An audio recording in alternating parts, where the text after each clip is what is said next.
Delighted to announce our newest initiative, the CEO Activist Moving the Dial on Diversity Pledge.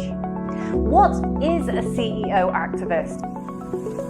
It's quite simple. There are allies, there are beacons, there are bosses, there are leaders who want to lean in and truly support, include and lead from the front of an organization which is full of employees who can bring their whole and true authentic selves to work. They're the leaders who know inclusive and diverse workplaces are economically sound and make good, strong, strategic business sense.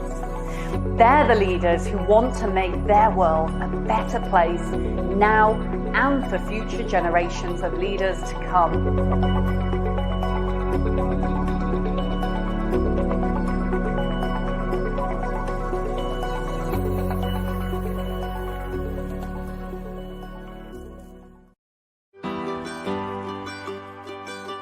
From Belfast to Birmingham, from Cardiff to Kings Lynn, every corner of the country is served by our hard-working, talented team who make us the best at what we do. We're Blair the Fixer. We're Emma the Revenue Protector. We are Murray the Meet and Greet Man. We're the Transporters, the Postcode Precisionists and the Night Managers, the Mail Detectives and the Stamp Stoppers. We're collecting and connecting. We are guarding UK letterboxes. We are caring for our crew. No matter what we do, no matter where we are, we all play a vital role keeping the mail moving and delivering a great service for our customers. Early starts, through the night, whatever it takes to get the job done. We're the team that delivers Christmas, the team that keeps customers and communities connected, the team that serves over 30 million addresses across the UK. We're all part of it. We are Royal Mail.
is there equality when the landscape is uneven?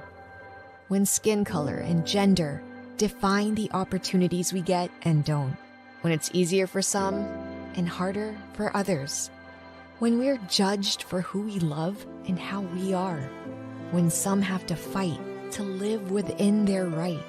That's why equality isn't equal. Equity is. And why Unilever is working to level the playing field. For a more inclusive and equitable world, where we see allies in each other. And fitting in means being you.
Great ideas have the power to make a difference, moving people to act, to speak, to choose. But to create value, those ideas need to connect with the right people at the right moment, everywhere in the world. HH Global is the first truly tech-enabled creative production and procurement partner for brands seeking stronger, more sustainable growth. We understand better than anyone that ideas are only as powerful as their execution.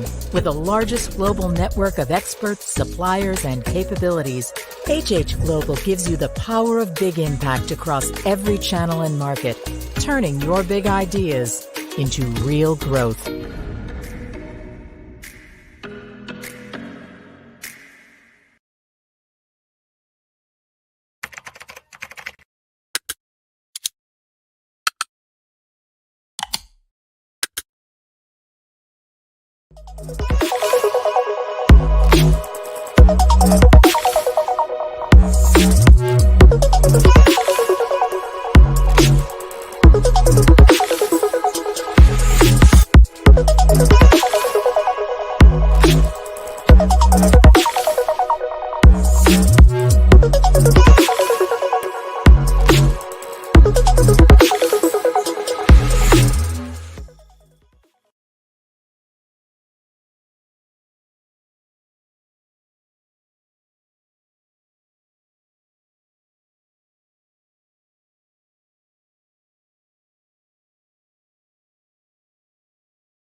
I'm delighted to announce our newest initiative, the CEO Activist Moving the Dial on Diversity Pledge.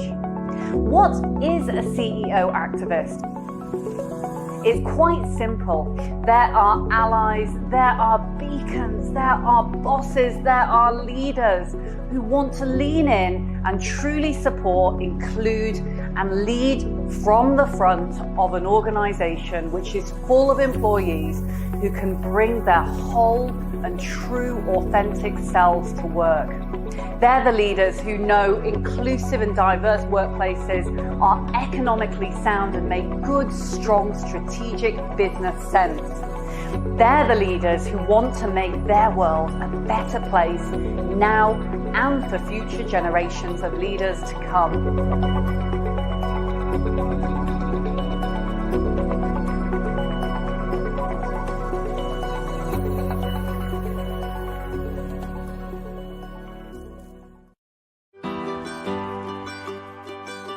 From Belfast to Birmingham, from Cardiff to King's Lynn, every corner of the country is served by our hard-working, talented team who make us the best at what we do. We're Blair the Fixer. We're Emma the Revenue Protector. We are Murray the Meet and Greet Man. We're the Transporters, the Postcode Precisionists and the Night Managers, the Mail Detectives and the Stamp Stoppers. We're collecting and connecting. We are guarding UK letterboxes. We are caring for our crew. No matter what we do, no matter where we are, we all play a vital role keeping the mail moving and delivering a great service for our customers. Early starts, through the night, whatever it takes to get the job done. We are the team that delivers Christmas, the team that keeps customers and communities connected, the team that serves over 30 million addresses across the UK. We're all part of it. We are Royal Mail.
How is there equality when the landscape is uneven? When skin color and gender define the opportunities we get and don't? When it's easier for some and harder for others? When we're judged for who we love and how we are? When some have to fight to live within their right? That's why equality isn't equal. Equity is. And why Unilever is working to level the playing field. For a more inclusive and equitable world, where we see allies in each other. And fitting in means being you.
Great ideas have the power to make a difference, moving people to act, to speak, to choose.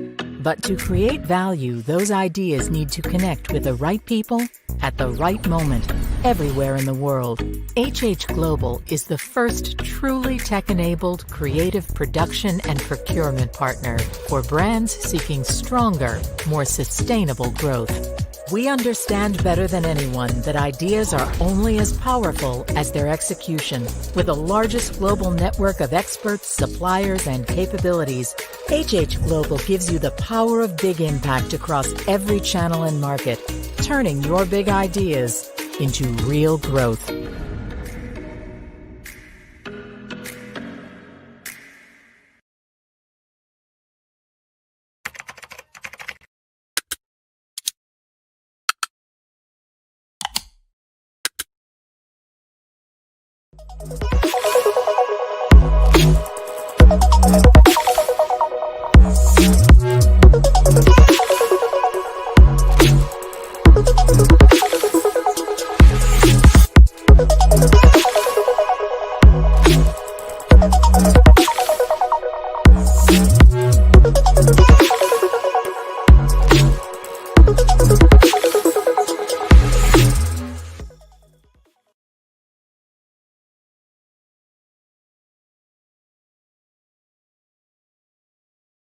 So what is Dial Global Community Membership?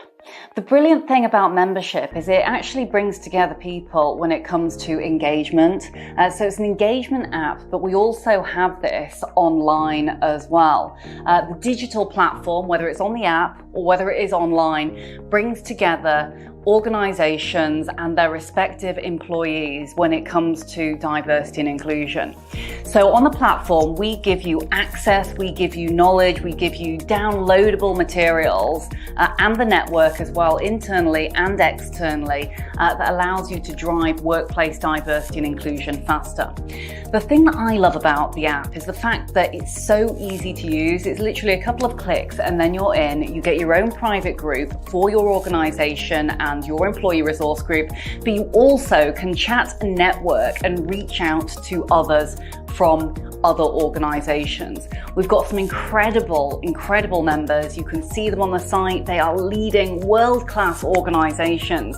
And it's an opportunity for those who perhaps want to seek a network outside their organization with which to be inspired, with which to learn, with which to be educated and informed. We do weekly virtual workshops. We have a whole host of downloadable guides and information. We have snackable content so you can dip in and dip out as you feel. And that's the great thing about the app and about diversity and inclusion. Ultimately, everyone's interested in different things. You can choose your subject matter if you're interested in LGBTQ+ inclusion, if you want to find out more about intersectionality, if you want to see how organizations may have set up their certain frameworks, you can do all of that. And you can also set subject matter as well, so that you can tune into the content that's more relevant to you, or that's more engaging to you, or that you're most interested in. And that's what I do. I make sure I tag all the areas that I like to find out relevant news in, so that I can be informed. I get notifications basically as to when there's something new happening. And it makes sure that we all stay abreast, ahead of the curve when it comes to insights, because as we all know, this is an evolution. It's an ever-evolving, changing landscape. And so there's always something new to find out and be inspired as well by others. So visit us today, www.dialglobal.org. You can also download the app in the App Store and check out what things look like. You'll need to contact us to make sure you get the Insider Community Pass, so you can reach out to myself or one of the fabulous team at Dial to find out more about that. www.dialglobal.org. How is there equality when the landscape is uneven? When skin color and gender define the opportunities we get and don't? When it's easier for some and harder for others? When we're judged for who we love and how we are? When some have to fight to live within their right? That's why equality isn't equal. Equity is. and why Unilever is working to level the playing field. For a more inclusive and equitable world, where we see allies in each other. And fitting in means being you.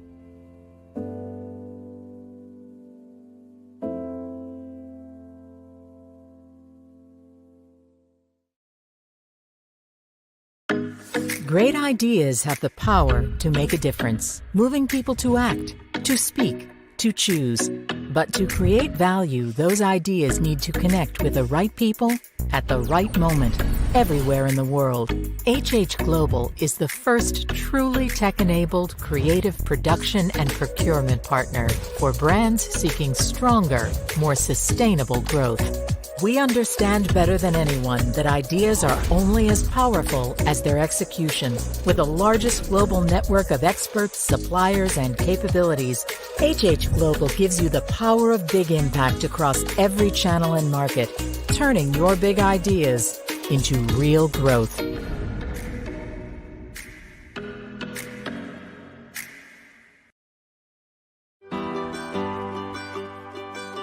From Belfast to Birmingham, from Cardiff to King's Lynn, every corner of the country is served by our hard-working, talented team who make us the best at what we do.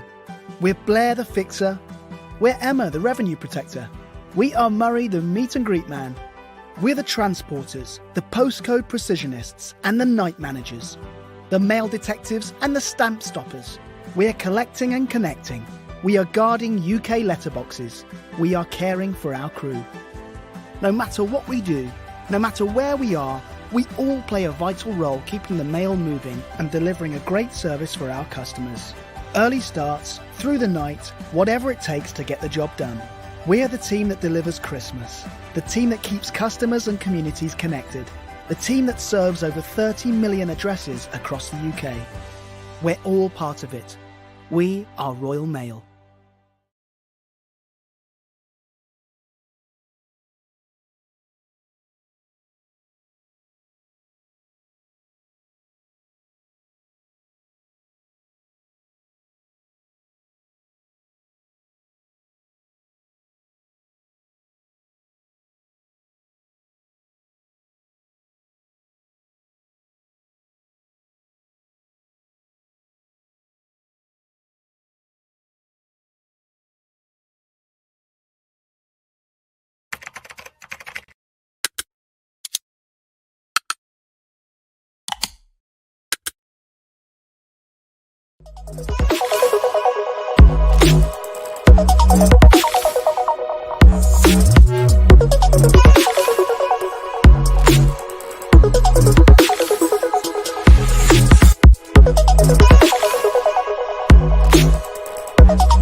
Welcome to the first Dial Global Summit of 2023. Our focus for this event is the shift from equality to equity. As responsible businesses, we want to ensure that we're treating our people equitably and developing a strong sense of culture and inclusion.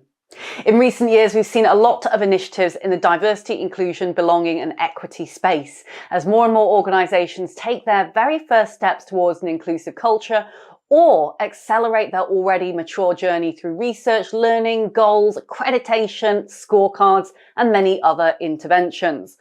This is all incredibly positive, but we also need to review and reflect on our initiatives and make sure we're ready to adjust plans in order to stay on course in an ever-changing world. With that in mind, we've brought together some of the world's most inspirational speakers and diversity, inclusion, belonging, equity, culture, thought leaders to guide and motivate us on how we can truly ensure that we are bringing not just diversity, but also equity to everything that we do. Today is Zero Discrimination Day and Employee Appreciation Day, which on that note, a huge shout out to the magnificent Dial Global team. You've done a wonderful, wonderful job. Thank you so much for all that you do. And for everyone that's tuning in, we'd love to hear more about you personally. So please look to the left of your screen, click on Capsule, where you can introduce yourself and add in any questions or comments throughout the day. We'll endeavour to respond to your questions when we come back tomorrow morning or after the summit via our social channels. So make sure you get to know us, because the team can't wait to get to know you too. Throughout this event, we're going to be tackling some sticky subjects, and we're not going to be shying away from those difficult to have conversations. You'll hear discussions on health equity, sustainable investment, workplace accessibility, social mobility, ethnicity pay gap, gender pay gap reporting, and much, much more. As companies, we rely on our lawmakers to also step up and bring forward policies which require more action from businesses in the move towards equity. Unfortunately, the onus still does fall largely to organisations to create lasting change. And whilst we are, as responsible businesses, we do accept that challenge, you can also expect Dial Global to be much more vocal this year as our CEO Activist campaign moves into parliamentary circles. A huge thanks and shout out to our headline partners. Without you, this would not be possible. Yahoo have been a fantastic media partner to us. Thank you so much for all that you do. In addition, we have a number of diversity media publications, including Fair Play Talks and Enable, many others within our diversity network in addition. We're here to share with you all of the key learnings and insights from senior leaders and really allowing you to reflect on your plans, set yourselves and your organisations more stretched targets to really move the dial on diversity, inclusion, belonging, equity and culture. So dive in deep, get involved in the conversation. I can't wait to see you all and hear your thoughts. Enjoy.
Hello and welcome to the very first panel of our Dial Global Virtual Summit, Responsible Business from Equality to Equity.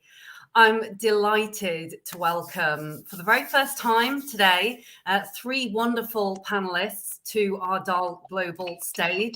Their names are Jim Rotman of Volvo. He's our Global Head of Culture, Inclusion and Belonging. Mary Sandler, Director of Human Resources for First Source. Paulette Cohen, Head of Diversity and Inclusion for Barclays. And finally, myself. My name is Layla Mackenzie Dallas, and I'm the founder and CEO of DAL Global. So before we dive deep into what is going to be an absolutely fascinating session, I'd love you all to think about allyship. This panel is entitled How to be Accepted as an Ally.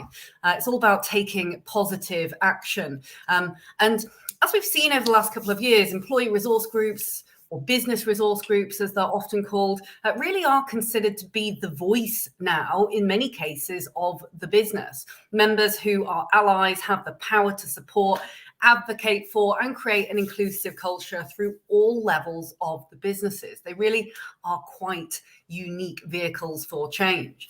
How then are businesses encouraging allies, and more importantly, recognizing them within their employee resource groups? We're going to be discussing everything from ERG supporting and empowering allies, how allyship can become part of organizational culture, and what roles executive sponsors, like the individuals we have here on the virtual stage, play when it comes to driving these positive vehicles for change. But before we dive deep, I'd love to do a couple of little intros. Jim, I'm going to come to yourself here first, then Mary and Paulette, just to tell us a little bit more about you and what it is that makes you so passionate about diversity, inclusion, belonging, and equity. Yeah, great. Thanks a lot, and thanks for being part of this global day. So I truly appreciate it.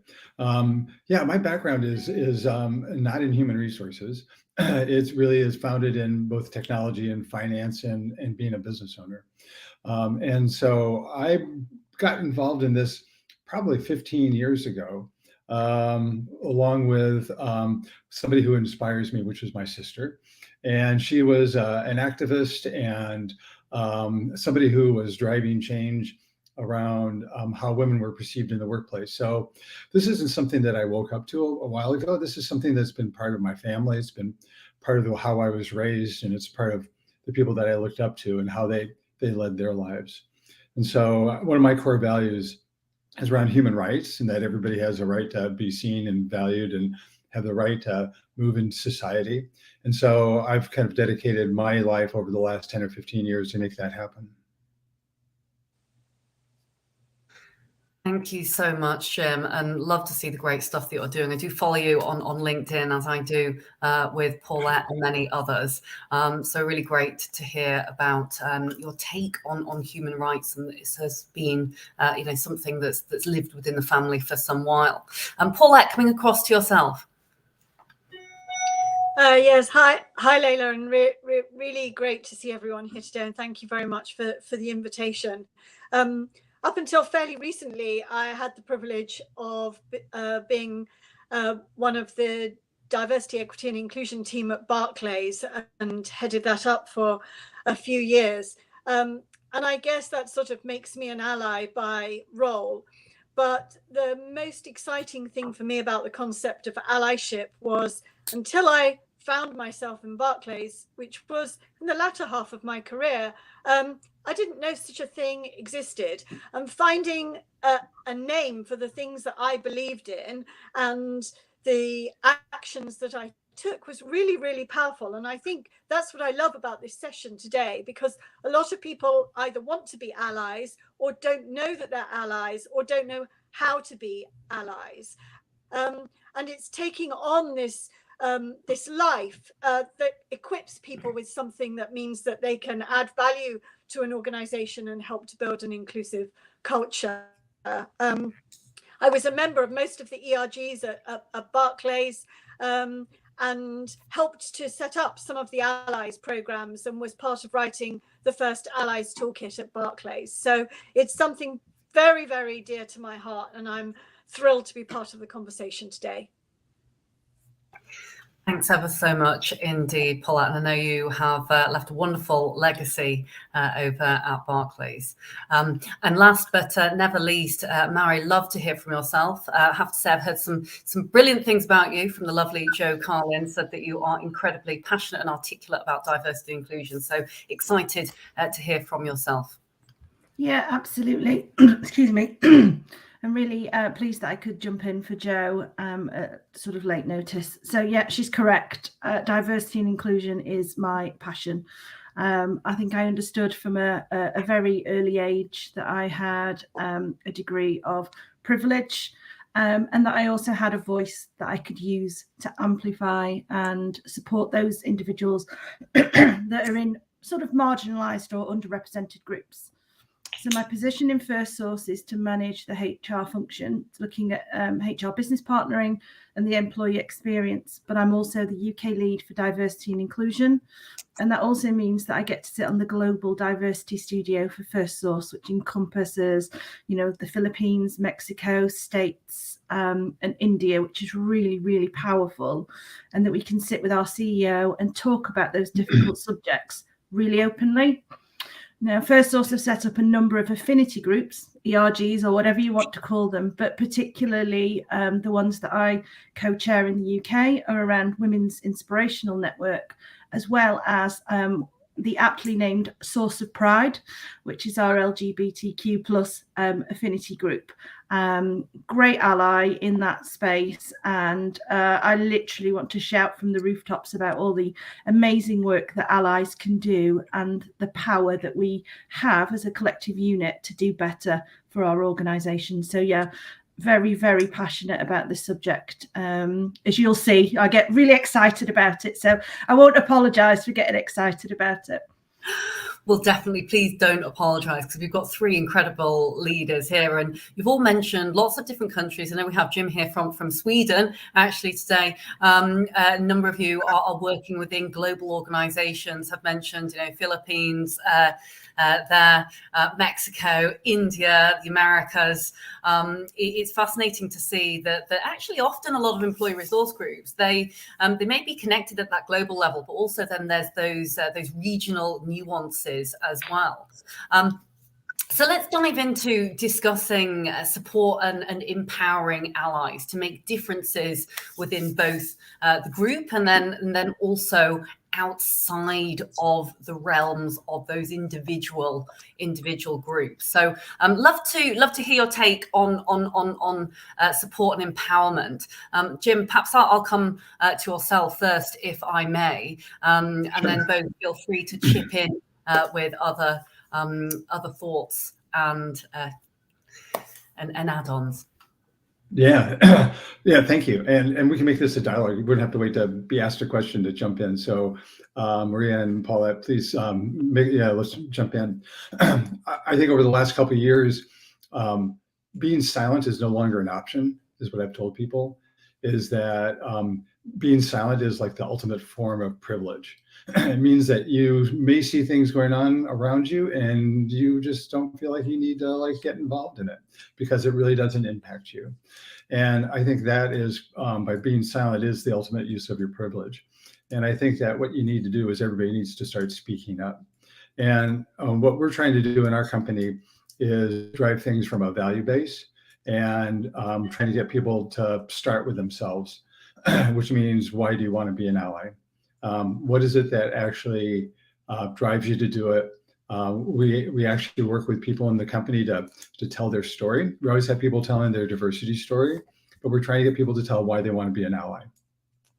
And it starts with, I believe that, and we have them make a statement. It aligns to my values in, have them make a statement, and the impact I want to have is. And so once we get people to start with themselves and for them to understand why this is important to them, why this aligns to their values, why it's important to them to be part of this, then we have a much stronger ally group because they're doing it not because they want to be part of it or they've been told to, or there's a program that they've been asked to join. It's because it actually comes from both that head, hand, and heart, that they are there because they care. And I think that's been the success that we've had, and I've had over a couple different companies of building strong ally programs.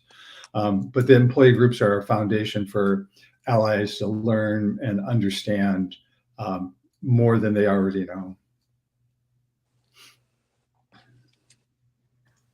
It's interesting there that you talk about head, hand, and heart, and also around impact. Mary, Paulette, would love to know your thoughts on how you've seen within First Source and Barclays that some of these initiatives have made an impact. I'm happy to take that one.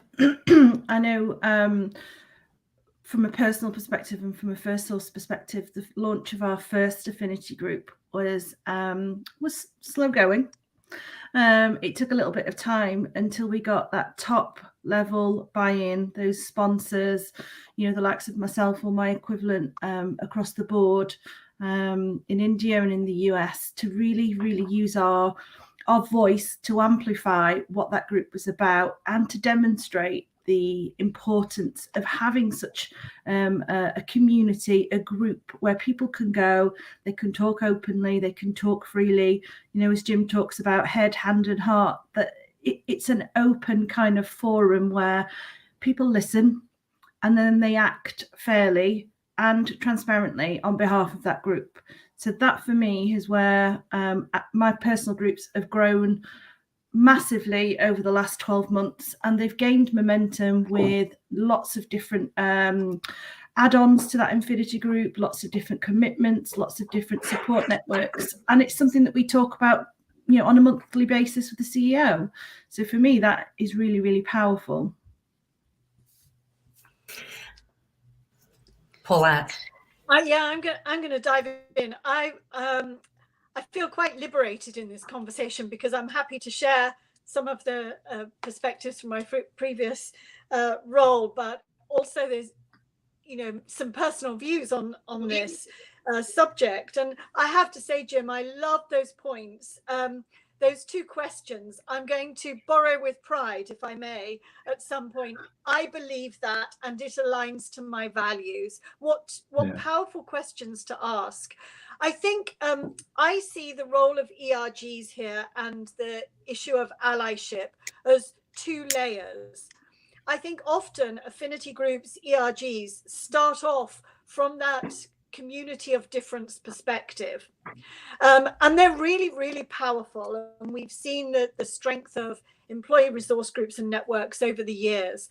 But it's that desire to engage, that desire to build one's own interest and awareness and understanding, that's often quite a difficult conversation to have.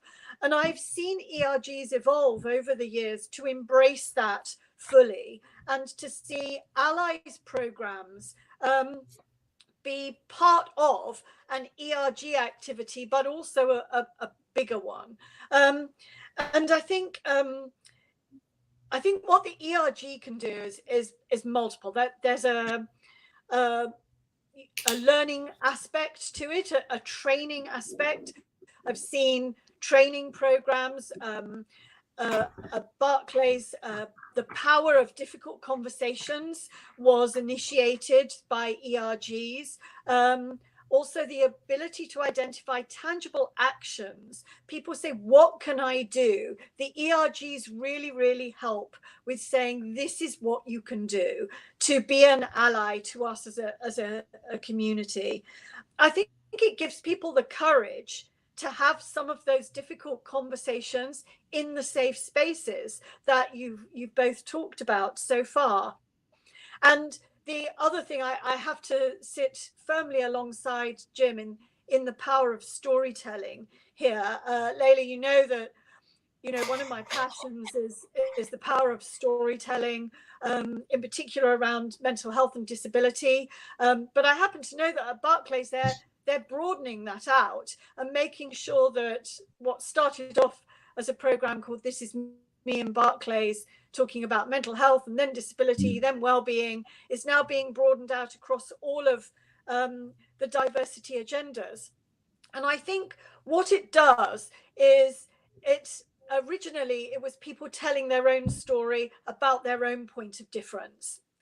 But if you just tweak that and you allow people to share their own story as an ally as well, that is phenomenally powerful. And we would talk about directly impacted and indirectly impacted, and all allies are indirectly impacted and can have a direct impact too if they want to. It's kind of like how we talk about mentors and mentees, and a lot of times the mentor gets more out of it than the mentee does if they're paying attention. And so I think in this conversation, an ally should never, ever think that somehow they're reaching down and doing a favor to some group that they support, and somehow that they're sprinkling their privilege around in a way that is like, I don't know, it's like giving them a gift. It's more of like they are getting twice as much in many cases than the support they give. And I think that if you start with that mindset of I'm here to learn and be a better leader, be a better person, be a better human, then I think you get that. It's a fascinating point, and I could imagine we could have another whole panel actually talking about reverse mentoring and generational diversity. And as you've alluded to there, Jim, this is not just a one-way street as it might have been a number of decades ago, where it was, be grateful to me for giving you the knowledge. Actually, this is a quid pro quo. This is a two-way street, which leads me very nicely into the next question that I would love to ask of you all. And that is, being senior leaders and talking of allyship, how can this really become part of organizational culture? And what role does senior leadership play when it comes to driving this? And I'd be particularly interested to know some of the areas around structure, but also a number of you have mentioned your CEOs, and in what other vehicle for change within an organizational structure could there be almost direct feedback and access to CEO and the exec? It's really rather unique. Marie, I'll come to yourself, if I may, to kickstart us on this one. Absolutely. I think you have to have a very open intention within your organization around inclusion, and have a strategic view on what diversity and inclusion means, and actually ensure that your affinity groups and your ERGs kind of sit in that space at the same time. We're lucky that we've got a really open organization where we can talk to the CEO literally about anything, whether that's in the diversity studio, whether it's in our tea and talk conversations, or whether it's in our town halls. But having an organization that's prepared to listen, rather than just listen because it has to, listen because it wants to have that massive impact on its people, is critical. So all of our leadership team will understand the place and the position that they have in shaping our policies, our culture, our strategic vision for the next, X amount of years, as well as aligning our values. So having those on board, having those difficult conversations with that panel means that we can shape, the policies, the guidelines, the amount of time that we get to spend on affinity groups, the amount of budget that we have on diversity and inclusion, the amount of time that we've got to go out and do volunteer work in the community. Granted, not every organisation has that open door policy. And I would probably advocate to my peers in those kind of organisations to not give up and to really kind of channel the benefits of having that really open approach, and by explaining to them the importance of diversity, inclusion, the benefits of having affinity groups, the benefits of even them being allies to our people and our workforce. Just don't take no for an answer is kind of what I say. Just keep chipping away slowly and you'll get there. Yeah, I just want to add to what you just said about the employee groups actually being allies themselves. And so what we're trying to do, we've started to create culture cafes is what we're calling them. But it's it helps us where we don't have a large enough scale of people to do an employee group, but people still want to understand, because we have 120 plus different countries represented in our company. And so it's like to get a little insight into the different cultural company country differences. But and so we have like our Pride Network holding a culture cafe with one of the other networks. So they're like being allies. The networks are being allies to each other, not individuals being the ally. It's the network itself is the ally, which is really powerful. But back to your CEO question is most people never really get to spend any time with their CEO just because they're so busy with everything else. But they do get to see and hear them a lot. And so what we tend to focus on is the voice that the CEO has. Because when you talk about being a role model, usually you're looking at behaviors. And so you don't see him in meetings, you don't see how he acts with his peers, you don't really see a lot of that kind of behavior, but you do hear him a lot. And so he does a lot of videos, he does a lot of town halls. And so we're really, really, really careful about the voice he uses. And about what we talk about is communicating with integrity and empathy.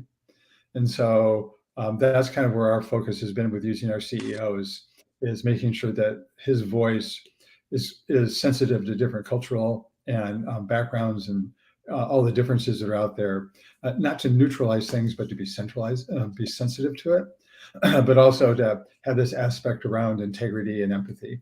And I think that sets the tone for what it means to be an ally.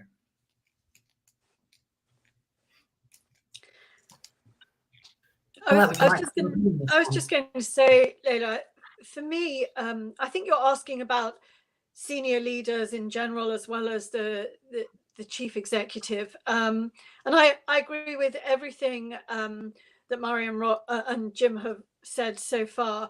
That the power of having someone or having your leadership be tangible role models is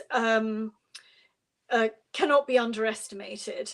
And I think when Barclays signed up to the He for She campaign back in, gosh, I think it was 2015, 16, it required the chief executive to be the face of the initiative. That's what it required. And the CEO and successive CEOs fronted that. And it was about speaking out. It was about being really visible and vocal on issues. And then taking tangible action as well. And one of the things, and you read about it in various Barclays reports, that the CEO created was ex officio positions, which gave women, Barclays' commitment to He for She was about male allies. That's what we talked about, having men in the conversation. And the CEO created a role around the top table, which was an ex officio role, where aspiring senior female talent would have that role for 3 months.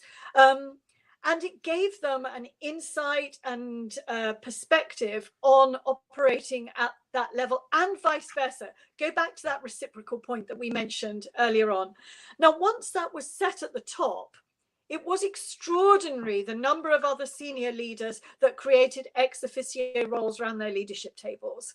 And I think it's that license to act that is really powerful with senior leaders, and then other senior leaders tangibly taking action. So for me, that is part of it. In terms of structure, I think you can engage senior leaders in a number of ways. Having them as sponsors of the ERGs is really, really important, because you can actually devolve that. Goes back to your regional nuance piece, and taking the sense of both allyship and ERGs global.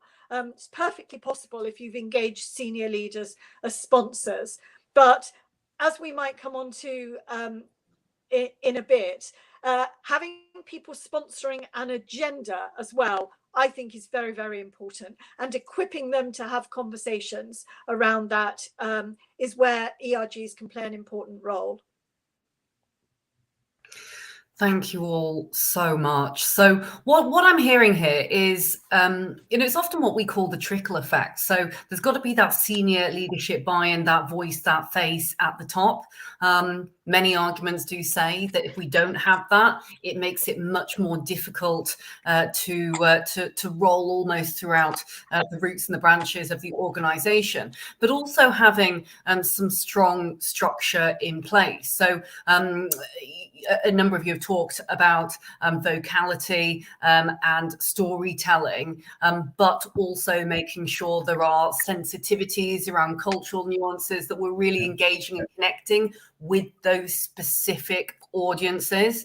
Jimmy mentioned 120 plus different orgs represented within the organization, and so really tweaking in sensitivity to those different audiences while still remaining authentic, clearly is very key. I'd love to ask, if I may, a little bit more around how the role of executive sponsors themselves can also structurally support ERGs, and also maybe how many employee resource groups you have and how many people within those. I was talking to one of our global members the other day, and they have 25,000 people in their employee resource group. And I thought to myself, wow, that's the size of an organization in many cases. And where we're still at times hearing, well, it's the side of the desk hustle situation. There's also many other organizations that have now put structures and processes in place that would carve out an element of the day job, contributing towards their involvement within employee resource groups or as executive sponsors. And that concept I find fascinating, because it's almost this upskilling and professionalization of what were simple voluntary groups back in the day. Anyhow, that was a rather long-winded question, I realized. But Jim, I'll come to you on this one. And we'll go Marie and Paulette. Give you a breather, Paulette. Yeah, no, that was a great statement. I'm not sure if there was a question in there, but there was let me just say, employee, I'm still on my own learning journey after, years of doing this, about how to leverage and activate employee groups in terms of having a really true benefit that the company recognizes, leaders recognize, and employees recognize. And as we keep moving to intersectionality about, what groups do you identify with, and it's still difficult in many companies and many places to have people have the time to do it, so it becomes a volunteer aspect to it. And I think it needs to be rethunk, if that's a word, in a new way. And I'm not sure exactly the way it is, because if it did, I would be doing it.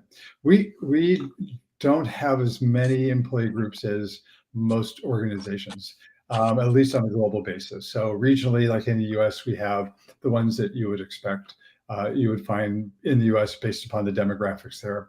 But since we have operations in China and India, the groups there are slightly different, and the needs of that organization are slightly different. So we tend to be much more regionalized in our employee groups, and where it makes sense, we do bring them at a global level. But I don't have a good answer for the employee groups. We get people that come and go, and sometimes there's a person kind of running it, and then they leave the organization, and the group loses its energy. And so I think there's a better way I always looked at these as having obviously a safe place for people to have a conversation, but it's also the voice of employees. So how can we better hear and understand the employee experience, other than put them into networks that are self-identified and almost like it's not part of the organization? They're kind of separate from it. And I don't have an answer for that. I'm continually trying to learn on how to evolve this myself. You raised some very valid points there around intersectionality, which I know all of us here on this virtual stage are passionate about intersectionality, and ultimately we are all diverse in I guess in my sense, I'm Chinese, I'm millennial, just adopted by white British parents. I'm dyslexic. I'd love to be part of many different groups. And so I think what you're saying there, Jim, is actually, whilst we don't want to be siloed into certain groups from a say an employee resource group basis, actually, you've all said actually these groups can provide brilliant allyship to one another. And just because we're part of one doesn't mean we can't be part of many. It is simply to drive that employee voice and the authenticity and the lens with which those individuals come to the table. Yeah, so and then I'll be quiet after this. But so how do you get the voice of the employee and the experience that they're having without having to put them into a network of people who affiliate like them? And so for me, that's the question: is I want to know what it's like to be a woman in the organization, because I don't understand that. I've never been a woman, so I can't talk about what it's like to be a woman, but I need women in our organization to let us know so we can make the experience better. And so how do we get that voice of people without having to create networks? Is kind of like the solution that I'm looking for. Anyway, and I think that with that, Jim, one of the things that I've looked at is, yes, there's a place for the affinity groups, and they also, they do seem quite formalized in a sense. But that also gives you that conduit to have those difficult conversations every single day without that formalized structure of the affinity group. It almost gives the free rein to the managers, to the team leaders, to Bob, who's getting a cup of tea, to go and have a conversation about those difficult subjects. It's almost giving a green light that says, yes, we've got a framework, yes, we've got an affinity group, and we talk about these things on a regular basis, but also it's okay to talk about them in an informal capacity as well. And that's the bit that we need to do lots of work on. So we've created something called nudges. So it's a teams-based activity where you can send a little nudge out to team leaders or to agents or, across the board that says, this month we're talking about International Women's Day. So for example, let's have a tea with me kind of session and talk about your own experiences, whether that's from an ally, from a male perspective who thinks International Women's Day is X and doesn't understand, or whether that's from a woman who wants to really share the impact that she's had. So it's about having both a formal and informal kind of setup. And the way I look at it from a sponsorship point of view, how many charities would we all want to donate to if we could? I'd have no money left. I'd donate to every single charity. Every time I see a baby or an animal or something, I'd be giving them my money. But it's about being very strategic to say, where can I add the most value? So rather than spreading me around 20 different affinity groups, I'm more powerful in the Women's Inspirations Network group. So I will join that. I also feel that I've got a voice to add to the community group that we've got around underrepresented racial groups. My husband's mixed race. So I feel that I can add some value to that. So it's about understanding as a sponsor where you can add the most kind of clout, for want of a better phrase. So yeah. Layla, what a great conversation you're creating here. And I've got so many things going on in my head. My notepad's just littered with words.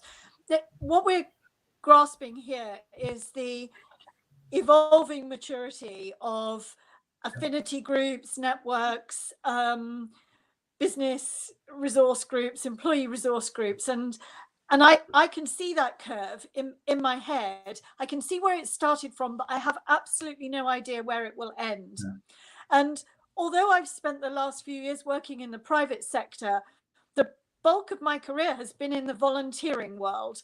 I come from the charity world. And every time I engage with an ERG, I am more closely aligned to my charitable volunteering roots than I am to the business world. And it's that passion, it's that emotion, it's that drive, that desire for advocacy and change that goes back to Jim's point about heart. It's very much about the heart. And where we're taking some of those groups now is into the business space. So how can they really add value to the business as well? And that's where the ERGs become allies themselves. They're allies for change. And I'm not sure where that's going to go in the future, but I do think it is very interesting, that decision between, do you give do you consider those driving your ERGs as volunteers? How do you give them time, or how do you recognize the invaluable contribution that they're making to an organization? And I think when you look at that maturity curve, you start to see that coming out now with organizations like Barclays and others, acknowledging them through their annual development reviews, their annual objectives, leaders' guides to acknowledging the contribution people make in their networks and their affinity groups. But that's on this curve of maturity. And what one would never want to do is lose what's been so powerfully said so far, which is the voice of our colleagues, and making sure that they can be heard. And I think this is where allyship really comes to play. Whether it was Barclays you were talking about, I don't know. We used to talk about somewhere between 23 and 25,000 members, unique members of ERGs. That means they might be members of 2 or 3 or 4, but uniquely 25,000, which is massive, absolutely massive. What is much harder to actually quantify are the numbers of allies. And I don't think we really need to go down that route, but we do need to acknowledge the power of allies in partnership with those ERGs as well. And I think the subject of today is about equality to equity. And there's something around allyship. And I love the point that Murray just made about, I can't belong to everything, or I can't give my time to everything. But that's where it moves towards equity. You know, this is how I believe I can make a more equitable organization around this community of people. And I think that's where allyship is so powerful. This is such a riveting conversation. There's already a million things in my head that I'd love to ask. I think that we were all nodding furiously when Mary was telling the story of wanting to belong to every charity, wanting to belong to every group, seeing a picture of a little fluffy animal on an advert on TV and going, right, that's it, I've got to donate £2 right now. And then before you know it, being bankrupt. You know, I think we've all been there. And so it's really, how do we use the effort and the impact that we have within also the constraints of the business that allow us to have and drive the greatest return on investment, which speaks very much to this maturity curve of the employee resource groups, of the employee voice. And you know, again, I'm conscious of time, but I would love to just ask one little question here, which is maybe a little bit provocative. So hope you don't mind. But how can, you know, how can these, you know, how can things go wrong as well? Because, you know, these are, you know, a blessing because they are fueled by emotion, fueled by passion a lot of the time. I hear from some organization leaders that actually it's how do we turn that now into a return on investment? It's quite a contradictory point into itself. How do we professionalize them more? What's your take on that and any kind of watch outs, I suppose, before we wrap the panel?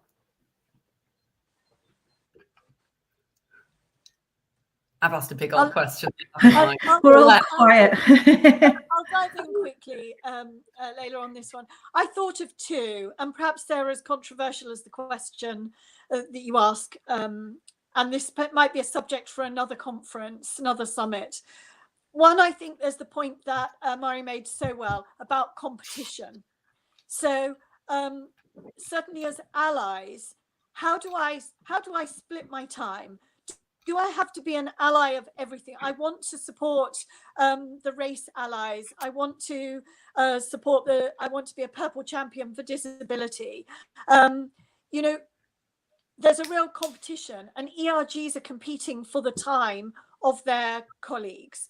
So I think that's a risk of where it might go wrong when you suddenly find that there are 50 events on one day, all covering different issues, all targeting the same people. And then you get fatigue. And we don't want to get to that point, because that is counterproductive to the cause.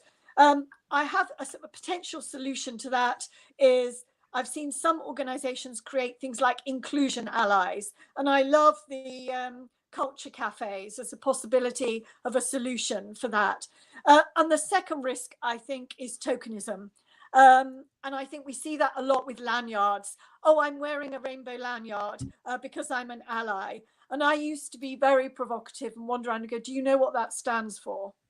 And what are you doing for wearing that? So those would be my two, competition and tokenism. Yeah, I would agree with. But go ahead, Marie. No, go ahead. Go ahead. Apologies. The British. I totally agree with what Paulette's saying.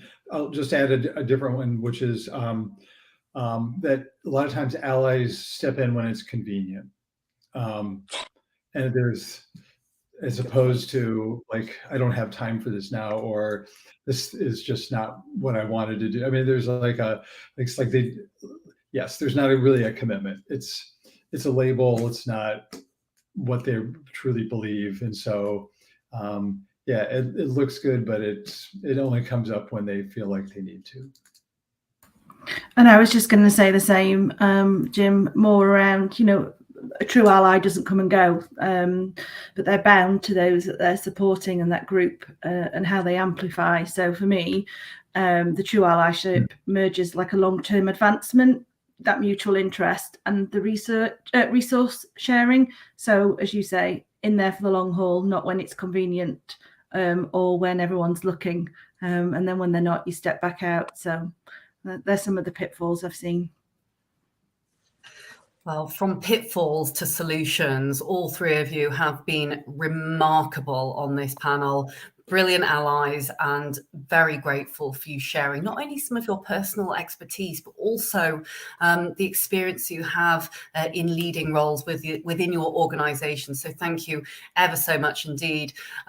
Summary points are, oh my goodness, so many of them. How we can recognize contributions, acknowledgement for these brilliant groups, driving the employee voice, and watching actually, as we've seen over the decades, these groups become far more powerful and a brilliant conduit for communication within our respective organizations. Yet at the same time, looking at the holistic lens, looking at all different aspects of diversity and inclusion, and being very strategic with our time in order to drive the impact that we can have. Thank you all ever so much indeed for joining us. Jim, Paulette, Mary, you have been fantastic. For those who are live inside the summit, round of applause for great start to the day. For those who are live inside the summit, do look to the left of your screen for speed networking. We're trying out a new piece of tech called Capsule. So if you fancy doing a little record of yourself on your phone or on your laptop, we'd love to see your face. We'd love to hear your voice, talking a voice, employee voice. And please do share with us. Jump onto social media, hashtag moving the dial if you'd like to follow our hashtag. If you do have any requirements when it comes to accessibility, make sure you reach out to the team on hello@dialglobal.org. We do have captioning as well as plenty of other additional support. Do stay tuned for our next panel after the ad break, where we're going to be talking about gender equality, conversations beyond the comfort zone. So do make sure you stay tuned for that. But in the meantime, thank you again, and we'll look forward to seeing you very shortly. Thank you.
delighted to announce our newest initiative, the CEO Activist Moving the Dial on Diversity Pledge.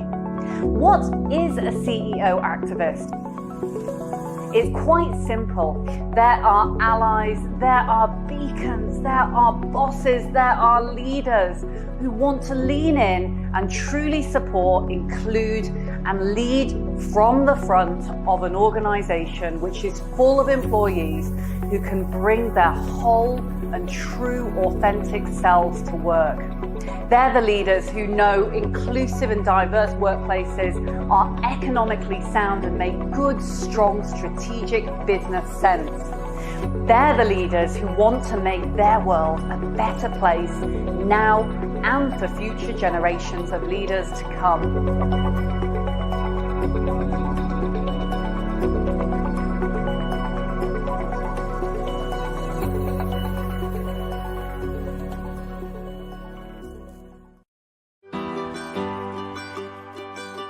From Belfast to Birmingham, from Cardiff to King's Lynn, every corner of the country is served by our hard-working, talented team who make us the best at what we do. We're Blair the Fixer. We're Emma the Revenue Protector. We are Murray the Meet and Greet Man. We're the Transporters, the Postcode Precisionists and the Night Managers, the Mail Detectives and the Stamp Stoppers. We're collecting and connecting. We are guarding UK letterboxes. We are caring for our crew. No matter what we do, no matter where we are, we all play a vital role keeping the mail moving and delivering a great service for our customers. Early starts, through the night, whatever it takes to get the job done. We are the team that delivers Christmas, the team that keeps customers and communities connected, the team that serves over 30 million addresses across the UK. We're all part of it. We are Royal Mail.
Is there equality when the landscape is uneven? When skin color and gender define the opportunities we get and don't? When it's easier for some and harder for others? When we're judged for who we love and how we are? When some have to fight to live within their right? That's why equality isn't equal. Equity is. And why Unilever is working to level the playing field. For a more inclusive and equitable world, where we see allies in each other. And fitting in means being you.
Great ideas have the power to make a difference, moving people to act, to speak, to choose. But to create value, those ideas need to connect with the right people at the right moment, everywhere in the world.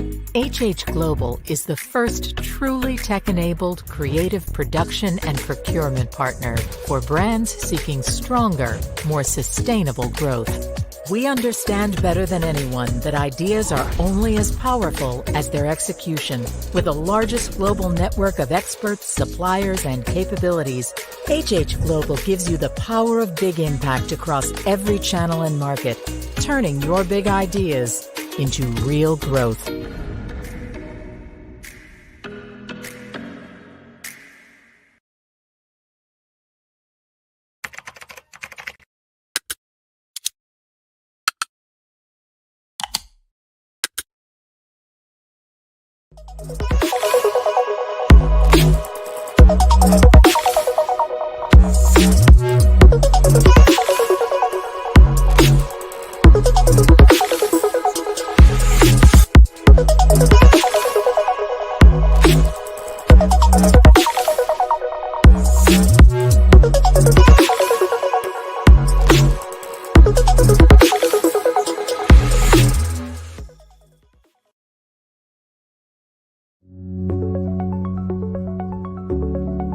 I'm delighted to announce our newest initiative, the CEO Activist Moving the Dial on Diversity Pledge.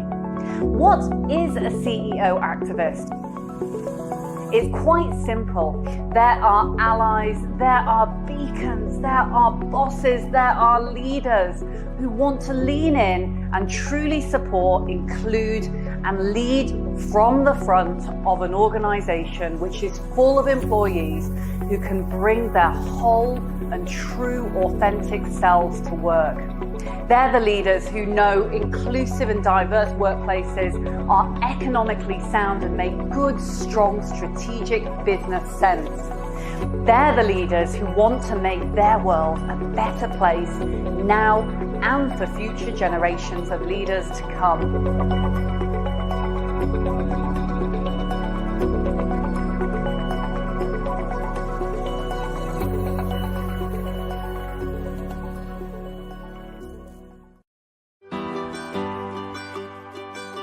From Belfast to Birmingham, from Cardiff to King's Lynn, every corner of the country is served by our hard-working, talented team who make us the best at what we do.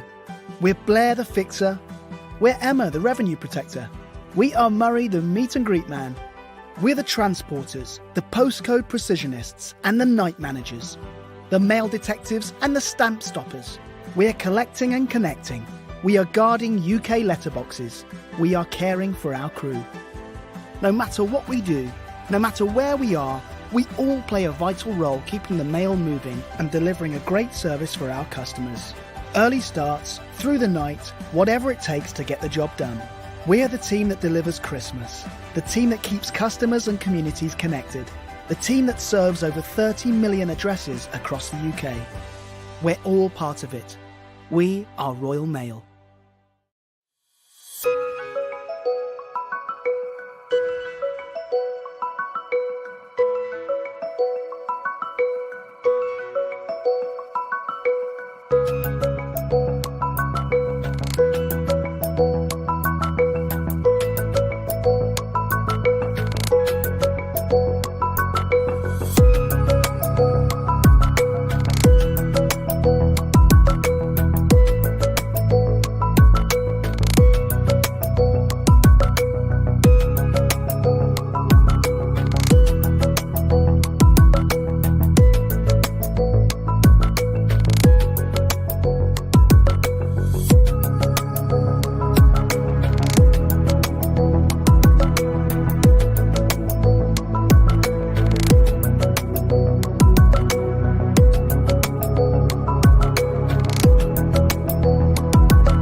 is there equality when the landscape is uneven? When skin color and gender define the opportunities we get and don't? When it's easier for some and harder for others? When we're judged for who we love and how we are? When some have to fight to live within their right? That's why equality isn't equal. Equity is. And why Unilever is working to level the playing field. For a more inclusive and equitable world, where we see allies in each other. And fitting in means being you.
Great ideas have the power to make a difference, moving people to act, to speak, to choose.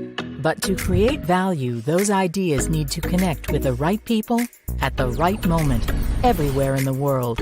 HH Global is the first truly tech-enabled creative production and procurement partner for brands seeking stronger, more sustainable growth. We understand better than anyone that ideas are only as powerful as their execution. With the largest global network of experts, suppliers, and capabilities, HH Global gives you the power of big impact across every channel and market, turning your big ideas into real growth.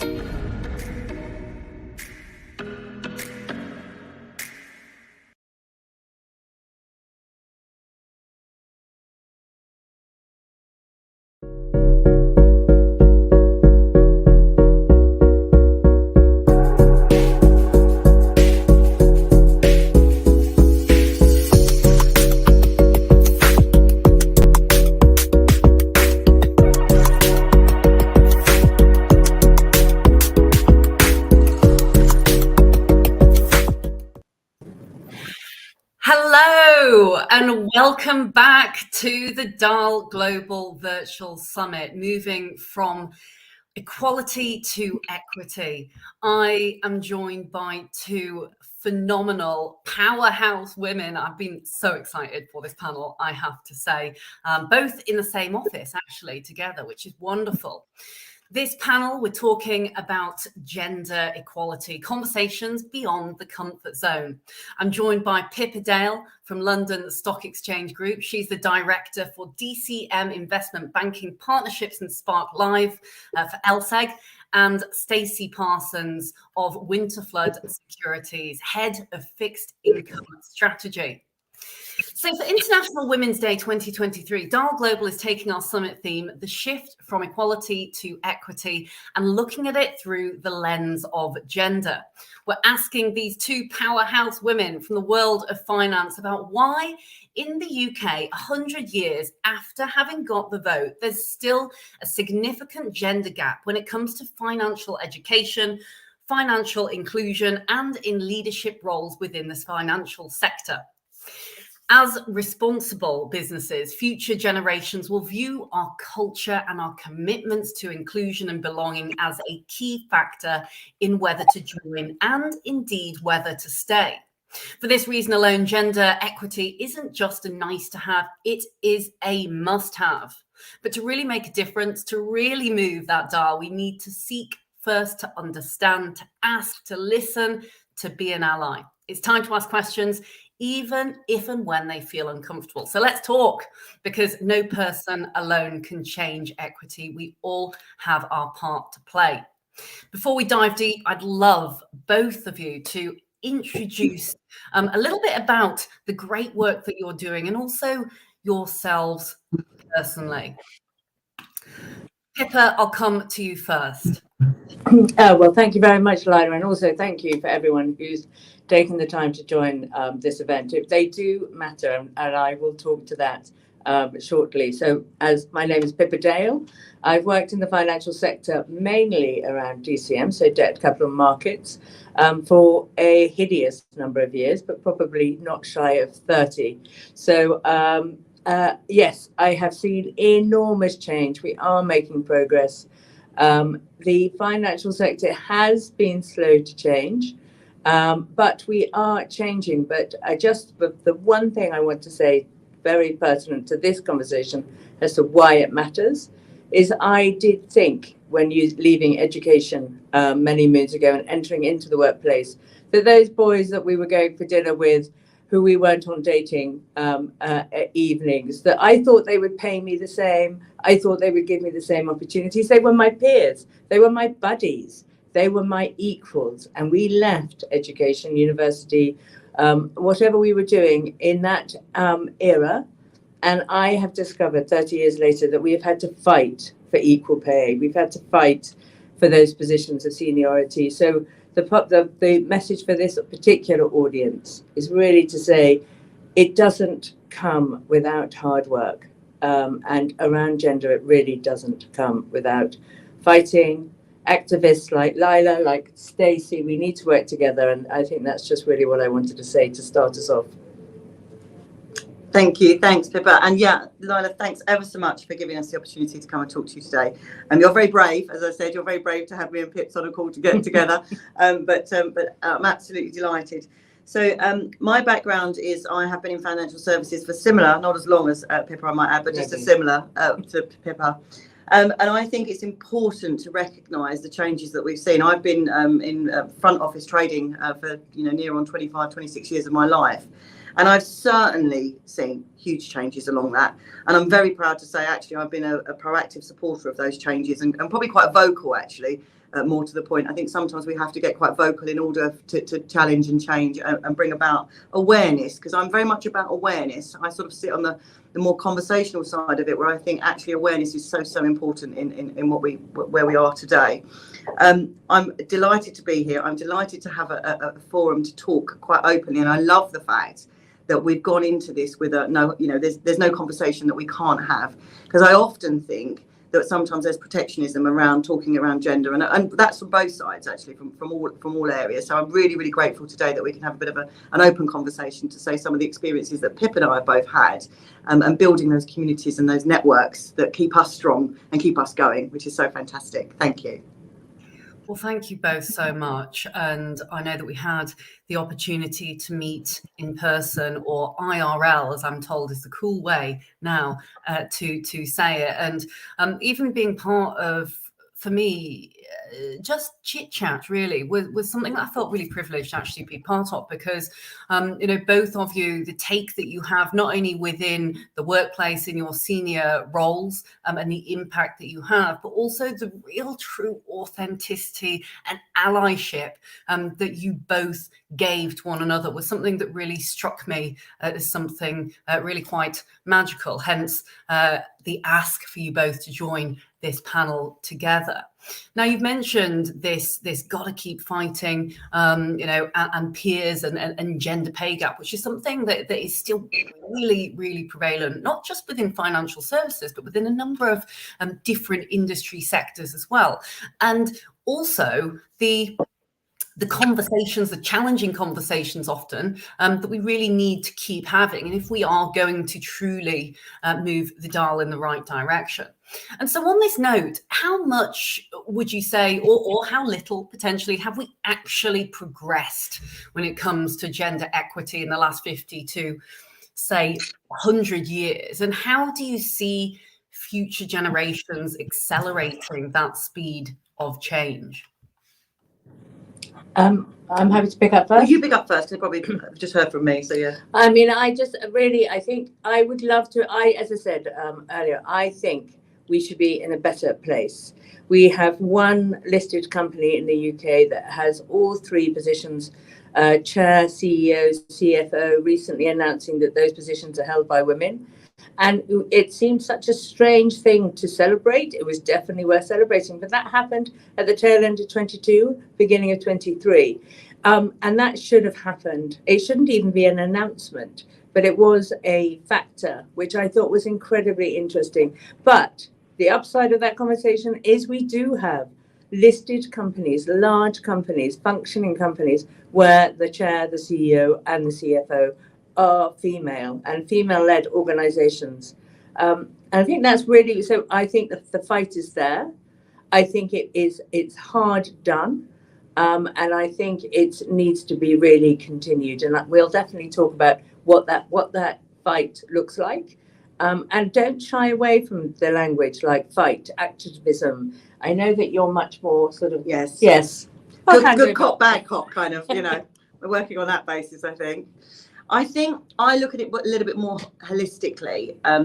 I tend to recognise that we've made some really great strides in certain industries. And I think we've also made some really great strides at the top. We're seeing these headlines, these flags, having 30%, 40% at board level. And I also would say that the pipeline, so when you look at the pipeline now that we have, especially in financial services, we're looking at much more of a pipeline of a 50-50. In fact, actually, you might say that women are overstepping the 50% mark. So the pipeline is fantastic. The bit that I think that we don't focus on enough is that squidgy bit in the middle. And I'm talking about the likes of me and my age, where we are actually probably, have I just described myself as squidgy? Yes. Sorry. I'm actually looking at that sector in the middle where we are probably struggling to retain women who are exceptionally bright. And do you know what? This is a bit of a personal story, but my best friend has she worked at a major bank. She left to have children. So she hasn't worked at a bank, or in fact, she's worked locally very recently, but she hasn't worked in the city for 10 years. And she showed me her CV because she wants to come back into the city. Her son's moved to secondary school. And she showed me her CV. And I said, oh, you haven't put your banking experience.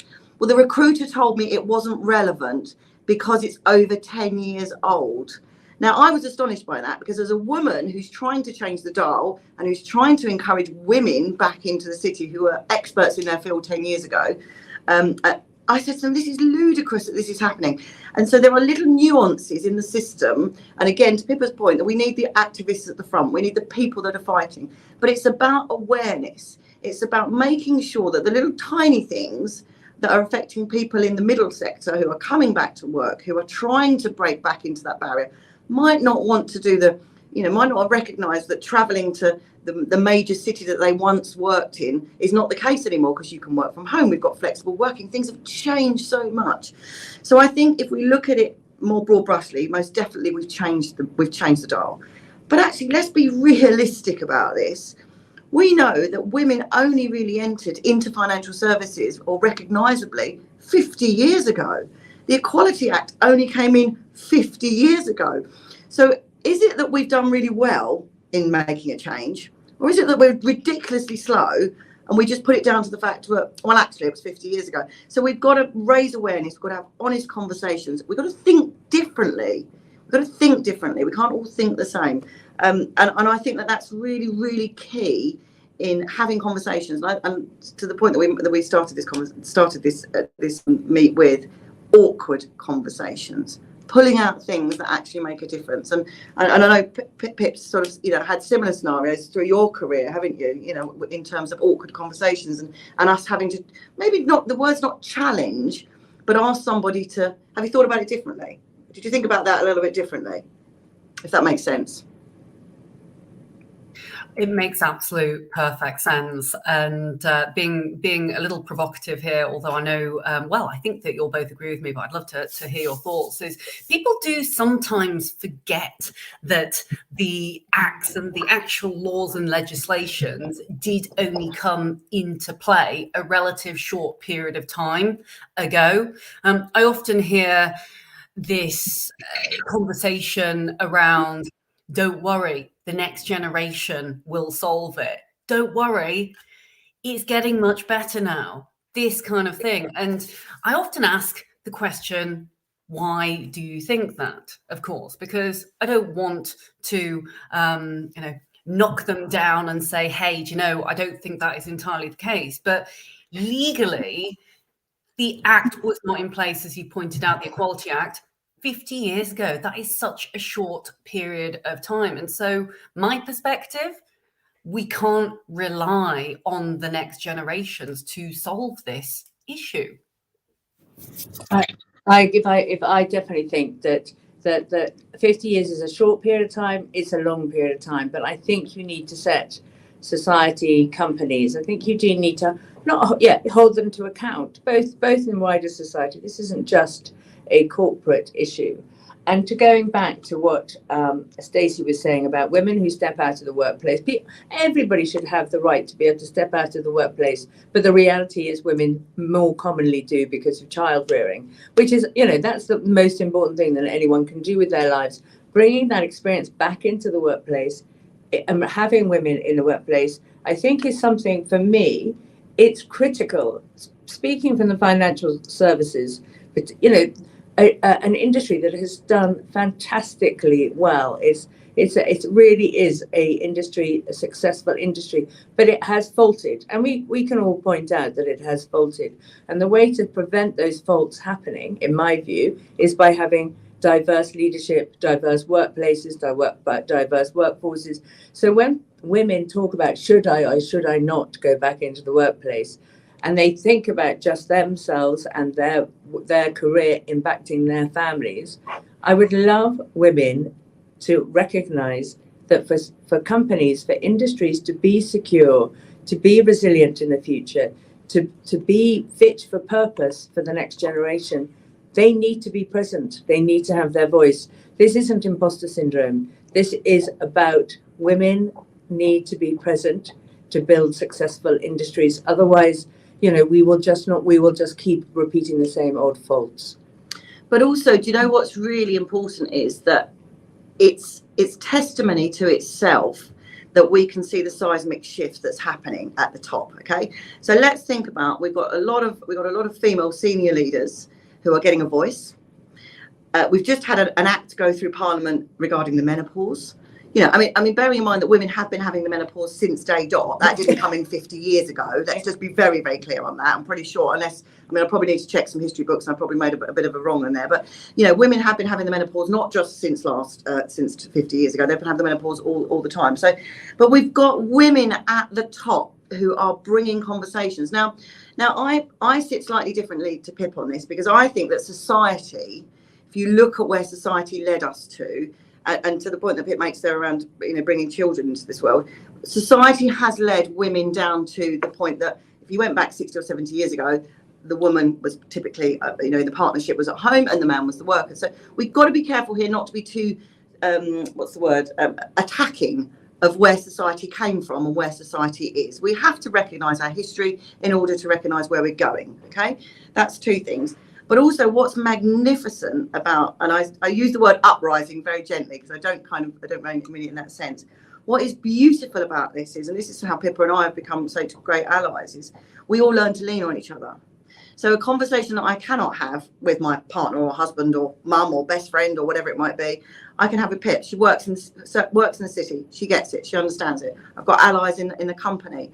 And we need to make sure that we do that with the younger generations that are coming through, because what the financial services is a very strong culture, but also a very long day. Let's be really honest. It's probably one of the longest days we have. We recognise that we're the top of financial services culture, financial services in the world, because we cover so many different elements, so many different global exchanges. So you're already at a tired point, if you like. So we have to recognise that we need to go and help the younger generation, or even not the younger generation, actually, some people that are probably not as confident as I might be to have this conversation now. And if you'd have met me 5 years ago and asked me to do an online Zoom, I probably would have just deleted your email immediately and said, nobody wants to hear from me. Although I have to say, Layla, there was a lady on your panel who put on her LinkedIn, hashtag just shut her up, talking about herself. And I just thought, absolutely, I was going to steal it because I thought that was fantastic. Because it's all about encouraging other people to have a voice. And my voice is not always the right one, okay? I'm not always right. Pippa's not always right. You're not always right. Pippa is always right, yeah. But the difference is that's where diversity is key. And that is where someone mentioned somewhere along the line, we need to help people out with the menopause conversation. Let's think about this more broadly. Let's think about awareness. Let's think about how we can change it. I love how we're talking and saying the word menopause a lot more now. I know it sounds like a small thing, but you both alluded here to kind of nuances and the maturity of this conversation over the last 50 years. I heard one of our clients recently talking about the M word. And I said, oh, why are we calling it the M word? Why don't we just say menopause, menopause, menopause? It's something that happens, and it's something that's going to happen to 50% of the population or thereabouts. And so, as you both said, none of us are always right all the time. And actually, we come at this from a good place. If we at least say the thing as to what it is, we can start to get to the root cause of the issue. Another thing I forgot to mention before, I loved that you called yourself, you use the word squidgy in relation to recruitment and such. And it made me think very much, because my background is exec search. And what we used to call this was the marzipan layer of talent, where actually getting, and we all love marzipan, or hopefully lots of us love marzipan. It's a great layer, but without the talent within that pipeline, and without being true to our experiences, as you mentioned, your friend was told not to put this experience on the CV. Why is that the case? We've got to appreciate the backgrounds that people have come from and adequately plan out that talent pipeline.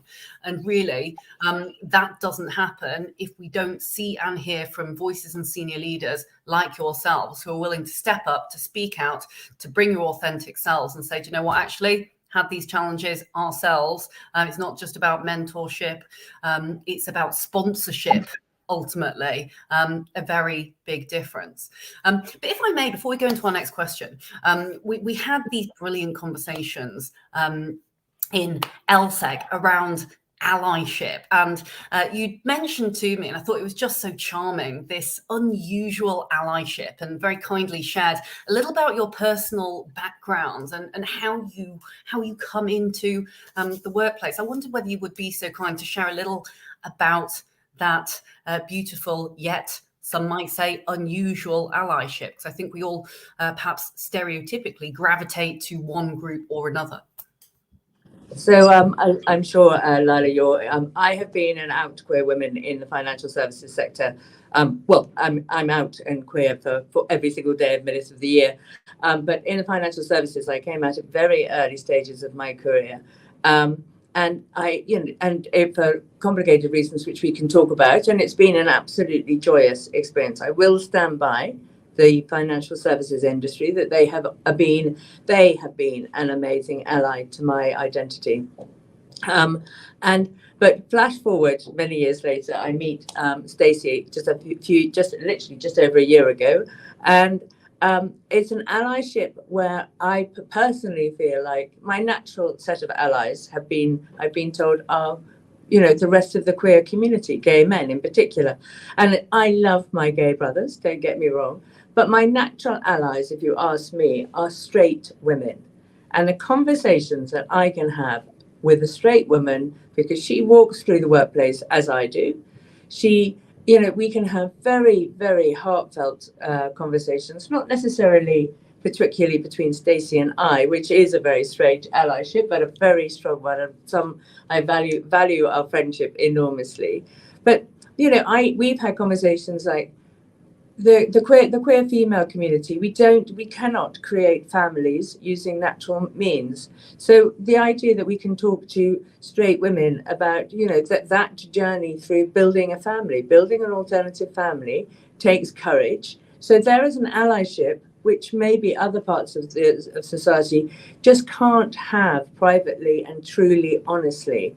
And then you can expand that out into the childcare conversation. Martha and Mary, building an alternative family, they have to have the child rearing conversation. How is your family dynamic going to work? Who is going to be in charge of what part of the family home?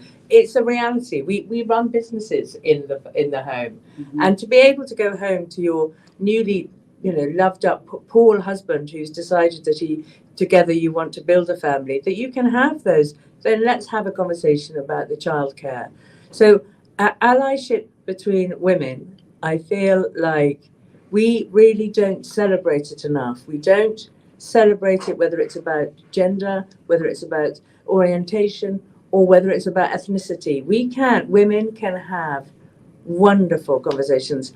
And that network that we build, I think really, really can not just get you through your day emotionally, but actually genuinely helps your career progression. And I suppose from my side, actually, what's been really inspiring for me is that, and this goes down to diversity in all angles. Okay, so we're talking here from a very much a gender lens, but actually, for me, what's been wonderful is I probably haven't had so much experience of the queer community. I haven't. That's just something that just hasn't been around me. And so meeting, and it was a conscious thing that Pippa and I do. We talk about our experiences in order to learn from each other. So Pippa learns from me, whinging on about something, probably about the kids or something. But it's, I'm learning from Pippa's communities. I'm meeting Pippa's communities. We met, you and I, Layla, we met over at the museum, the Queer Britain. Mm-hmm. And I'm loving it. I'm loving understanding it. I'm loving the fact that I now, when I'm in a room and there's a one-sided conversation happening, I can say, well, actually, I have a different thought process on that, which before I couldn't do that. Before I was kind of like, I don't really know where my conversation lands here. So Pippa offers that fantastically. And I would recommend everybody to get outside of their comfort zone, to have a conversation and get outside of your comfort zone, think about things differently. But also what's more fantastic is, and this goes back down to women securing more senior positions, is networking. I don't know what it is that if we branded networking as something else, maybe women would be more engaged in it. I don't quite know. The thing for me that's really come into play for the last probably 3 to 4 years of my life is my children have got a little bit older, so I've been able to be more visible and around, which is a big conversation that we won't go into today. But also networking. I have managed to secure wonderful allies like Pip, wonderful allies like you. We are, and the weird thing is about it, we all come together and all want each other to work, to be successful. We're proud of each other's achievements. It's a very, very different thing and I don't think that men don't network, but they network differently. We have to forcibly network, whereas I think men are very, very good at networking. It just happens. They naturally will maybe go, and I'm being very stereotypical here, but maybe go on a weekend away for a stag weekend, or there's lots of that happens that perhaps doesn't happen. Back to Pippa's point, that it might be, well, actually I can't do it that evening because my daughter's got brownies, or I've got to go to whatever it might be, something that I need to be at home for. But we are seeing a seismic shift, and this is what I'm exceptionally proud of. The men that are in that squidgy area, so my partner, my husband, he'll love me for calling him squidgy, or marzipan, maybe is more. That's so much more supportive of the understanding of the balance of the home life, and that's wonderful. We have built in respectful partnerships across both areas, both gender and both, everything. We've built in so many wonderful, respectful partnerships, and I think that is truly one of the things that has come from that awareness piece from 50 years ago, where we had to change that dial, and now we're really in a great space for it. And I really, truly believe that. Go on, Pips, what are you going to say? No, I would agree with that. I think it's interesting. I think when you have allies, where you, Stacey and I, we talk about work things, and I'm very vocal that I have, you alluded earlier, Lila, to mentoring sponsorship. I've done both corporate mentorship, partnerships, mentee relationships. I definitely think when they work, they really work, but they're rare. So again, for your audience, I would recommend, encourage, do anything you can to build your own network, to find, you naturally meet people in your working day or through your friendship groups. And you know that those are the ones that you have those funny conversations, at the side of the party, and you start talking about your careers. Take those friendships and hone them, look after them, share them. And then when you're ready, and I have a friendship group is the wrong word actually, but it's a very important group of maybe no more than 5 friends. And I share with them my end of year results that I get, marked on at my corporate level. I talk about my salary. It is incredibly exposing to get a friendship group where you talk about your salary, you talk about what's on your CV, you talk about how you present an interview or in the workplace, or overcoming, navigating around the workplace. All of those things we know we have to navigate, but literally choose your own friendship group, mentoringship, look after it, build it, and work it. It's a very exposing but invaluable piece of work, and a present to yourself and to those who you choose to partner up with. Do you know what also I think that we need to, we've looked at both sides of the gender conversation, but I'm conscious here that we're talking about how much has gender equity moved in financial services. And I think that financial services for sure have moved that dial, but it's also about, and actually to the point that we sort of went to at the very beginning of this, you could have a company that has maybe 25 employees, or you could have a company that has 500 employees. It's all about being able to have honest and open conversations with your employer. Now, of course, the employer that maybe has 500 employees is much more aware of the scenarios and the conversations that we're having here. But also we have to take personal ownership of being able to, and I do think that sometimes some of the law isn't quite on the side of either or. It's very difficult. I know that I have male counterparts who will struggle, obviously, to ask a question about, you're going on maternity leave. Have you got aspirations? What's the ideas?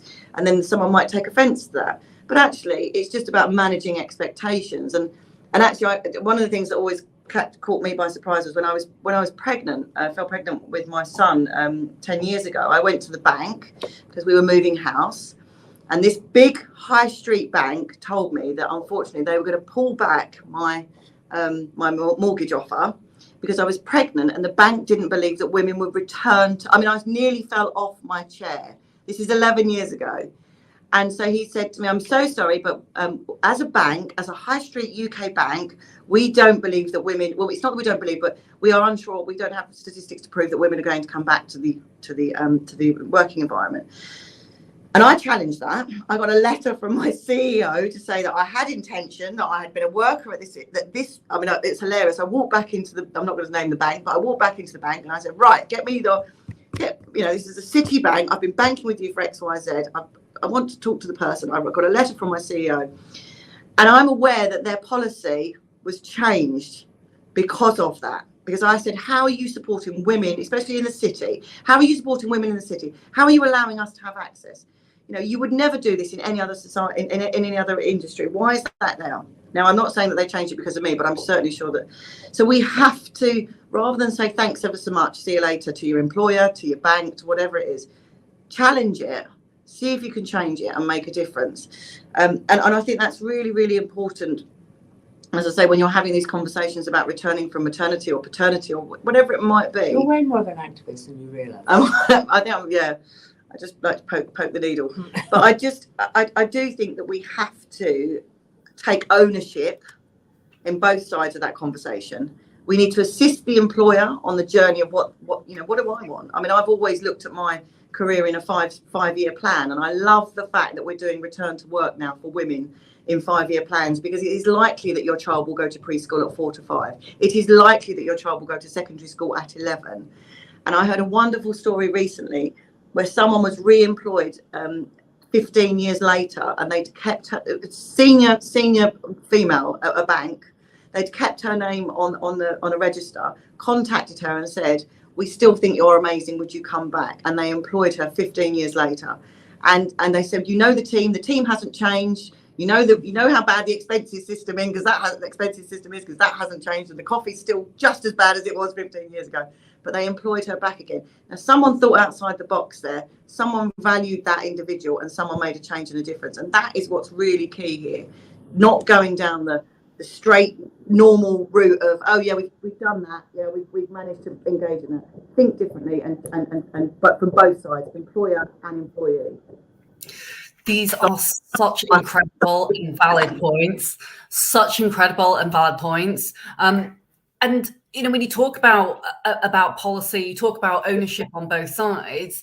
That is so key, not only from the company and the individual and vice versa, but also equitable policies, i.e., a woman wants to return to work after a certain period of time, but we need to then look at her partner, male, female, or another. What is the policy for the other parent? If we aren't also looking at equitable policies for, say, parental leave, the system breaks. And so it is such a multi-dimensional challenge to solve.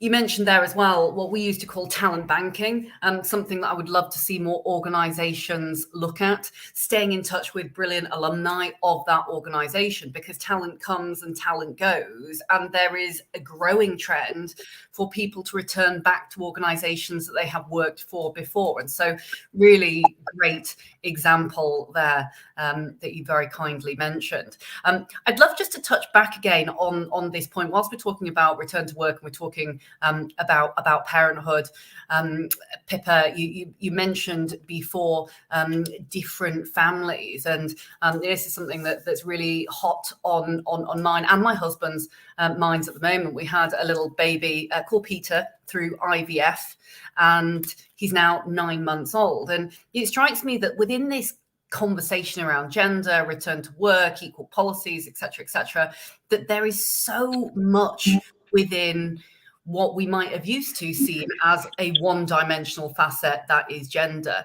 We've already proven throughout the course of this conversation that gender spans so many different things: parenthood, caring responsibilities, different types of families, returning to work, sectors, allyship. What's your take around, parenthood, caring responsibilities, and any examples that you can share? Because I know you kindly told a couple of brilliant little anecdotes. I think you were in the car, maybe on speakerphone, talking about, with your children, actually. And sorry, Stacey, with your children, talking about, and I think Pippa was on the line as well. And I just loved that story, and it made me think very about the importance of future generations, but also how important it is to talk about parenthood and caring responsibilities. Yeah, so this was a great story that I was in the car, and I don't even quite know kind of how it came about. I think Mum was in the car as well. And so my mum says, "Oh, is that your friend Pippa? And she's gay." And then my 7-year-old goes, "Gay? I know what gay is." And then I look around and I go, "Have you heard? I've just said that." No, Mummy. But I love the genuineness of the conversation. And my mum my mum's of an age that she sort of, was sort of doing the kind of, and I said, "Mum, you don't have to do that. We don't do that." "No, I know, but I didn't." She's finding her feet, with all these conversations. But actually, my mum's wonderfully amazing. But it was such a moment in time that was wonderful because, and then I'm starting to tell her about Pippa and about Pippa's partner, and it's a really lovely way to open a conversation with a 7-year-old girl that isn't me telling her something, but is bringing something to life. So I'm bringing Pippa to life. So being gay is not a diversity conversation. It's just normal. It's just life. It is it. That's it. Yeah, that's how it is. And it was quite a moment in time. Yes, I did tell that story, and I'd forgotten I told that story. So thank you for reminding me. But a lot of diversity conversations have become very much part of the tick box process, very much part of people anxious about right language, wrong language. And, I think Stacey and Mai's allyship of each other has really brought it back into being hilariously funny. I was running around Queer Britain event going, this is my friend Stacey, this is her first LGBTQI, event. And everyone going, hello, Stacey. And I felt the need to tell everybody I was straight. I don't know why that was. I was going, I'm straight. I'm straight. People was going, and I was just like, I don't know why I keep saying that, but it was just a joyous. So it brings that diversity back into the realm of joy. Learning about somebody's different faith structures, learning about somebody's different ethnicities, learning about somebody's different heritages. Don't be trapped by awkward. Can I say that? Can I wish somebody happy Eid? Is that the terminology? If you have an open and real diverse set of friends groups, people just want you to enjoy their way of presenting or being. And I just think we need to take diversity away from a rule book and into a Queer Britain museum drinks party, because they're good fun. But you know what? It's also hearts and minds. I think that the narrative at the moment is can be so forceful from one side or another. And actually, when you think about it from a hearts and minds perspective, and people that are passionate, people that care, people that want to be successful and be healthy and be loved, when you think about it like that, we're all in the same boat, right? We're all the same. We're all the same. We're all in that same boat. We all need kindness, caring. And what we need to do is get back to that hearts and minds first. A classic example is when Pippa said to me, we're going to Queer Britain. And I said, I didn't think we were allowed to use the word queer. Now, the Pippa said, well, what do you mean? But again, it's what I'm interpreting, because I don't think I can have that comment because I'm a straight woman. So I'm thinking, I'm not allowed to. But Pippa said, no, we're learning. We're learning these conversations. And talking of learning, I think what's also quite interesting is, again, around the subject, we talk a lot about the constraints and the constructs of companies. We make lots of references, senior management. Are we allowed to do this? Will they allow us to do this? And yes, of course, the bigger companies have intranets where you're allowed to understand what the rule book is. But every single company, whether it's hundreds of thousands of employees or whether it's just, 2 people running a small company, they are run by people. And, so my experience of coming out to work at one of the multi global French banks, investment banks, was, I had to just ring them up because at that era, there wasn't a rule book around same-sex partnerships and overseas assignments. And they did their absolute best to look after me. It wasn't in their rule book. So it doesn't matter whether it's raising an alternative family, whether it's needing time off for menopause recovery, or whether it doesn't matter. Caring for family, caring for elderly family. You sit there going, my company won't allow that. Senior management won't like it. You have to ask them, because there are people behind those words. Yeah. And I have to say, my experience, my maternity leave, I took 6 months off with both my maternity leave. And that was a conscious decision, because I work in an industry that was fast paced. I didn't, I told you my 5-year plans. I knew where I wanted to be, but my company were amazing, absolutely amazing. I say to my team leader at the time, look, I'm going to come back 1 day a week. After 6 months, I just want to keep my hand in. I just want to understand what's happening. And they were like, yeah, that's fine. There wasn't any pushback. There wasn't any, hold on a minute, what's going on here? Yeah, that's fine. But that was my decision. That was personal to me. I'm not saying that I recommend that to anybody else, because there will be other people that are completely opposite to me. That's not what I'm saying. But the point of it is, I kind of, at that point, I understood what I wanted. Now, I'm making a very broad assumption here that anybody will know what they want at 6 months. But what I think I love about that is the financial services are incredibly innovative. And that is not just in the commercials. They are innovative in the way they think, in the way they feel. And again, to Pippa's conversation there, they actually care. there's a very big understanding of caring. But I just wanted to pick up on something which I think when we talk about the structures of parenting, for sure, and that this is on both conversations, something that really hit home to me a couple of years ago is that when we think about the reliance of paternity, maternity, you know, however we're looking at that particular piece, in order to get anything to change for women and men to be supported, we need to think about it as a collective conversation. And I'm going to share this story with you, which was really, really poignant. During the pandemic, I had a young woman in my office who was on maternity leave. And she got to, I think, 9 months through her maternity. And she said, you know what, actually, because we're all working at home, I'd love to be able to log on from home. I think I can help you. The team's really busy. And when I looked at the details, and actually there's probably some lawyers in the room that might say, actually, this probably could have been dealt with differently. But when I went down to the details of her maternity contract, had she have come back for 2 months, it would have revoked her maternity and she would have been forced back to work. So in other words, she was trying to do something to assist the team. She really wanted to get back into the system and have a bit of an understanding and be part of a team player, and probably maybe at that point wanted to have a bit of time, you know, to regroup herself.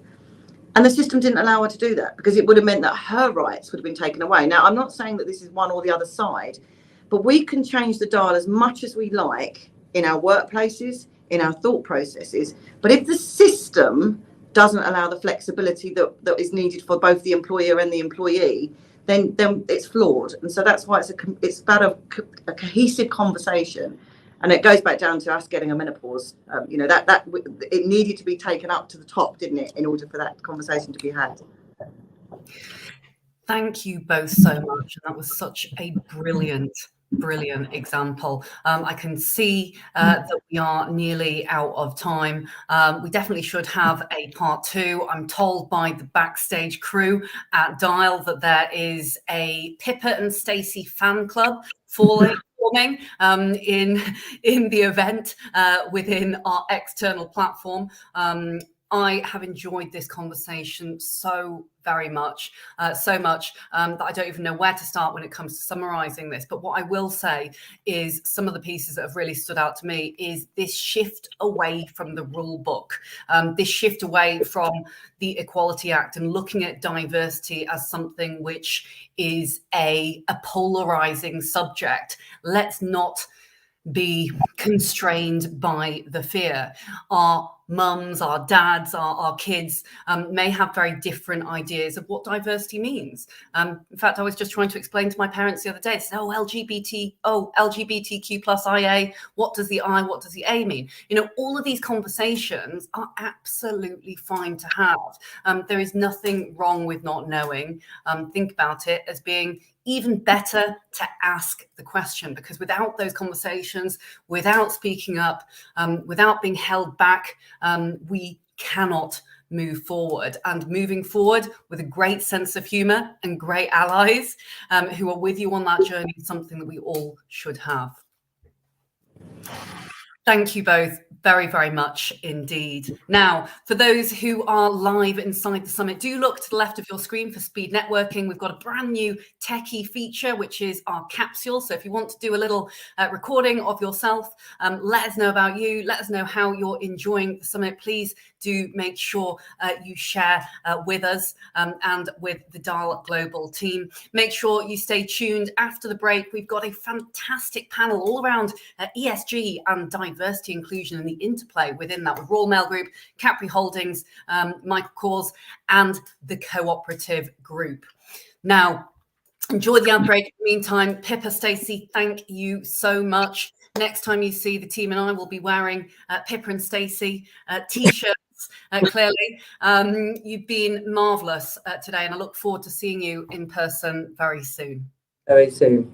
Thank you very much. Take care. Bye, everybody. Bye.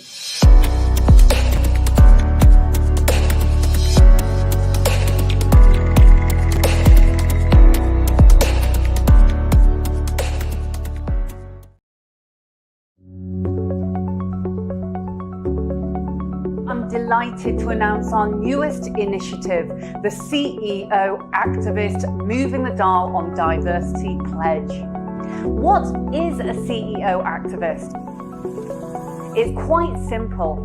There are allies, there are beacons, there are bosses, there are leaders who want to lean in and truly support, include, and lead from the front of an organization which is full of employees who can bring their whole and true authentic selves to work. They're the leaders who know inclusive and diverse workplaces are economically sound and make good, strong, strategic business sense.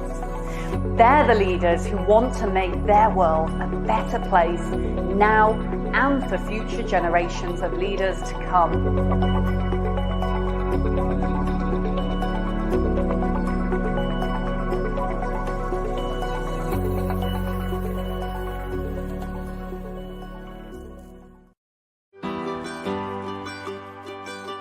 From Belfast to Birmingham, from Cardiff to King's Lynn, every corner of the country is served by our hard-working, talented team who make us the best at what we do. We're Blair the Fixer. We're Emma the Revenue Protector. We are Murray the Meet and Greet Man. We're the Transporters, the Postcode Precisionists and the Night Managers, the Mail Detectives and the Stamp Stoppers. We're collecting and connecting. We are guarding UK letterboxes. We are caring for our crew. No matter what we do, no matter where we are, we all play a vital role keeping the mail moving and delivering a great service for our customers. Early starts, through the night, whatever it takes to get the job done. We're the team that delivers Christmas, the team that keeps customers and communities connected, the team that serves over 30 million addresses across the UK. We're all part of it. We are Royal Mail.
Is there equality when the landscape is uneven?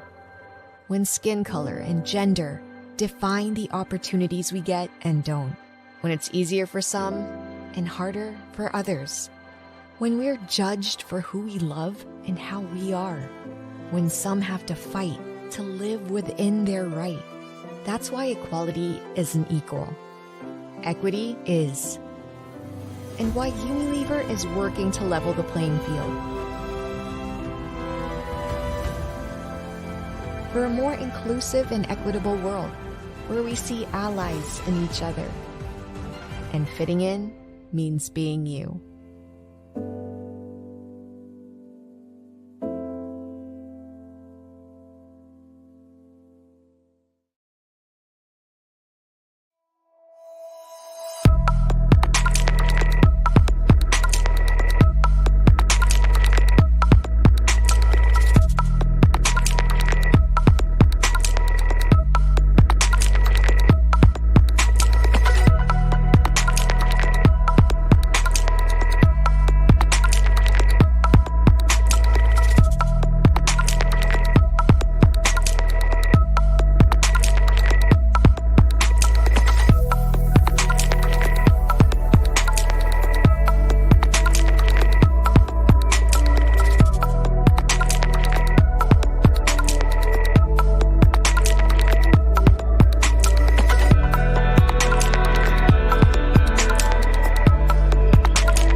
Great ideas have the power to make a difference, moving people to act, to speak, to choose.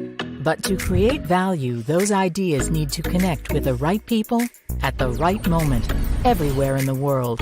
HH Global is the first truly tech-enabled creative production and procurement partner for brands seeking stronger, more sustainable growth. We understand better than anyone that ideas are only as powerful as their execution. With the largest global network of experts, suppliers, and capabilities, HH Global gives you the power of big impact across every channel and market, turning your big ideas into real growth.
Factoring in these 10 specific facets of diversity, inclusion and belonging, organisations can get a very real and measured account of exactly where they are today. They can then look at the ways in which they can move their dial significantly forward by identifying the areas that need the most work and development. The 10 facets are important because it actually puts a framework around it that makes the industry have a better opportunity to manage it in both the UK and the United States. The diagnostics in the report help organisations benchmark it themselves against what the industry is doing, how they report, measure, but most importantly, take action on the findings across the report. It's useful data that, in my opinion, everybody who is responsible for culture should absolutely read.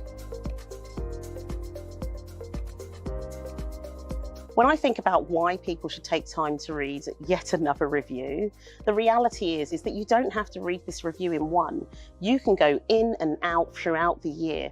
We won't solve diversity and inclusion and the barriers that's in place in organisations by one review. We will solve this by working on this over time, really investing in sustainable solutions. So you should take time to read the report, and I know there are many reports that cover the different characteristics. The reason for it though is it really is that one-stop shop. It has all of the 10 facets in there, but also it's great because it gives you feedback about how you're doing. There are fantastic case studies in there. And what I really find valuable is there are absolute nuggets of ideas that you can take and you can put them into your organisation. You can create a fantastic discussion in your organisation from all the insight that's in there, but through those ideas, you can actually turn those conversations into action.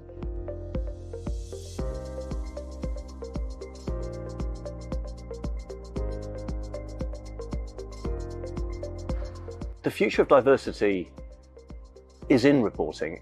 It's so important. We say at the foundation, what gets measured gets done, but you can't improve unless you can measure.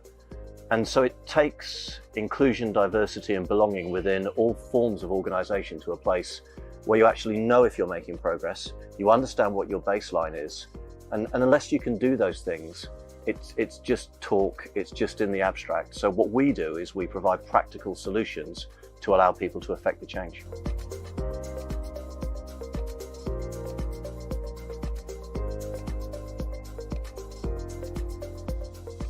Not only do you get a report on how you've scored as a business, that means that you can look at it and see where you're scoring well against other businesses or not so well, but it also then enables you to build a plan and actually really understand where there's opportunity.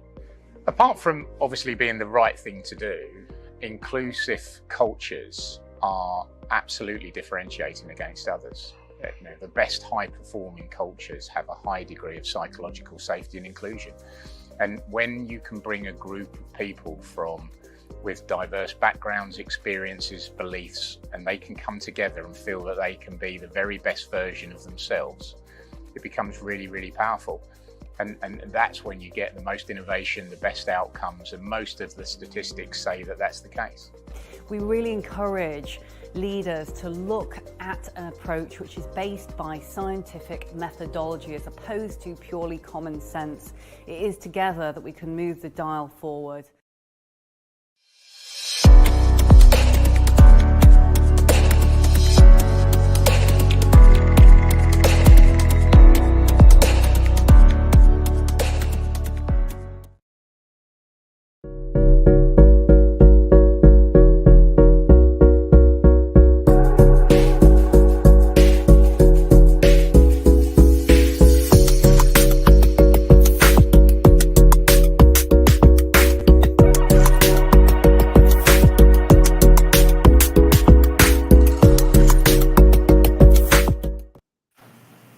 Hello, and welcome back to the Dial Global Summit. This panel is all about accountability in diversity, inclusion, belonging, and equity, or DIBE. How to win customers and hold suppliers accountable through DIBE credentials.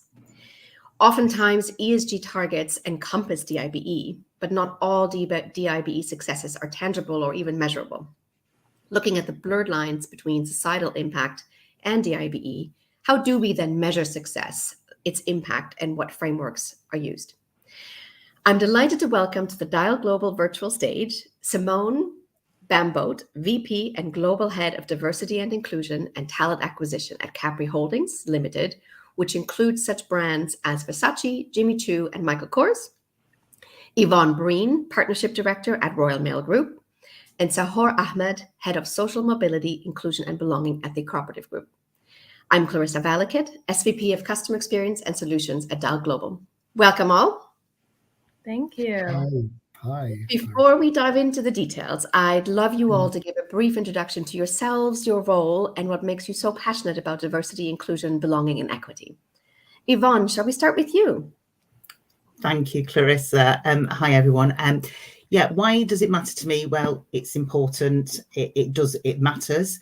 And for me, I'm passionate about belonging. I'm passionate about everybody feeling like they're belonging. And as chair of the Women's and Allies Network in Royal Mail Group, it's really important that everybody is treated with respect and celebrated for their differences, but embraced as well for everything that's different about you.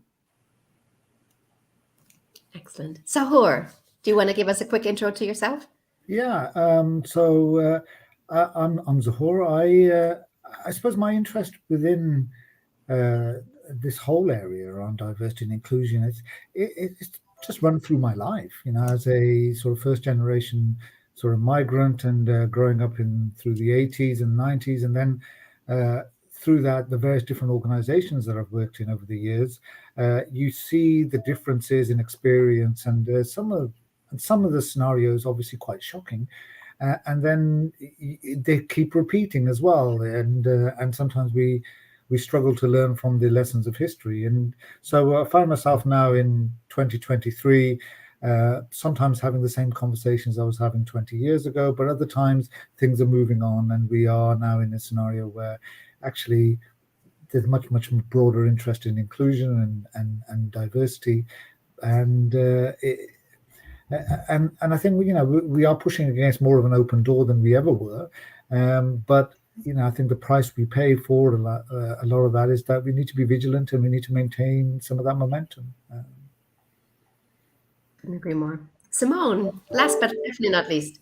Yeah, so similar to you, Zohor, a little bit about me is I grew up in a very kind of small religious group. It's called Zoroastrian. So originally from Persia before it was Iran, migrated to India.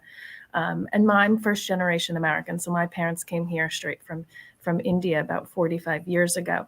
And I've always been the only person in a room that is of this faith. So I kind of started my early life trying to avoid talking about it, right? Being different from everybody else. And then quickly realized in my 20s that through education equals acceptance. And I was going to share as much as I could to just teach everyone around me so they could be more open. And I think that's really where my love of diversity and inclusion started. And to me, it really is about meeting everybody where they are, opening up their heart, and having the ability to do that while working is like the two best things to me. So that is kind of at the core why DE&I is so important to me. Excellent. Thank you so much. It's so great to have you all with us today. So let's get started. We know that 45 minutes can go very, very quickly. To start off with, how can we ensure DIBE does not get lost in the wider world of ESG? Simone, do you want to continue and we can start with you on this question? Yeah, sure. So at Capri Holdings, we have kind of kept our CSR teams and our DE&I teams separate. And I think that's really what has helped us in this process. While we work very, very cohesively together, and DE&I is actually under a pillar of CSR, our initiatives, our goals, our actions are created separately and driven separately. So while we continue to communicate that the teams work very closely together, we each drive our own and are held to the board as well as our CEO separately. And that to me is what ensures that, CSR or anything to do with sustainability isn't kind of overlapping or pushing anything from a DE&I perspective to the side. That's fantastic. Yeah. Zohor, what do you do at the cooperative? Well, I really like what Simone just said there, because if you think of the D&I team or the DE&I teams within any organizations, what they should be doing is acting as enablers that are enabling other parts of the business to be diverse and inclusive and be equitable in the way that they are operating their services. And that's very much what we are doing as far as a co-op is concerned, in that, so my role, if you like, with the central team within the group is to enable all the different functions within the group to be equitable in the way that they are providing their services and the way that they are delivering their different priorities. And I think the issue, and going back to your question, Clarissa, is around, it gets lost when you don't define it effectively. And when that definition is where, so people talk about intersectionality, for example, and it's the current buzzwords, one of many that are in the air at the moment with regards to how we are developing this practice. It's absolutely key, and you'll notice that within my job title, social mobility is a big player as well. But what the interesting thing with that intersectionality element is that we need to be really clear about how we are defining the impact on various different elements, and then what we are then ultimately doing about it. One of the phrases I sort of picked up a couple of years ago was motion is not progress. And we see in a lot of these intersectionality areas and a lot of the areas where D&I gets involved is we see motion, but because we lack that clarity, we don't see progress. And so what we are keen to do is kind of define the difference between what is an output and what is the outcome that we actually want to achieve. So, for example, the way that we are leaning into, particularly the way that we are leaning into some of the social value work that we are doing and how we are creating more social value with the way that we operate. And it's a real key tenet in the way the cooperative works. The key thing with that is that actually we want to see a diverse group of different communities benefiting from that. But we also want to understand what those benefits are. We don't just want to sort of tick a box. We want to support and maximize those benefits. And then when you overlay it with a social mobility element, what you find is actually there are opportunities there to deliver better outcomes with regards to some of the other aspects that we're doing. So I'll give you an example, just to make myself a bit clearer. So we're doing a lot of work with community kitchens within Britain. One of the areas within community kitchens that is really powerful is that you find you have an audience which would benefit from other social mobility interventions around employability, around developing access to different aspects of social capital, which some of those communities may lack. But that can easily get lost if we're not clear that that's what we're trying to do there. So in summary, really what I'm talking about is the mature role of DE&I function within an organization is to enable the rest of the organization to improve and work better.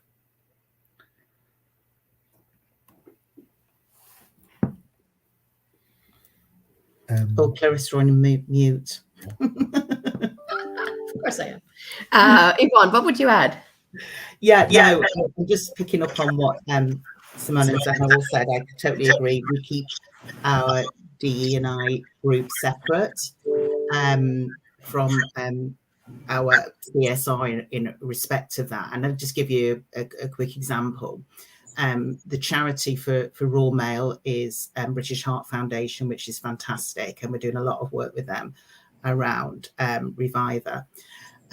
However, in the Women and Allies group, we've adopted our own charity, which is Hestia, which we're working with on online safe spaces, domestic abuse awareness and support of that charity. So we can certainly operate together, and the strength of the whole and of the whole group is huge, and the impact we can have both in the communities we serve and widely, across our own communities within Royal Mail is massive. But then we actually can define within our own specific areas and groups that that represent us to do things that we particularly want to support, such as in the Women's and Allies and supporting the domestic abuse charity. Yeah, it's really giving you that power to zero in and focus on. Correct, and have that focus that if it was all lumped together for looking for a better term, but if it enables us to be able to have specific focus in specific areas, and that works for all of the groups, including the youth, embrace and disability and the like. Makes sense. Are our metrics showing the full picture of the impact our DIB initiatives are having across the organization? Zahor, what do you think? Interestingly, I was having a conversation a couple of days ago with a number of people from different organizations across the grocery sector in the UK. And people were still saying, well, we don't feel comfortable asking some of these questions to our colleagues. And so I'm thinking, oh my God, wow. I was actually slightly sort of taken aback. So what I would say is we continue to have an issue with metrics and data. The problem that we have with that is that we have this inconsistency in what we're collecting. And unfortunately, then some of the key groups that you want real strong data on, you don't have it. And therefore, what can you really allow and that level of uncertainty to play into? What really can you then conclude from what the data is telling you? How can you turn that into intelligence? In my last role, I was working in the finance sector, and we had something like a sort of a 40% error margin in our diversity data. And I remember talking to the chief finance officer and saying, would you accept this type of error in any other part of the business? Yeah. And he goes, oh God, no. I said, well, exactly. So why are we accepting it with D&I? So I think our only issue, well, that's why I say only issue, but our main issue with data is that it's still not consistent and it's still not strong enough. We can then use that data to get us to a place where it is then intelligence, and the intelligence then drives the interventions. What was really interesting, sort of, 2 organizations ago, I remember sitting in a room talking about our lack of representation from Black and minority ethnic groups across our leadership, and I remember the chief exec turning around and saying, "Well, why aren't they applying? We need to do more to attract. We need to do more to attract." And I just started in the organization, and when I started looking at the data, attraction was not their issue. Yeah, the issue was that throughput through the recruitment pipeline, and so it plays a really important part. We do need to get better at that data. That data will then drive the right interventions to get the progress. But we have really inconsistent data in many organizations that I've worked in over the years. So even now, if you were to do a cross section of even the public sector within the UK, you'll struggle to find anybody that has over 90% diversity data for their colleagues, and probably within the private sector it is much higher. And that is something that we need to continue to bang on about. I mean, I know it's not as sexy as some of the scenarios that people want to get engaged in, but in each of my quarterly reports to the board, it's always item number 1, data. Yeah, and this is what it's telling us, and we have to get better at it. Yeah, we have to find a way to actually properly measure and diagnose the problem, zero in, and then we can focus our efforts. Absolutely. I mean, how many times have we? I've walked into organizations where, when you start having those conversations, and people saying, "Oh, we never really thought about what the outcome is that we're looking for." So, for example, a training program for recruitment, the output is the number of people that you get on the training program, but that's not the outcome. The outcome is an increase either in representation or a proportionate impact through the recruitment cycle. That's what you're actually looking at. But then to be able to do that, you need strong data. Yeah. Yvonne, how about at Royal Mail? Yeah, I'd agree with Sahar. It's difficult, and data is a moment in time as well. It's only as good as the last time you captured it as well. So we try and do a number of things, and ultimately what it is we're trying to make people comfortable in coming to work, being authentic, being them, bringing their whole self to work. We do that in a number of ways we have what we call a big trust survey, which we get everybody to complete, and it asks about diversity inclusion questions, and asking people to share who they are and what they represent, which is brilliant. And like you say, some people are willing to share that, some people would choose not to. We also have targets around ethnic minority representation, around female in senior leadership roles. So we try and do lots of various things really to try and move the dial where we can, with sort of embracing everybody and trying to get them involved and feel comfortable, as well as actually putting some hard things down to say, right, this is what we want to achieve, and what do we need to do that, and we review that through our groups and ensure that happens, and through our procurement and through our suppliers as well, and things that we can influence that way as well. Simone, you're based in the US, I believe. Correct.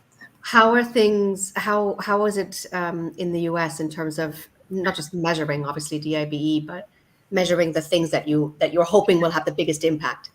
So what's nice? My team is a global team. So, North America, we have the ability to track demographics legally, which most certainly helps us in determining what our metrics will be, especially from a recruitment process. So we know kind of where we want to be and how we will continue to balance our population to look more like the population of the US, for example. Where we struggle significantly, and I think where both of you are coming from, is in Europe, right? Where it is not legal to be able to ask demographic information, which is very difficult, because how do you then track your progress, even just from a diversity recruitment perspective? We're just starting to add metrics from a demographic perspective in the UK, but nowhere else can we do that yet. So it's very hard, if you don't have that data, to be able to create programming based on the actual needs of your employees, and then be able to track your progress, as we keep stating.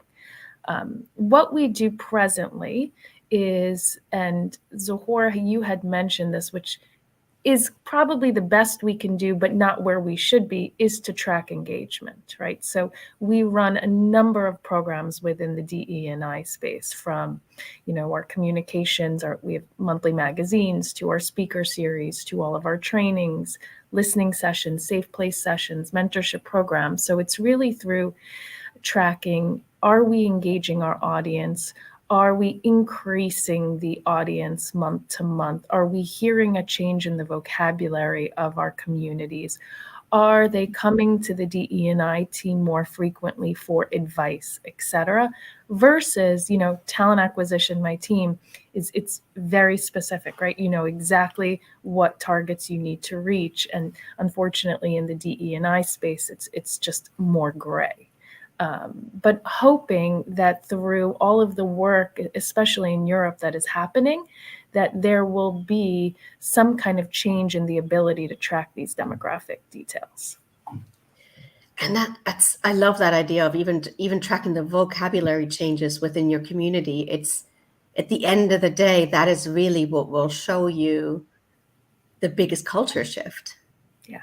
And for example, having the marketing team come and say, this is something that we'd like to do. Would you mind taking a look with your DE&I lens?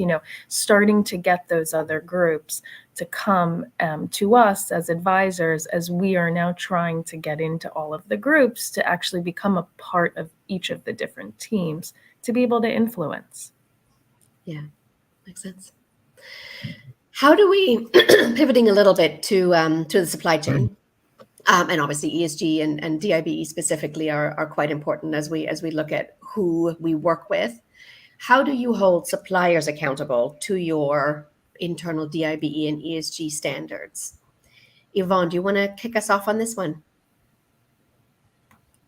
Yeah, well, at Royal Mail, we have our responsible procurement processes and tender. We have over 4,000 suppliers annually. So, it is a large process to manage, but we have a commitment to equality, diversity and fairness, and it extends through our supply chain.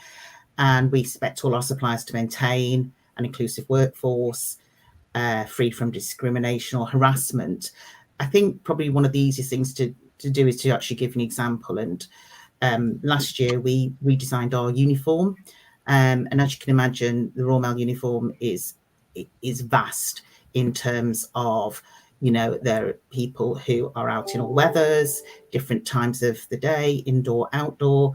So it's really important. We did a whole, our uniform manager went round and hosted events throughout the year and getting input from the wearers. We actually involved a scientist who would look at a biochemist looking at the body and looking at the pinch points, if you like, of the uniform and where we needed to improve the fabrics, improve specifically for women, to say, okay, for the menopause, the layering, introducing gilets, breathable fabrics, darker coloured trousers, things like different aspects of that, but working really closely with our supplier on that.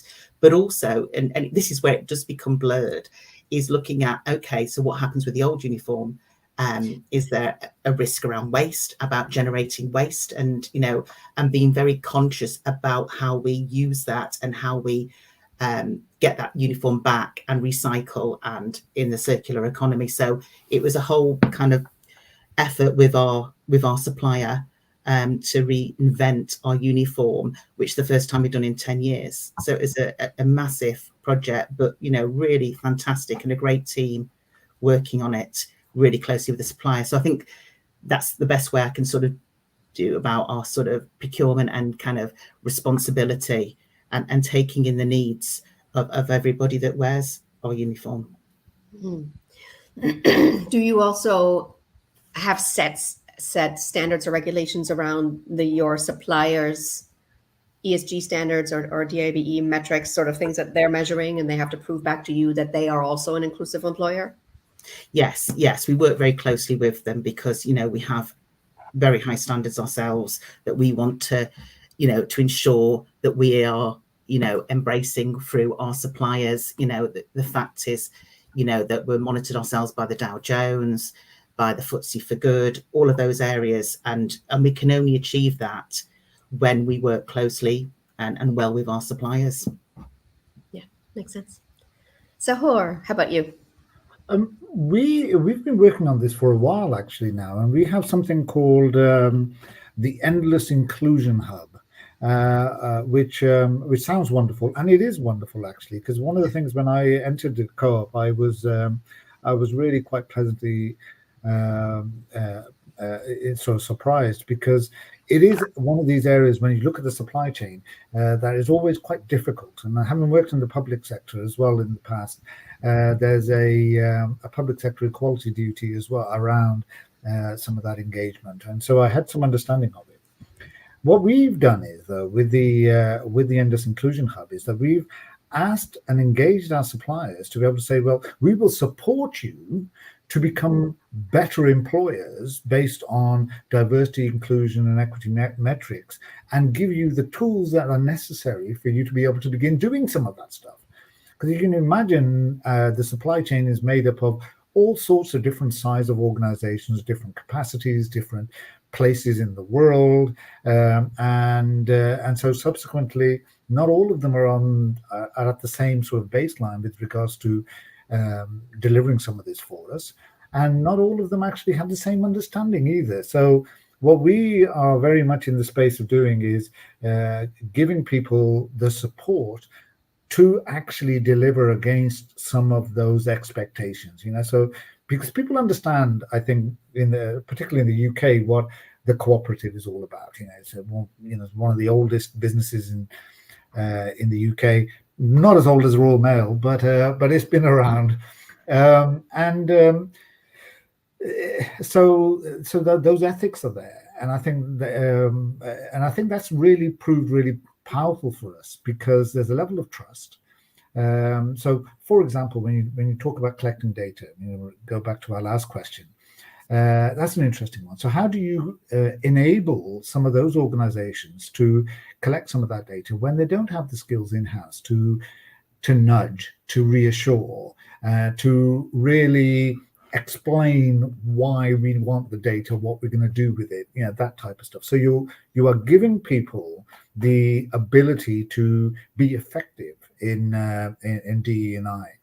And I think that's very much where we are. And I think we started in that inclusion hub with a couple of dozen members, and now that membership is in the hundreds, and I think people are seeing the benefits of it, and it is is really, really powerful. And now and like Yvonne says, we're building it into our initial contracting as well, so that, but at the same time, what we want to do is we want our we want our suppliers to be able to succeed in this. And so rather than being another hoop for them to jump through, it's actually, these are the benefits, and this is how you can support us to do this for the betterment of society. And I think that's and that's the sort of ethos that we're coming at it from. And it's been and thus far it's been very, very successful, actually. I love that, really bringing in the supplier on the journey, essentially, right? And being inclusive with them, not just a flog that you can use when they're not.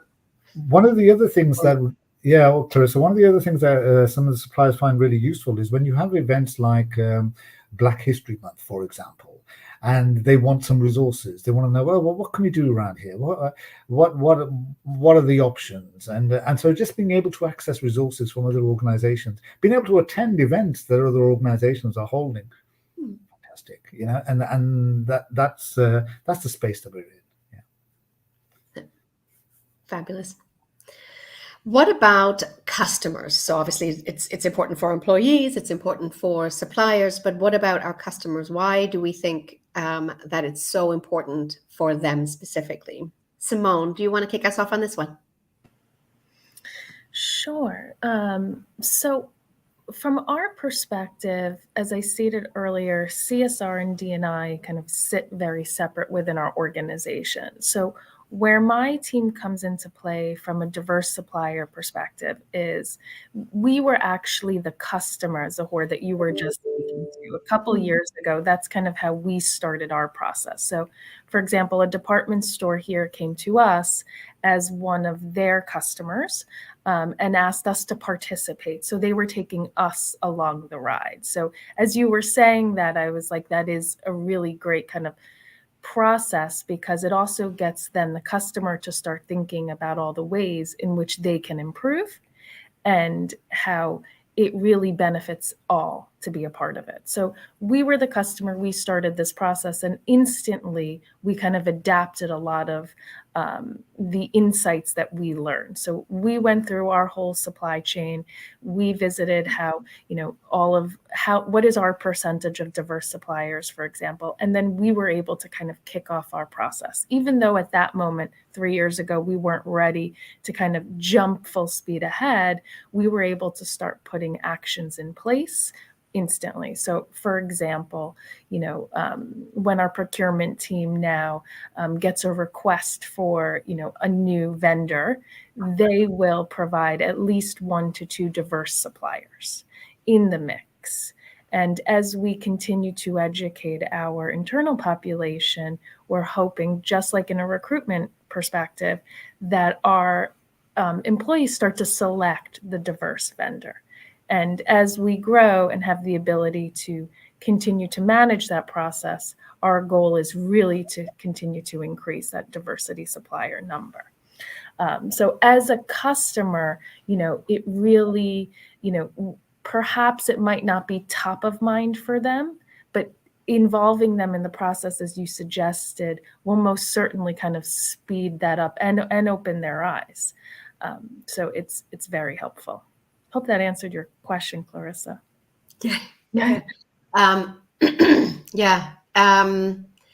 What about for your customers then? What do you think is so important to them that Capri Holdings is a diverse organization? Incredibly important, right? If you look at the population and the communities that we sit in and the populations we serve, they are incredibly diverse. And as we all know, environmental diversity, equity, and inclusion, those are all topics that are front of mind, and people want to know that the company that they're purchasing with truly cares.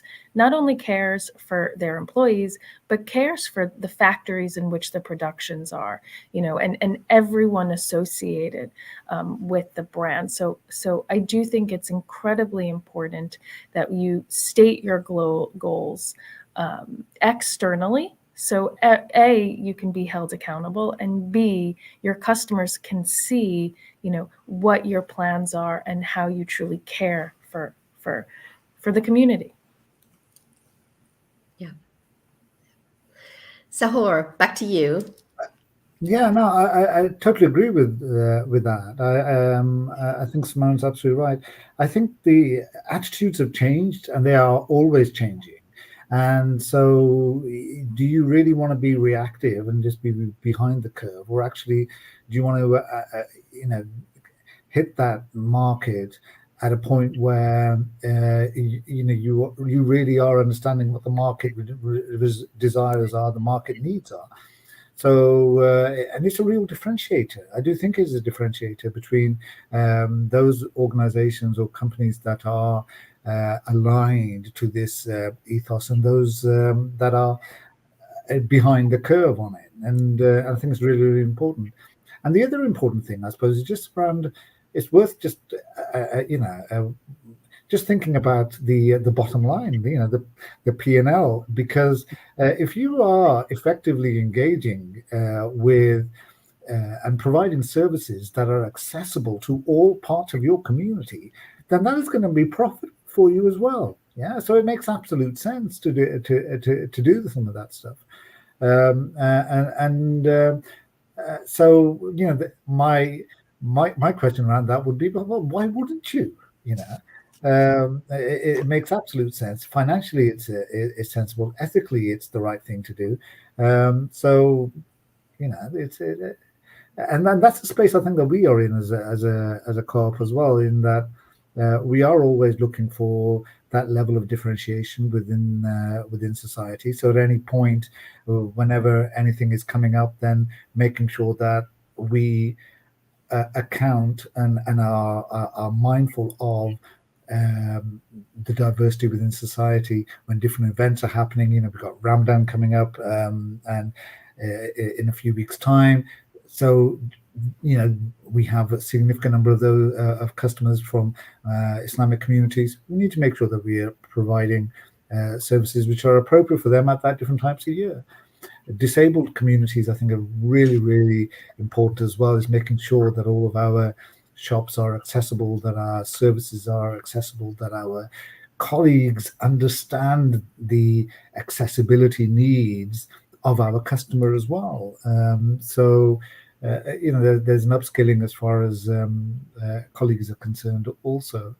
But essentially, I think this is it is the nature of how people's attitudes have changed as well. So if you do want to differentiate, then you really do have to nail your colors to the wall and say, well, look, this is what we're doing. And then, as somebody once said, if you build it, they will come. Yeah. And Zahor, to your point, we find the number 1 and 2 questions that potential candidates ask us in the process is always about sustainability, environmental, as well as DE&I. It's really interesting. So those are most certainly, front of mind for everyone. Yeah. I heard the phrase climate refugee for the first time a few months ago. And it was a friend of mine from Peru who was talking about it. And I just thought, wow, yeah, there's a global shift here happening all the time, which we really need to be mindful of. These things are real; they are happening, and as businesses, we need to be responsive to them. I read somewhere that Gen Z, for example, will make up 27% of the workforce by 2025, and they, as I'm sure you know, are a massively value-driven generation, as are some of the younger millennials. So obviously, if you do need to keep up, right? It's the younger generations that are going to come in and are going to start spending the money. So obviously for them, it's absolutely pivotal. Mm-hmm. Yvonne, anything to add? Yeah, no, I agree with everything that's been said, and our customers are our customers as well. So it's kind of like our customers will come to them, and I agree with both of you in the fact that it is around the environment, it is about D&I. It's already important. Our front line represent the communities that they operate in, and they are the face of our customers when we're out delivering the goods on behalf of our customers. So it's really important, and particularly picking up on something that Zahor mentioned, and putting it into a commerciality, into delivering something for those communities, and expanding on that. is during COVID, postal workers are key workers and we were out delivering throughout the pandemic. And of course, people were, in their homes, unless you're a key worker, staying at home. And we introduced a new product called Parcel Collect, which enabled people to have items collected from their homes and posted around the UK to their friends, colleagues, wherever that needs to be. And since then, it's grown, it's expanded. It's huge now in terms of being able to support customers who are either hybrid workers, so you're working at home, sometimes working from the office. It can be collected from the office, collected from home. It may be for a side hustle, or in fact, actually picking up as a horse point about vulnerable or disabled. It's now that a real key thing and it may be temporary, it may be after an operation, it may be for a short period of time, to be able to have that access, to have, your post, you turn up and collect what you need collected from your home is a great service, and it's developed and expanded and changed in shape and size to reflect the need of our customers and their customers. So that's kind of, picking up on that sort of how we develop and grow and change and innovate as much as we can. Yeah, makes sense. We talked about the economic and like the bottom line impact, obviously, which, yes, we can all do it because obviously we want to drive a change for society. But at the end of the day, the company cares about investors and money. I read an interesting article in the lead up to International Women's Day, actually, where McKinsey had done a study on, and I'm going to look at my notes here. McKinsey had done a study at the economic potential if the global gender pay gap were narrowed. Mm. And what they found was that both in advanced and developing economies, GDP would increase by 8% a year, or $12 trillion, just if it was narrowed. Now, what they then did is, if we had women match men's participation in the workforce, so a 50-50 representation, number one, but also a 50-50 mix in levels of seniority, in levels of full-time work versus part-time work, all of that in levels in the sectors. So obviously there's sectors that are overrepresented or underrepresented. That could go up to 26%, or is $28 trillion in GDP every single year. Wow. And that was just gender. It was, the numbers were, even if you added in ethnicity into that, it got even worse. It got even, bigger potential. So it's definitely good for customers, good for employees, good for the bottom line, good for everything. It's a no-brainer, isn't it? I used to use this phrase in some of the training where people will talk about the erosion of privilege. And what does that do when certain people had privilege at one time, and then now suddenly, as we try to make things equitable, their privilege erodes? And my response to that was, well, actually, you know what? A rising tide lifts all ships. And that's what you're saying there, essentially, is that will lift everything. Yes, there were people who were in privileged positions in the past, and potentially they will need to be a little bit more competitive going forward, but that's no bad thing for the organization, for the individual themselves. Actually, they'll feel more fulfilled. And number three, if it's affecting your GDP like that, then wow. Yeah, definitely a no-brainer.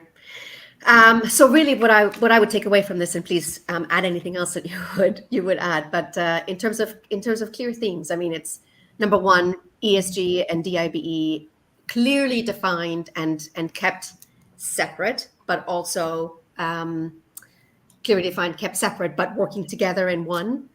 Data is vital, but really, really hard to get to. I hear this all the time, and everybody has the same challenges. So really trying to crack that nut is something that we at Dial Global will be looking for as well.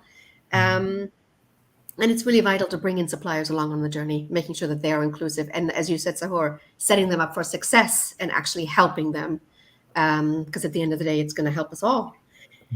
I think that probably brings us to the end. Does anybody else have any other closing thoughts? Just as you were talking there, sorry, Simone and Yvonne, but just as Clarissa was talking there, I just had this thought that, these things are difficult. Data is difficult, but we don't have the luxury of not doing it. We don't have that luxury. So we just need to keep on at it until it is the norm, So, and that's that cultural shift that you're looking for, so that people do understand it. And one of the interesting thing that I've said to some of our execs is, if you can't explain it, then you don't get it. So let's try and get more people in the business in a position where they can explain why we're doing what we're doing. Yeah. The more you have of that, then you get. We need more than compliance to these things. We need commitment. Yeah? Yeah. And to build commitment rather than compliance, people need to be able to, really, they don't need to be mellifluent, but they do need to be able to explain it. Yeah? That's it's almost like acceptance and then compliance. We need to really understand it and believe in it. Yeah, absolutely. Yeah, definitely. It has been so fantastic to have you all here. Thank you, thank you, thank you. You've been wonderful guests. Yeah. If you are live, if you are live inside the summit, please look to the left of your screen for speed networking and the virtual booth during the ad break. And don't forget to tag Dial Global and use our social media handle, #MovingTheDial. Please do join us after this short ad break for the next session on pay gap, data, and ethnicity, shifting the onus to business. Thank you so much. Thank you. Thank you. Thanks. Bye.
Delighted to announce our newest initiative, the CEO Activist Moving the Dial on Diversity Pledge. What is a CEO activist? It's quite simple. There are allies, there are beacons, there are bosses, there are leaders who want to lean in and truly support, include, and lead from the front of an organization which is full of employees who can bring their whole and true authentic selves to work. They're the leaders who know inclusive and diverse workplaces are economically sound and make good, strong, strategic business sense.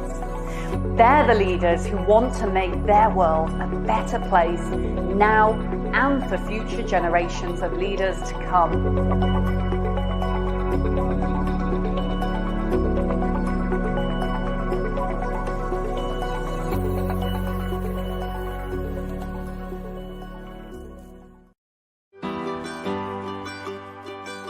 From Belfast to Birmingham, from Cardiff to King's Lynn, every corner of the country is served by our hard-working, talented team who make us the best at what we do. We're Blair the Fixer. We're Emma the Revenue Protector.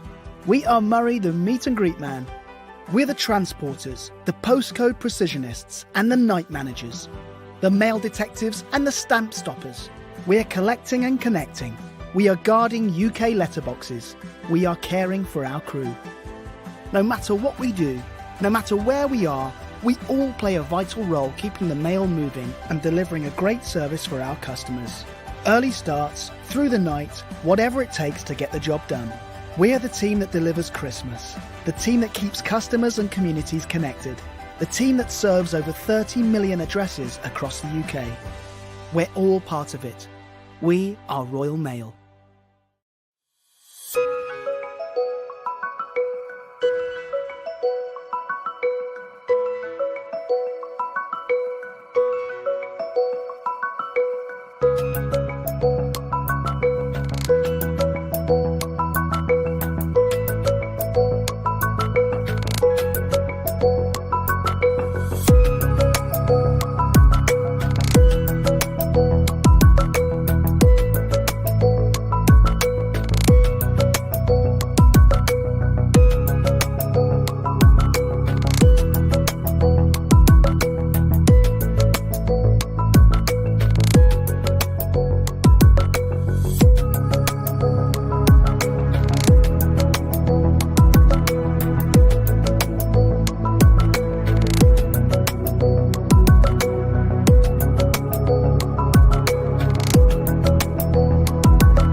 Is there equality when the landscape is uneven? When skin color and gender define the opportunities we get and don't? When it's easier for some and harder for others? When we're judged for who we love and how we are? When some have to fight to live within their right? That's why equality isn't equal. Equity is. And why Unilever is working to level the playing field. For a more inclusive and equitable world where we see allies in each other. And fitting in means being you.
Great ideas have the power to make a difference, moving people to act, to speak, to choose.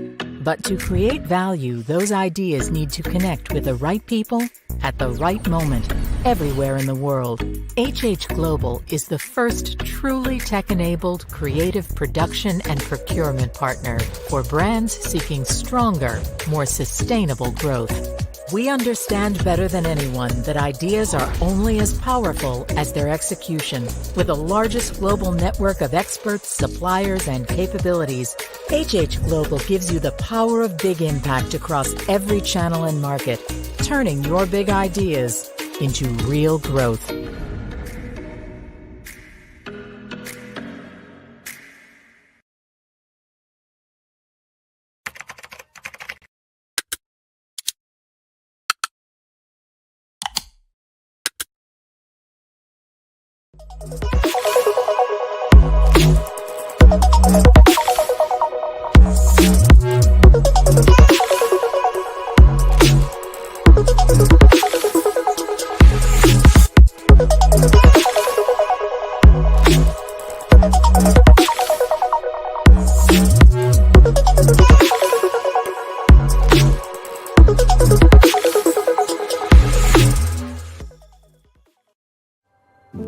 How is there equality when the landscape is uneven? When skin color and gender define the opportunities we get and don't? When it's easier for some and harder for others? When we're judged for who we love and how we are? When some have to fight to live within their right? That's why equality isn't equal. Equity is. And why Unilever is working to level the playing field. For a more inclusive and equitable world, where we see allies in each other. And fitting in means being you.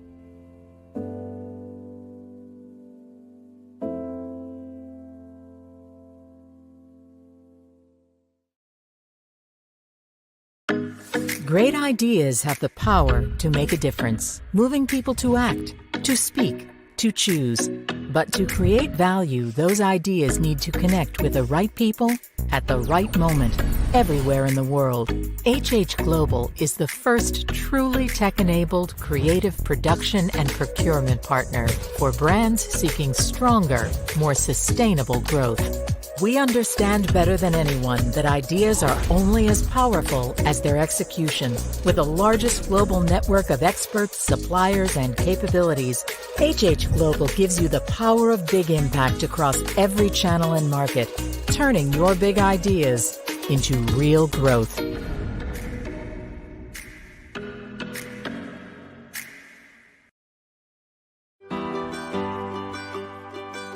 From Belfast to Birmingham, from Cardiff to King's Lynn, every corner of the country is served by our hard-working, talented team who make us the best at what we do. We're Blair the Fixer. We're Emma the Revenue Protector. We are Murray the Meet and Greet Man. We're the Transporters, the Postcode Precisionists and the Night Managers. The Mail Detectives and the Stamp Stoppers. We're collecting and connecting. We are guarding UK letterboxes. We are caring for our crew. No matter what we do, no matter where we are, we all play a vital role keeping the mail moving and delivering a great service for our customers. Early starts, through the night, whatever it takes to get the job done. We're the team that delivers Christmas, the team that keeps customers and communities connected, the team that serves over 30 million addresses across the UK. We're all part of it. We are Royal Mail.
Welcome back. Our next session is called Pay Gap, Data and Ethnicity. I'm Corina Balananu. I am the founder of Innovation Partnership. We are a high-touch membership organization for board members and C-suite of large companies. I'll be chairing this particular session. Despite big steps forward, there are still some key failings in policy and business management. In 2022, it was announced employers will not have to publish their ethnicity pay gaps after the government reversed a previous commitment and decided against making it mandatory. Having an inclusive culture is now a key consideration for prospective hires. So there's definitely a value to companies self-reporting and shouting about their successes. So why aren't more organizations self-reporting and identifying where change is needed to close the ethnicity pay gap? Our panelists today are Yvonne Smith, Zara Nanu, and Scott Walker. Can I start by asking you each to introduce yourself very briefly, your role, your company, and perhaps why diversity is important to you? Scott, can I go to you first? Yeah, thank you, Corina. So Scott Walker, CEO of Expert HR. Expert HR has been providing sort of best practice guidance and insights to HR professionals for decades now. We serve nearly 40,000 HR professionals around the world in 8,000 different organizations. Most recently, and in the context of this discussion, we serve nearly 1,000 organizations in helping them report, understand, and take action on their pay gaps, whether that be by gender, ethnicity, or any subgroup. So excited to be here. Thank you for the invite, Corinne. Thank you, Scott. Zara? Yeah, hi everyone. Excited to be here. Thank you for the invite. I have set up GapSquare about 7 years ago to help organizations look at their pay gaps by understanding their data and having access to a software tool that makes it really easy to see where they are in terms of different pay gaps in their organization, why they have those pay gaps, and how they can take more data-driven decisions to narrow those gaps. About a year ago, excitingly, we became part of the Expert HR family, so that gives us now a platform to support organizations more globally. So we have companies we work with in all the way from New York to London to Amsterdam and beyond. And we're really excited about supporting more organizations to understand their data and the different pay gap that they have within the organizations. Thank you. And Yvonne?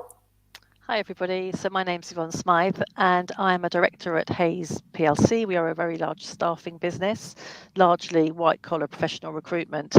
I wear a number of different hats at Hays and hopefully I can bring some of these insights to our discussion this afternoon. I look after our HR recruiting business. So Scott and Zara, I'm sure we have some shared contacts in the market.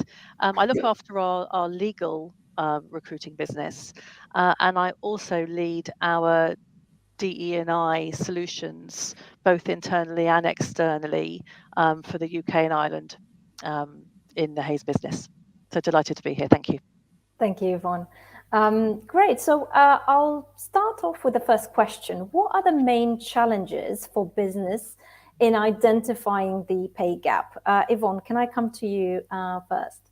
Sure. I mean, I'll come at this, I think, on a couple of different contexts. I think, first of all, how are we experiencing this as an employer? We're a very large employer in our sector.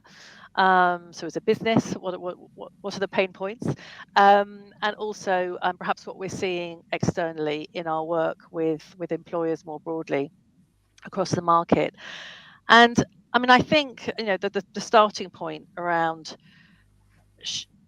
using pay reporting as a way of measuring progress and making sure that, I guess, feet are held to the fire. I mean, we all start off with, if you value something, you're going to measure it. If you measure it, it's going to get done. So we understand that dynamic.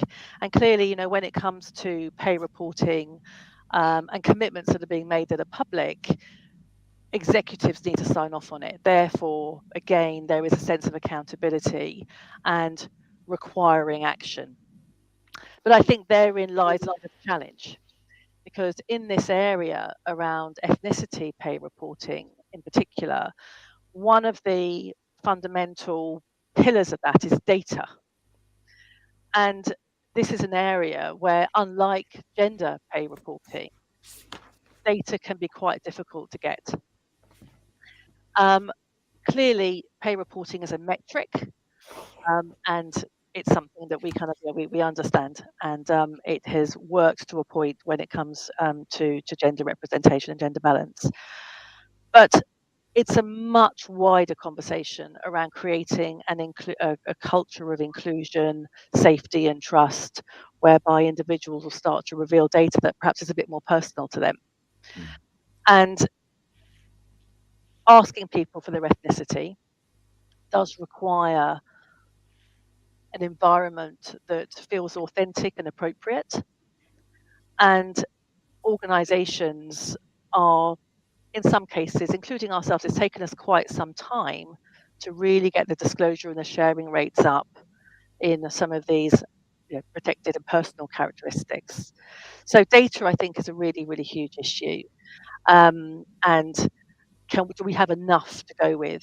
And because it's personal protected information, and I'm sure that Scott and Zara will talk about this, but you then get closed groups because of the subclassifications that sit within ethnicity reporting. And so can you even do something with the data that you've got? Because can it be attributable?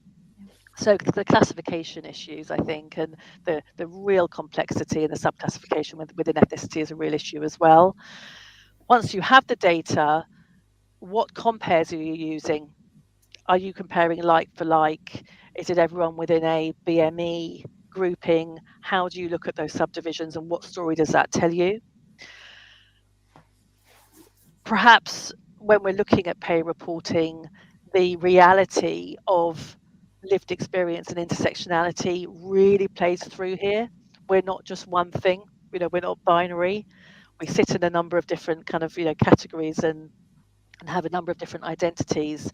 So it feels perhaps that it's a bit of a blunt instrument when you're looking at that level of complexity, as I say, particularly intersectionality.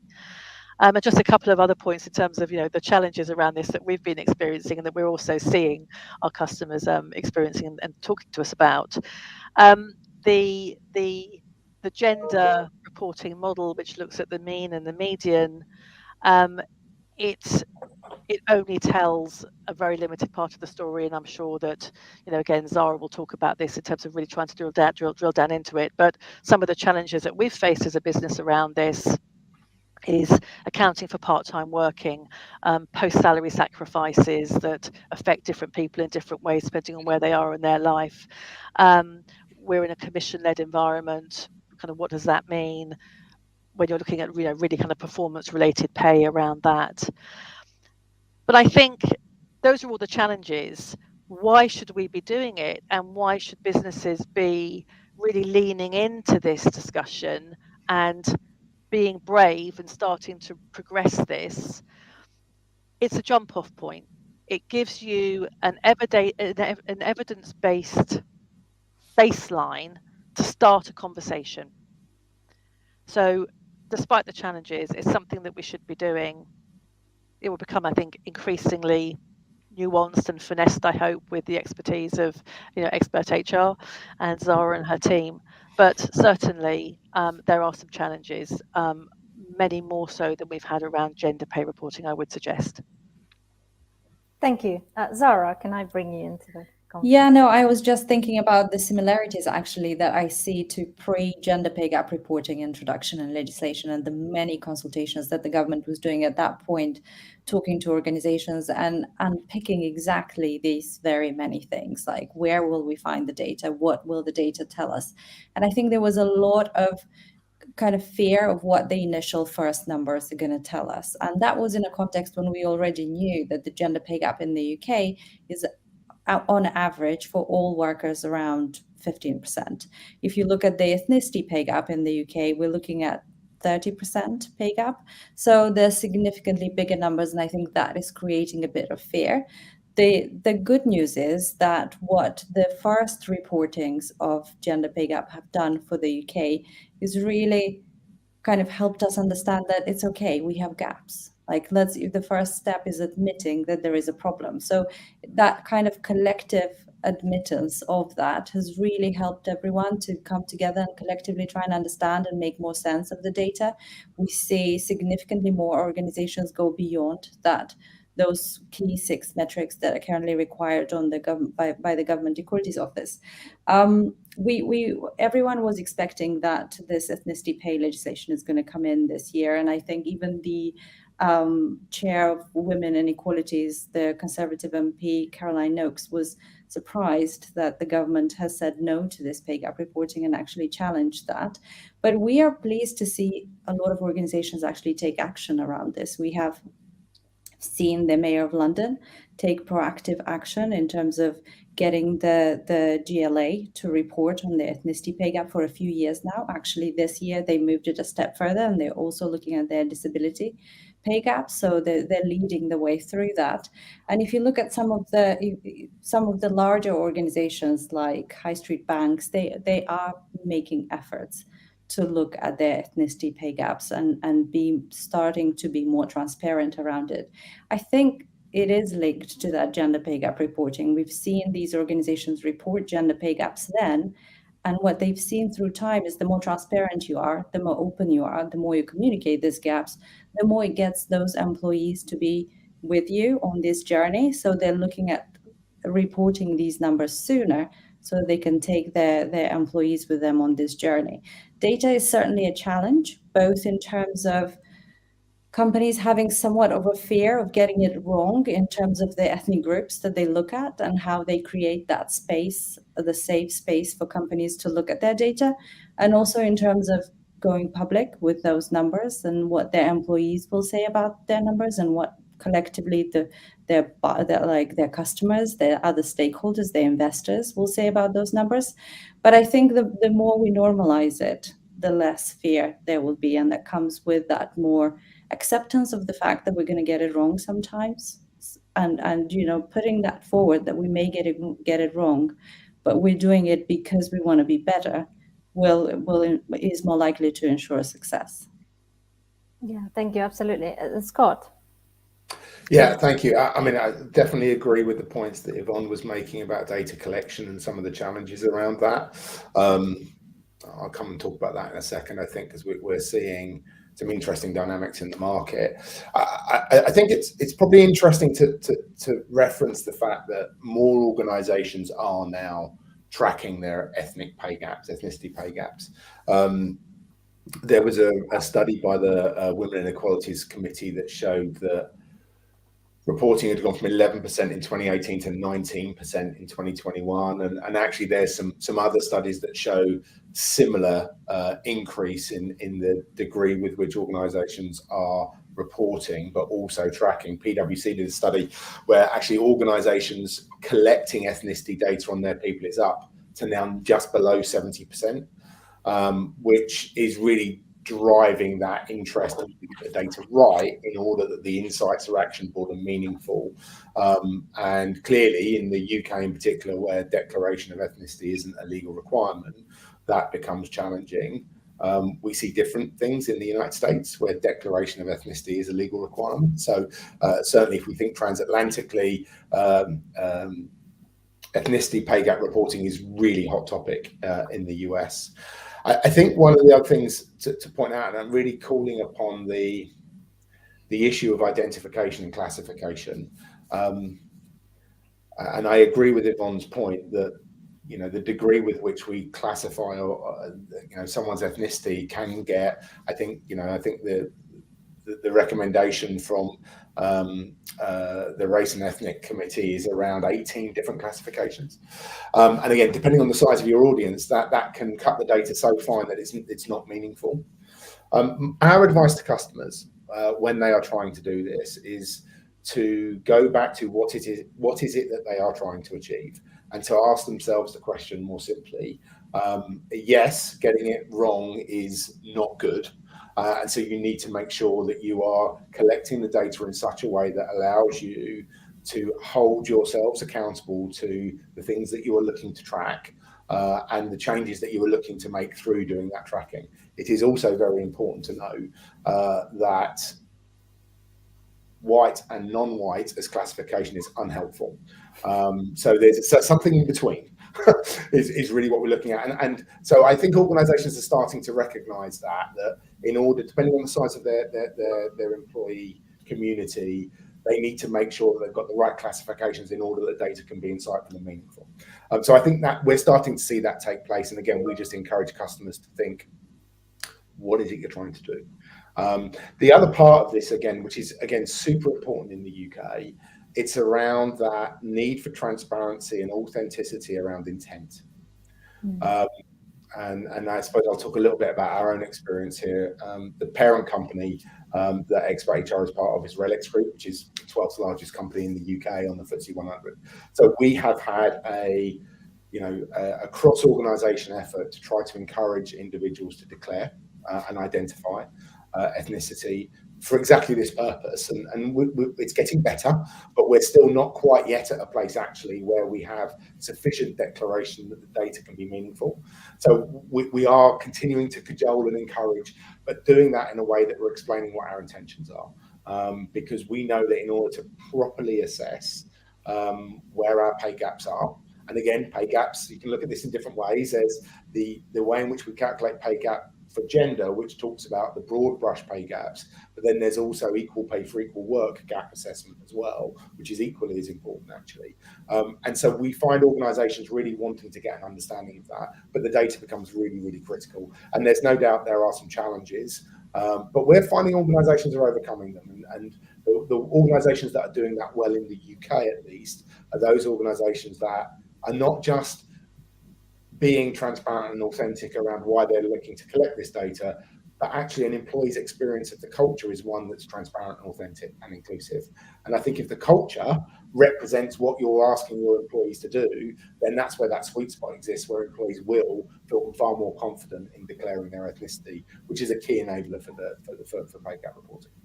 Yeah. Corinna, can I just come back in there? I know this is a discussion. I just wanted to share a little bit about what we found here at Hays, and it's interesting because when we first started asking for any kind of employee data, the disclosure rates were really low, but we've been at it for the last 4 to 5 years in a really purposeful way, I would suggest, and classify. And at every opportunity, we are signposting our commitment to become a more inclusive employer. That's our aspiration. And so every time there is any kind of DE&I activity, we'll always go in and ask again and invite our colleagues to share their data with us. So going back in at every opportunity, I think has been helpful. And also, we found that all aspects of disclosure and sharing have gone up, regardless of whether or not the activity is taking place in that particular channel or segment, if you like. So, for example, when we celebrate International Women's Day next week, we'll see an uptick in all aspects of sharing of personal data. And that happens, every single time. So it's kind of incremental, but you've got to keep on at it. And you don't have to be talking to that particular community or area that you're targeting in order to see an uptick in that level of sharing and that level of engagement, and ultimately to what Scott's talking about, which is building an environment and creating a culture that's inclusive of everybody. So you just have to keep on message and keep on signposting why you're doing all of these. Sometimes there's just a massive activity because to not do anything in this area is no longer an option. It's a material risk to your business if you don't. So I think sometimes having a North Star and a very clear line of communication that takes everyone back to the purpose of what we're looking to do, and then prompting to action that they can take that will help us, I think is hugely important. No, absolutely. So what I'm hearing is for those organizations that are sort of fearful of doing this exercise, the more they sort of scream and shout about their intent, the more people are going to be open to actually disclose information. I think it's also about acting on that intent, because if you as a company put a lot of intent out, collect a lot of people's data, and then you don't do anything about it, then people are going to get disheartened and demotivated, and next time an ask comes, nothing will happen to it. So we find with a lot of our customers, saying exactly what the data will be utilized for really engages the employees on being open and disclosing. And yeah, that's acting on those numbers, communicating back on those numbers is equally critical. Absolutely. Engagement really switches off when they feel it's a tick box exercise. Karina, can I come back in here again? So this is less a comment about the technicalities of doing it. And I talk very openly about being a pay equity optimist. And what I mean by that is we see a number of different dimensions that are taking place in the market that are leading organizations on a pretty large scale to look to really try to tackle this. And I think it's important that, yes, it's important that we drive this from a lens of DEIB and around that agenda of being fair, but there is also a really strong commercial argument as to why organizations need to do this. And so they're not doing it because they're scared. Well, there should be something else that they're even more scared of, which is limiting the ability to attract and retain the very best talent. And we see that in a world where there is high competition for the very, very best talent that's out there. You really need to be able to be living that value of creating an inclusive environment to enable diverse recruiting. You can do the diverse recruiting, but if you don't have an inclusive environment, you won't keep that talent. And the reality is, if you want to access that talent pool, that is what will essentially drive the commercial success of the business. There is another flip side to this as well. Increasingly, we see ourselves in conversations with people in investor relations, because the rise of ethical investing is also a factor here as well, where organizations are looking for, investment organizations are looking for, how does a company really live and breathe its ESG objectives and targets? And actually that's shaping their appetite for investment. So you've got, and we talk about this being a beautifully happy moment in history where doing the right thing for society and doing the right thing commercially actually align. And we're definitely starting to see the widespread adoption, not just of tools that enable organizations to submit their report because they have to, but organizations that are saying, okay, actually we need to do something about this, and we need to be, and the audience for that is not is often their employees. It's about the primary audience for that information activity is around saying to their employees, both prospective and current, look how equal we are and look how seriously we take equality in the organization. And that's a really key driver, I think, for business leaders that are looking at this and saying, we need to do something. Absolutely, I couldn't agree more. I mean, I come from the world of innovation, and diversity of thought is pretty much, in every single conversation that we have. But, with that, you do need to have the actionable steps that you're going to do to for your culture, for people to feel a sense of belonging and to feel part of the team. And like I said, not a tick box exercise. I've got a couple more questions that I've prepared for you. So I'll move on to the next one. What role can industry play in pressurizing policymakers to make the commitment to mandatory ethnicity pay gap reporting? Scott, can I come to you first? Yeah. So I use a phrase that this needs to be put back on the agenda. And we know it's the right thing to do, not just from a society perspective, but also from a commercial perspective, and organizations just need to start doing it. I actually think in some regards in the UK, the decision to delay this coming into legislation was, I think, a surprise for certainly for us that are in the industry. And I think it is the government is at danger of lagging behind the intention that exists in the market. I genuinely believe that in the UK.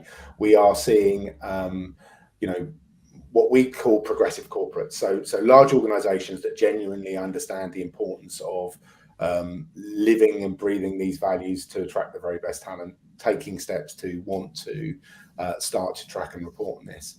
Interestingly, a lot of the issues that we were talking around data collection could be solved.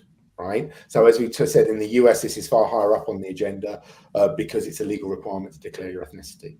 I think there is, I think it's disappointing, but I think it will come.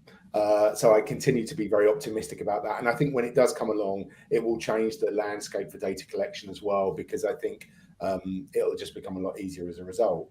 The other thing that we're seeing, which I think is quite interesting, we've seen this with gender pay gap reporting, that what tends to happen is when the regulation comes into place, there are obviously organizations that are ticking the box to submit the required report. But what we've seen with gender pay gap reporting, and I think we can see this translate across to ethnicity reporting as well when it comes into place, is organizations that have been reporting their gaps for 5 years now in the UK, and the gap hasn't moved. They're actually getting to a place where, like, look, we actually just want to do something about this now. And it's almost as if, even if it wasn't high up on their agenda, the exercise of reporting and the self-awareness that comes from that, but also the public awareness for their employees and for their customers, has got them to a point where, like, we've just got to do something about it. And another reason why I'm a pay equity optimist is we increasingly see organizations of all type and all size come to us and move from looking for a simple reporting solution to a complex software and analytics solution that actually helps them do the scenario planning to understand what they need to do differently to close their gaps. So I think there's an interesting dynamic there. I continue to believe that we will find ourselves in the UK in a place where this is a logical evolution of the requirements around pay gap reporting. How soon that will come in, I don't know, but I think it's an inevitability to a certain extent. Yeah, absolutely. Thank you. Sarah, can I come to you? Yeah, I think so. I have 2 points to add to this. One is, for the past year, I was a commissioner on Lord Shinquin's commission, supported by the Institute of Directors, looking at how we can create more diversity and inclusion within businesses in the UK. And as part of that commission, we've interviewed hundreds of businesses around the UK. They're all in alignment and agreement that looking into and understanding ethnicity pay disparities, gender pay disparities are actually very helpful in terms of moving organizational objectives forward. And that was my point 1. And as a second point, I'm going to step slightly out of the industry of HR and people and look at the ESG agenda, so environment, social, and governance, because that agenda is giving us an interesting example of the difference between what policy is pushing for at government levels and what businesses want to do. So this particular situation relates to the US, where currently I think about there are 48 cases against ESG investing in US courts, where the US government, at state level, mainly state level, are taking the idea to court, stating that ESG investment is discriminatory. So that entire piece is happening. And what we see on the other side is financial institutions led by BlackRock pushing against that, coming into those courts and saying, we will continue to do ESG investment because this is good for business. This is what our stakeholders want. This is what we want to achieve with our money. So I think that particular case of that disparity between policy and business is, to Scott's point, really making a big push for social issues in the workplace as well, because we've seen through reports from McKinsey, from Mercer, but also from our own experiences, how significantly more innovative, significantly more profitable, more diverse and inclusive businesses are. And that is where organizations and investors really want to make sure that they push for that ethical agenda forward, because it will end up getting the right results in. So going back to the commission work that we've been doing over the past 12 months, is businesses in the UK are seeing that as well. They want to look at ethnicity pay. They want to look at disability pay. They want to understand their employees better, because that will help them attract the right talent, grow their organizations, continue to be profitable, build that better future for everyone. So it's I think that we're closing that gap, but not because policy is doing the right thing. It's because businesses are doing the right thing. Yeah, no, absolutely. Money talks, right? So if investors want to invest in businesses that are doing the right thing, then eventually companies are going to have to, get with the program. Yvonne, can I also come to you for this question? Yeah, I think there's probably a couple of comments just to add to what's been said, and probably also a question, but back to Zara actually. I mean, progressive corporates, as Scott mentioned, they absolutely understand the power of diversity and the link to uplifting performance. So on the basis you're confident with the data and there's a way in which you can start to capture it and you're confident reporting on it, and you have a plan to then act on it once it's out there, I think it's just a matter of, it's a when and not if. And I absolutely echo the surprise that kind of it didn't follow through. My question to Zara, actually, with your consultation in partnership with the IOD, two things that come to mind here. First of all, in the UK we have a huge number of SME organisations. So do they fall in or without or out with of reporting requirements when actually they take such a lot of the workforce? They account for so much of the workforce. So how do we deal with that if we're really trying to kind of top to bottom in the UK and I really kind of drive this agenda forward of inclusion? So that's the first thing. And then secondly, when we're looking at ethnicity in particular, so many of the conversations that we have with our customers where they themselves are under inspection about what are you doing to raise improve representation within your workforce of people from underrepresented groups, particularly ethnic groups. Depending on where they are in the UK regionally, that talent can be very difficult to access, actually, notwithstanding hybrid working and remote working roles, but it's just very difficult. So how did that play through? So geographical and then organisation size. That's a great question, because we've just seen some of our colleagues at the Greater London Authority play with that data a little bit. And the great thing they're doing is they're benchmarking against their region. So they're not just looking at what proportion of your population is white and what the pay gap is. They're also looking at what's the proportion of London population that is white and how representative is your workforce of that population, or Black, or any other character grouping. So that being able to benchmark and understand your workforce within the context of your region, within the context of your industry, is really big. So that's one of the ways in which we see companies address that. And on your other question, in terms of engaging SMEs, one of the easiest way is supply chain. So looking at how those progressive corporates, how intentional are they around diversity and inclusion, and how they can help embed that into their supply chain and get a lot of those SMEs to really engage with this agenda as well. And interestingly enough, we've been having conversations over the past few months with the London Stock Exchange, New York Stock Exchange, around how this supply chain agenda connects into the diversity and inclusion, and how we can help proliferate and educate more through that supply chain mechanism. Thank you. Yeah, no, absolutely. It's fascinating. And I think the supply chain sort of comment that ties in with the ESG agenda as well, because most of the, if I think of the net zero journey, most of the emissions are in scope 3, which is your supply chain. So if we translate that into the sort of diversity and inclusion agenda, again, if we engage with those companies in the supply chain, that will automatically have a much wider reach. Karina, can I add to that as well? So, and again, I've somewhat referenced this earlier, but I think drawing a comparison back to what's happened over the last 5 years with gender pay gap reporting, I think it could be quite instructive. So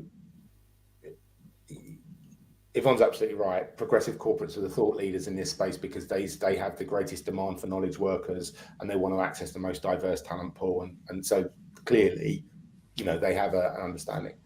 What we saw when gender pay gap reporting came in place is this immediate need for everyone to comply and submit their reporting. And at that time, what we also saw was the beginning of progressive corporates going, actually, hang on a second, we're interested in doing more than this. Are there companies out there that can solve this problem? Hence the Zara founding GapSquare 6 years ago, right? And we saw that happening. But then I would say probably a few years ago, so maybe let's say 2 to 3 years into that process, we talk about a third sector, which is generally organizations that are not huge, big corporates that have fairness and equality high on their own agenda. And they fall into a number of different categories, and they're quite different. Some definitely NGOs and not-for-profit organizations. We saw that despite maybe some of them being quite small in terms of numbers of employees, we see them as being, kind of the second wave of adopters alongside some sort of governmental bodies. So schools trusts, NHS trusts, local councils, so those types of organizations. And then the other one that falls into there is definitely startup community that have fairness and equality sort of inbred in their mindset from the staff. So we saw a number of different organizations, say sort of 3 years ago, going, actually, hang on a second, we want to do more than just report. And now what we're seeing is organizations that are, mid-sized manufacturers in the middle of England with 1,000 employees going, we're bored of just reporting, we want to do something about it. And I think we could expect a similar pattern post legislation with ethnicity pay gap reporting as well. So to Yvonne's point, absolutely, the UK economy is not just made up of large corporates. And it's really important to understand the impact that regulatory reporting and additional regulatory oversight has on organisations. But equally, what we're seeing is those organisations realise the opportunity that they're facing through doing this right. So I think there's a bit of a lag effect for the mid-market or the SME market. And I think we will see that start to sort of be tackled and addressed once we see the regulation come into place. Yeah, absolutely. So it's not just the progressive corporates. There's also some not-for-profits that are doing things, very well, and some startups as well. They see the benefit in good business sense in doing something about it. So what's happening in other countries, and what can we learn? Zara, can I go to you first? Yeah, I think so. Scott has already mentioned how the disclosure exists already in the US, so they're ahead in terms of understanding workforce representation, understanding pay disparities. Things are a bit more complex when it comes to the European Union, but there's one particular piece of legislation that's going to impact all employee characteristics, and that's legislation around pay transparency. That's moving in fast, both across the US, also across the European Union. the UK government is currently doing a pilot around pay transparency. So with a view that they will also take up legislation around this. And what this pay transparency piece is, it's requiring companies to publish pay ranges when they advertise new jobs. So when, say, you advertise a job for a project manager with a pay range between 50K and 60K, your employee who's been there for 10 years will question the organization about why they are at the beginning of that pay range. So that, I think I'm more hopeful and more excited about the pay transparency legislation and the change that can happen within how we view pay and how pay is structured for all employees, regardless of their characteristics, more so than the ethnicity pay gap reporting, because it's a movement that can help everyone. At the same time, we have the experience of the US to learn from. So this transparency legislation has existed in Colorado for a few years now. It's now been introduced in New York City. It's coming in fast in the European Union. So those experiences in the US have taught us a few things. One, employers at the beginning become wary of advertising jobs in particular regions where there are pay range disclosures. Then they widen the pay ranges by about 30%.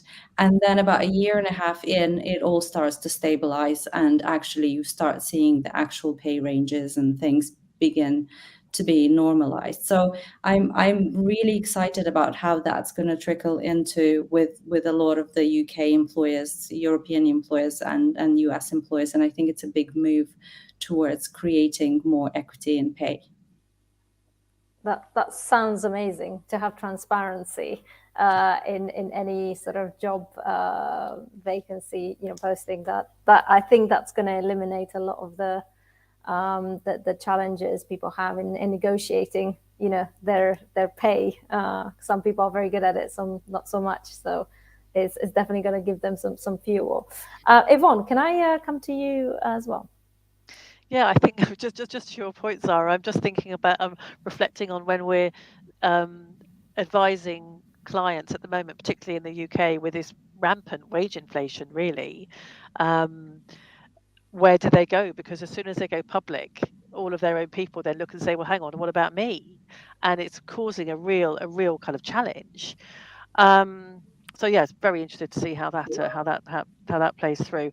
I mean, I think my comment on what's happening internationally is it's a really any type of reporting that is attaching itself to characteristics. The landscape is so complicated. When we look to tackle this, we say, well, what are we looking to do kind of globally at a high level? What are we looking to achieve? And then actually, what are the societal and regulatory, legislative type frameworks that within each of our countries, we're in 33 countries, what are we required to do? And what would best practice look like for us? And there's something in between in terms of what we then try and find. We try not to go to the bare minimum. We try and obviously always go 2 or 3 stages ahead of that, kind of keeping the spirit of what we're looking to do globally. So I don't have an answer apart from the US is far more. We need to be looking at the US to learn some of the lessons. For example, some of what Zara has spoken about around how reporting or bandings can be kind of manipulated and then it settles down. So probably slightly early days on that, but difficult to do something consistently. You need to be operating best practice in the environment that you're in, as opposed to just go for the de minimis.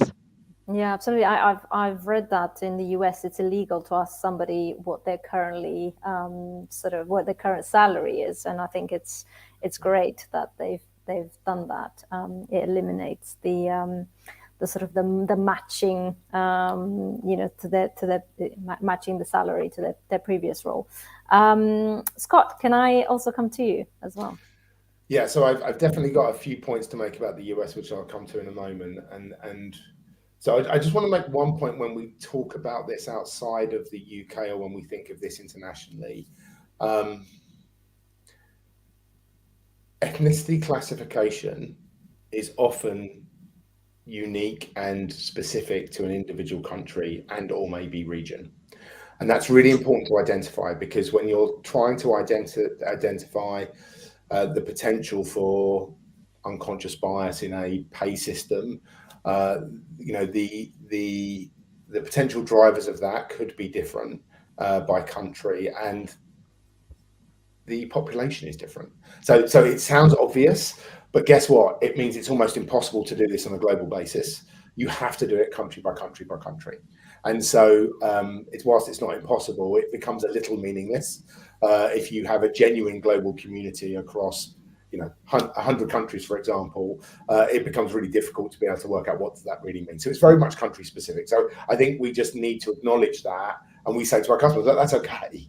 Actually, that's probably the right thing to do, because it's allowing you to focus on drivers and indicators of gaps that are specific to the employee community within a particular country. So this is the first point I wanted to make. In terms of, I talk about this as a proliferation of regulation around the world. And actually, when I'm saying around the world, that's probably not what I mean. What I'm really talking about is proliferation of regulation around democratic economies, right? So what we will see, and we have seen this in other areas as well of regulation, particularly around business practice generally, is what you will see is, you know, quite often the UK, Europe, or the US may lead the way, but you will see regulation around pay gap reporting, pay transparency, and we're seeing already proliferate around G7 countries, around the sort of Western democratic economies. Australia recently announced new regulation around pay gap reporting, for example. So I absolutely believe that's going to continue to gain momentum. So Zara's already mentioned the EU, 24 million organisations from before, at least by no later than 2026, will need to start reporting pay gaps. That's significant, right? And so that's a huge volume of organisations that will need to start to conduct new practices that they previously haven't. And hopefully that will prompt lots of conversation and discussion. The other thing I want to talk about, talking about the US specifically. So Zara's already mentioned some of this, and we have a significant operation in the United States, so we're fairly close to this. But there is this growing number of organizations that require pay data reporting. One of those is California, and Zara kind of touched upon this, but it's not just reporting pay gaps, it's also reporting pay gaps by pay band, by job category, by ethnicity, and by gender. There's a lot of detail in there. And again, that becoming public actually really forces an organization to think differently about, okay, how do I ensure systemic fairness in how I am structuring pay within my organization? We see similar legislation coming in place. Colorado led the way in 2021, as Zara mentioned, but California, Washington, New York State, New York City, which has been mentioned, a slightly lighter version of the same regulations come into place. Connecticut, Maryland, Nevada, Rhode Island, for example. So we're seeing where there is a lack of federal regulation in the United States, what we call activist jurisdictions or activist states stepping in, and even cities as well. So New York City is a good example, where they're stepping in and saying, no, we're going to set that agenda locally. It's a nightmare for employers, by the way, because that jurisdictional soup can be really difficult to navigate through. And it's one of the areas where we've got specialty, and certainly helping organizations that are multi-state employers is really important in this area because it's not easy to do. Yeah, you need sort of like a big team to actually do all this reporting and making sure it's accurate. Otherwise, it's not going to look good. So, or just a really good software solution. Yeah, exactly. or that. There you go. A nice plug-in as well. So I think that's all we've got time for. I've jotted quite a few notes. Just one of the thing that stood out for me is just if you're struggling to collect the data, just talk about the intent over and over again. It's not enough just talking about it once. Just use that every single occasion that you have, and hopefully that's going to improve the amount of data that you collect from your people. So I'd like to thank our panel, Scott Walker, Zara Nanu, and Yvonne Smythe. And thank you all for watching. That's all we've got time for on this particular topic. Our next panel starts in just under 15 minutes, and it's Smashing Mirror Recruiting. Bye for now. Thank you.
delighted to announce our newest initiative, the CEO Activist Moving the Dial on Diversity Pledge. What is a CEO activist? It's quite simple. There are allies, there are beacons, there are bosses, there are leaders who want to lean in and truly support, include, and lead from the front of an organization which is full of employees who can bring their whole and true authentic selves to work. They're the leaders who know inclusive and diverse workplaces are economically sound and make good, strong, strategic business sense. They're the leaders who want to make their world a better place now and for future generations of leaders to come.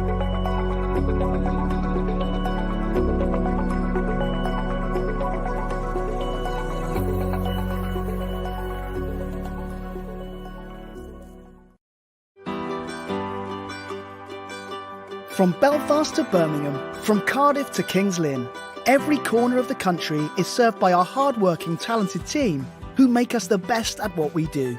We're Blair the Fixer. We're Emma the Revenue Protector. We are Murray the Meet and Greet Man. We're the transporters, the postcode precisionists and the night managers, the mail detectives and the stamp stoppers. We are collecting and connecting. We are guarding UK letterboxes. We are caring for our crew. No matter what we do, no matter where we are, we all play a vital role keeping the mail moving and delivering a great service for our customers. Early starts, through the night, whatever it takes to get the job done.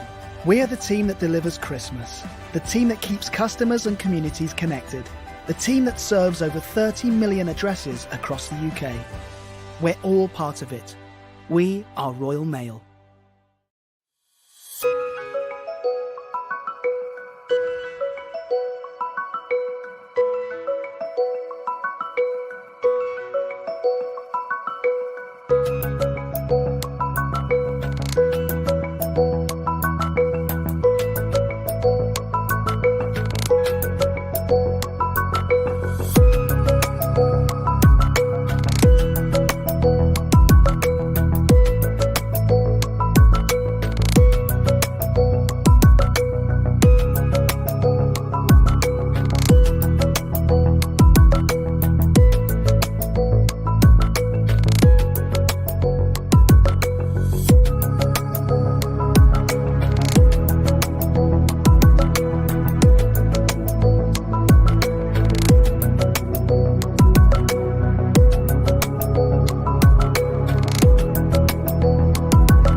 Is there equality when the landscape is uneven?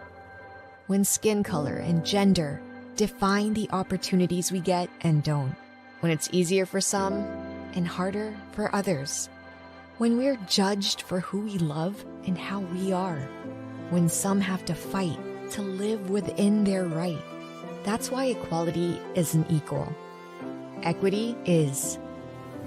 And why Unilever is working to level the playing field.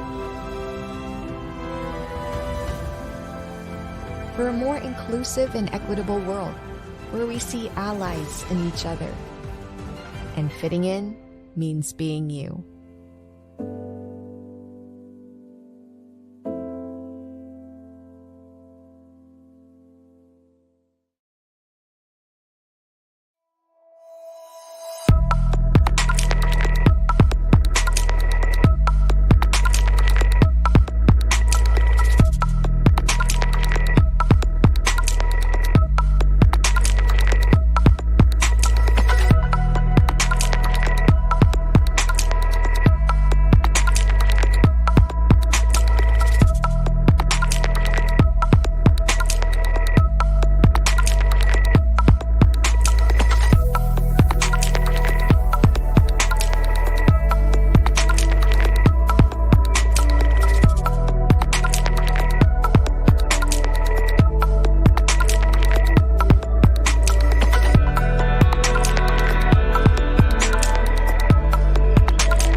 Great ideas have the power to make a difference, moving people to act, to speak, to choose.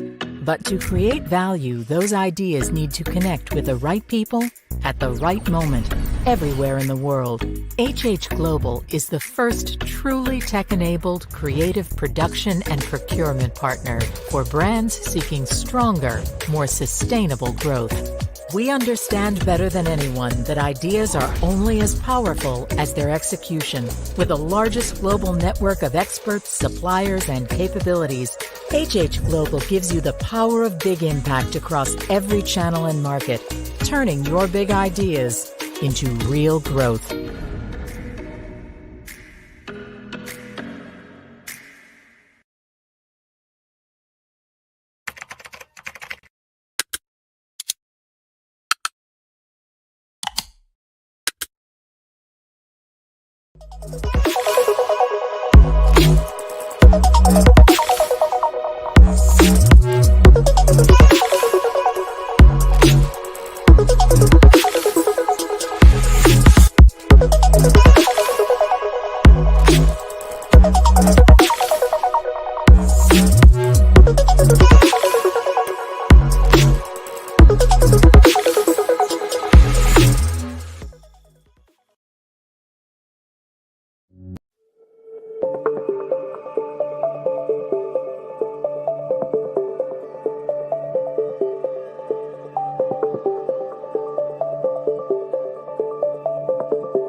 Hello and welcome back to the Dial Global Virtual Summit.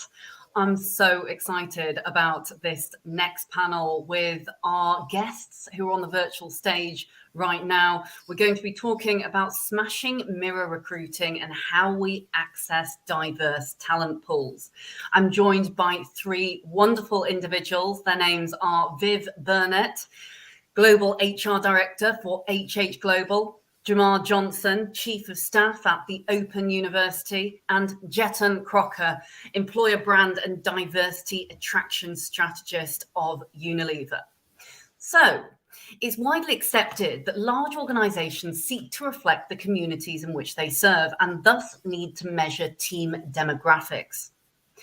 But how is this done productively at a time when so much is reliant on disclosure and self-identification? How accurate can the picture be when data collection is so limited and in some countries even illegal?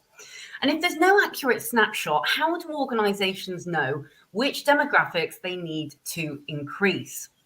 Before we get started into today's session, I'd love for you all to give a brief introduction to yourselves, your wonderful careers, and why you're so passionate about diversity, inclusion, belonging, equity, and culture. Jamar, I'm going to come to you first, followed by Viv and Jetan.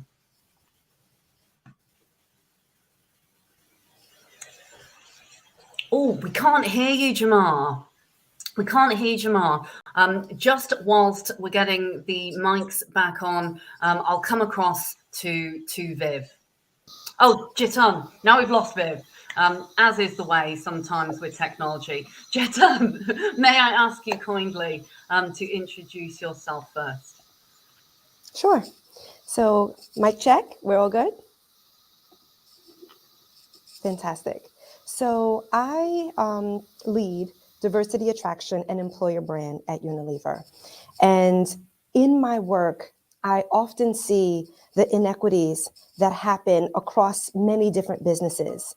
And sometimes the failed attempts for companies to really get front of and adequately attract talent. Sometimes it's not just about getting talent into the door. It's also getting in front of the talent so that when they get to the door, they like what they see. So this way they're more inclined to accept our offer and have a great experience once they're with us. And there's so many different ways of working and opportunities in order for companies to get there.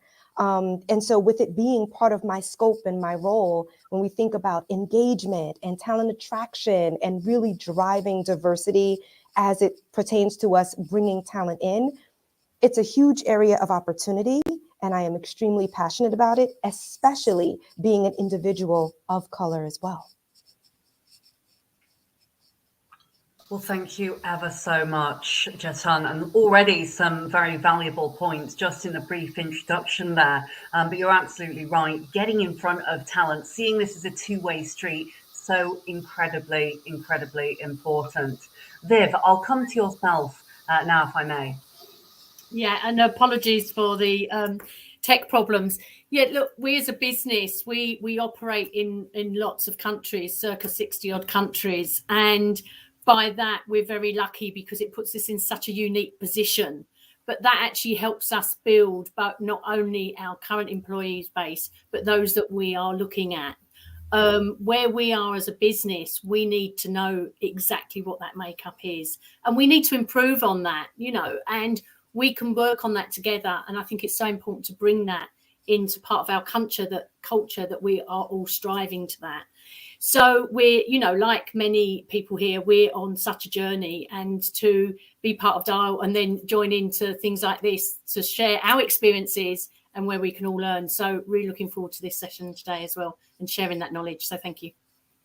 Thanks so much, Viv. And it is all about sharing knowledge, insight, transferable methodologies as well in order to move the dial, excuse the pun, in the right direction. Jamar, coming to yourself. It's working now. I'm here. Everything worked about 10 seconds before I started speaking. But thank you so much for inviting me and for Dial Global for having me join this panel.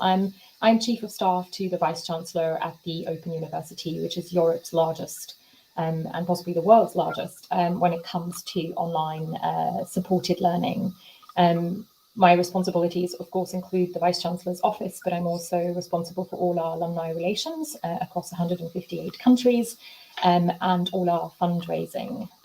Within the Vice Chancellor's office also sits our EDI portfolio.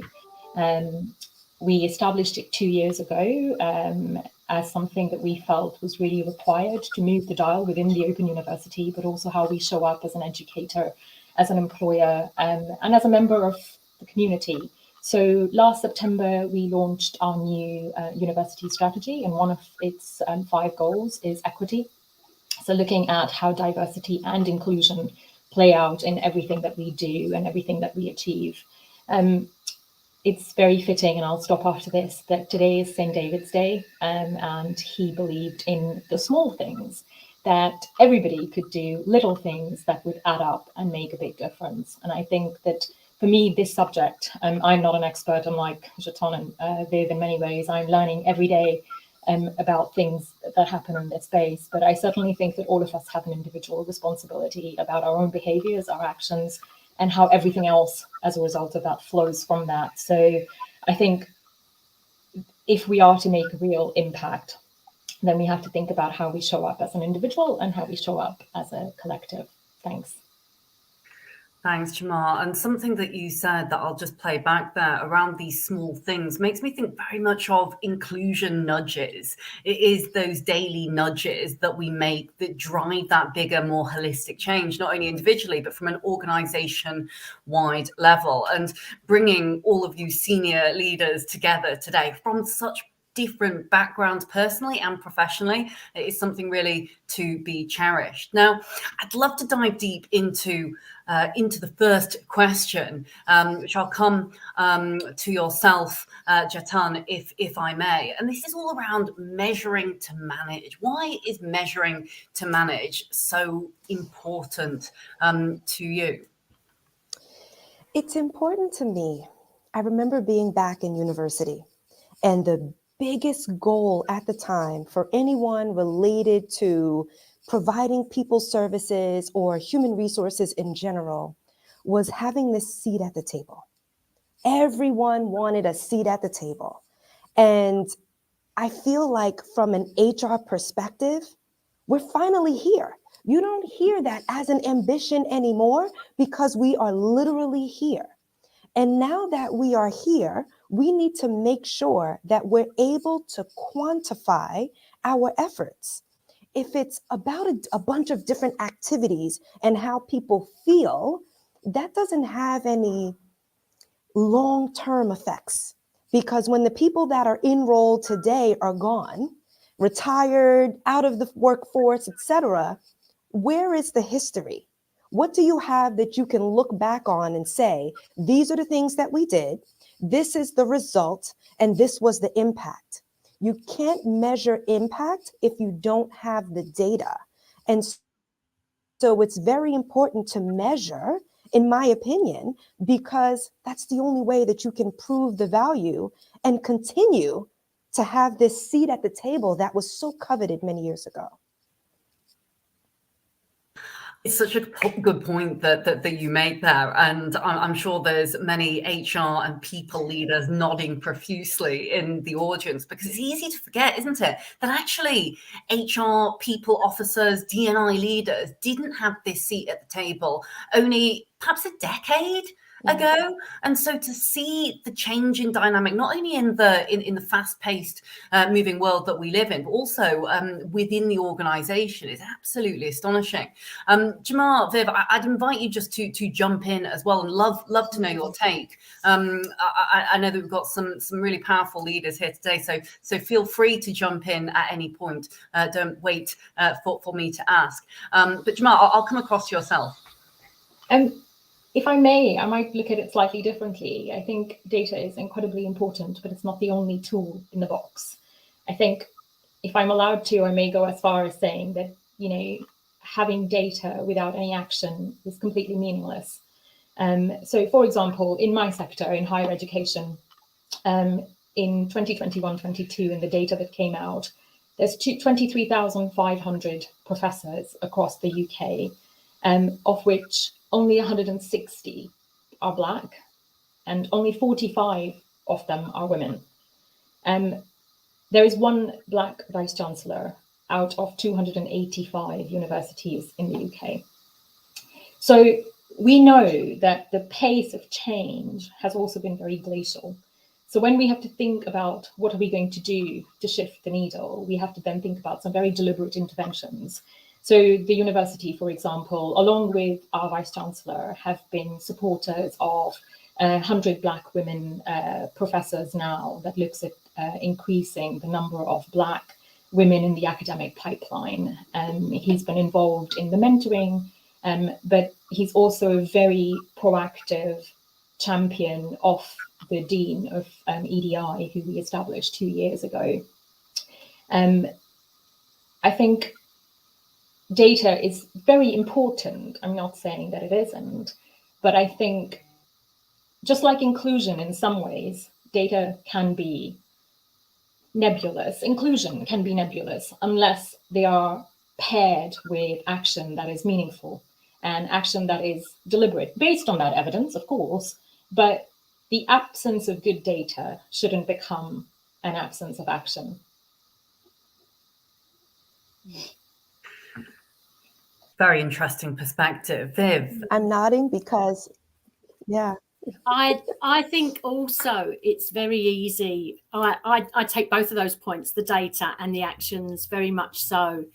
Coming from it from an organisational, cultural perspective, because if things don't become the norm, then we just don't get there. But the one thing that worries me, it's great when we look back 10 years at that data, what was happening, what people weren't around 10 years ago. One thing that worries me, if we don't still continue to look at the data, complacency sets in. So it's one of those things that if you've got the proof of the data, it's always in front of us as HR leaders, of the business, because at the end of the day, there still always is wanted in 9 times out of 10, that data set for proof. So whether that's in a UK only business, a global business. And I think if people give up on data or they don't keep that live, complacency can set in.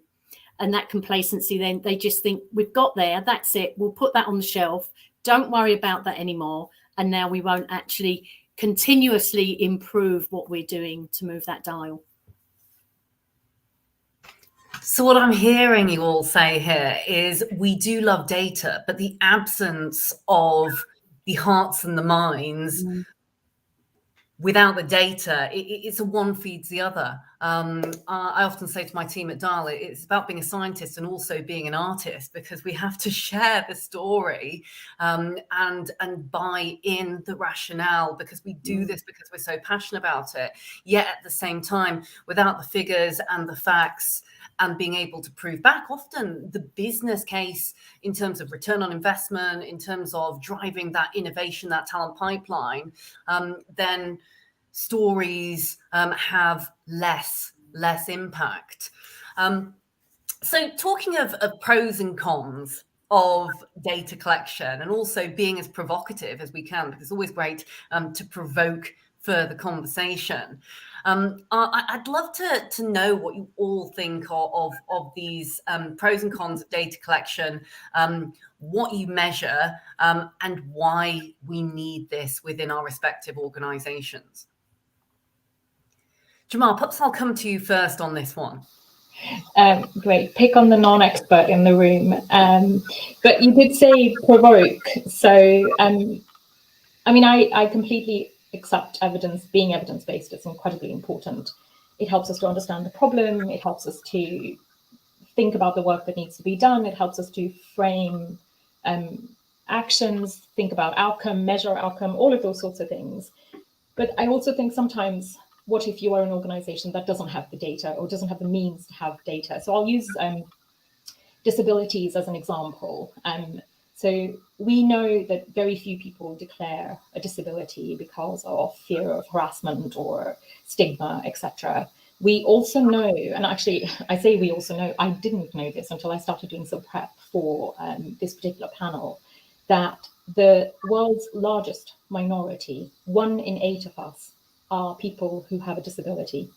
So there's over 1 billion people who have a disability. Only 45 countries out of 195 countries in the world actually have laws that sit around disability declaration, etc.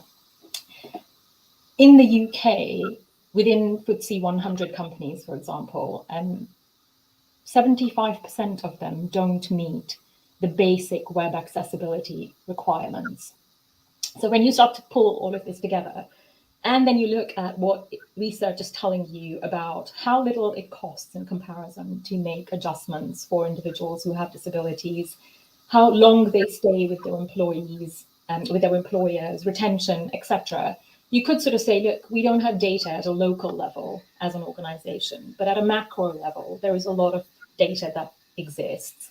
So what could we be doing in our practice? So collecting data is great, but not having data shouldn't be what actually stops us from doing something. There are lots of data sources that you can look at externally to say, we should make a start. Where do we begin? I'd love to bring you in on this one, Chetan. And Jamal, it's amazing that you say you're not an expert, but I question how many of us really are experts within the field of diversity, inclusion, belonging, equity, culture, and with all of those disciplines. You know, we're all sitting here on this virtual screen here, and I can see very clearly, of course, we are all female, but we all come to the table from very different backgrounds, from very different experiences. None of us simply can know about all of the dimensions of diversity. You know, we simply can't. We're all lifelong learners and passionate about continually moving forwards. Jatun, I shall come to you, conscious of myself here getting enthused and talking a lot. I'm the chair. So first, you did mention something that there's a panel of women, and in the US, we're celebrating Women's History Month. So this is like one of those unique, great moments where I'm able to, you know, be amongst individuals of other organizations as we celebrate this month. Back to the topic, when we think about the cons of data, one of the big things that I think about is analysis paralysis. And that's when you have so much information and you go down this rabbit hole and you're not intentional around the problem that you're trying to solve. So when Jamar said earlier, you know, there are some reasons that maybe we shouldn't be focused on data, because when you have the data and you're not taking action against it, it can, you know, be hurtful instead of helpful. And I think that that ties into this. Because if you have a bunch of data and you just don't know what to do with it, and then you're spiraling and you're not intentional around the problem that you're trying to solve, it's useless. So there's moments when you don't have the data to track and you just need to make informed decisions from the environment and what's right. And then there's times where you just have too much. So it's balancing the two. And it's always thinking about tracking with intent. So tracking and measuring is one thing, but it's meaningless if you don't have the right intention and you don't have the right goal in mind on the problem that you need to solve.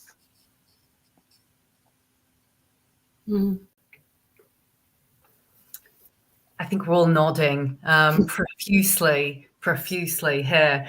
Viv, I'll come over to yourself next, if I may, but couldn't agree more with tracking with intent and driving meaningful, purposeful action, which ultimately can be nuanced and different within each organization as well. And I think it's very much, you know, I think there's more pros to collecting the data than the cons, really. But I think the biggest issue, a bit like Jatun was saying, it's actually how we use it. So if we know in many of our markets, many of our countries, where it's not legal to specify that we have to collect that data. So we're getting, part of our culture is that everybody believes in this. They can see the good we're doing it.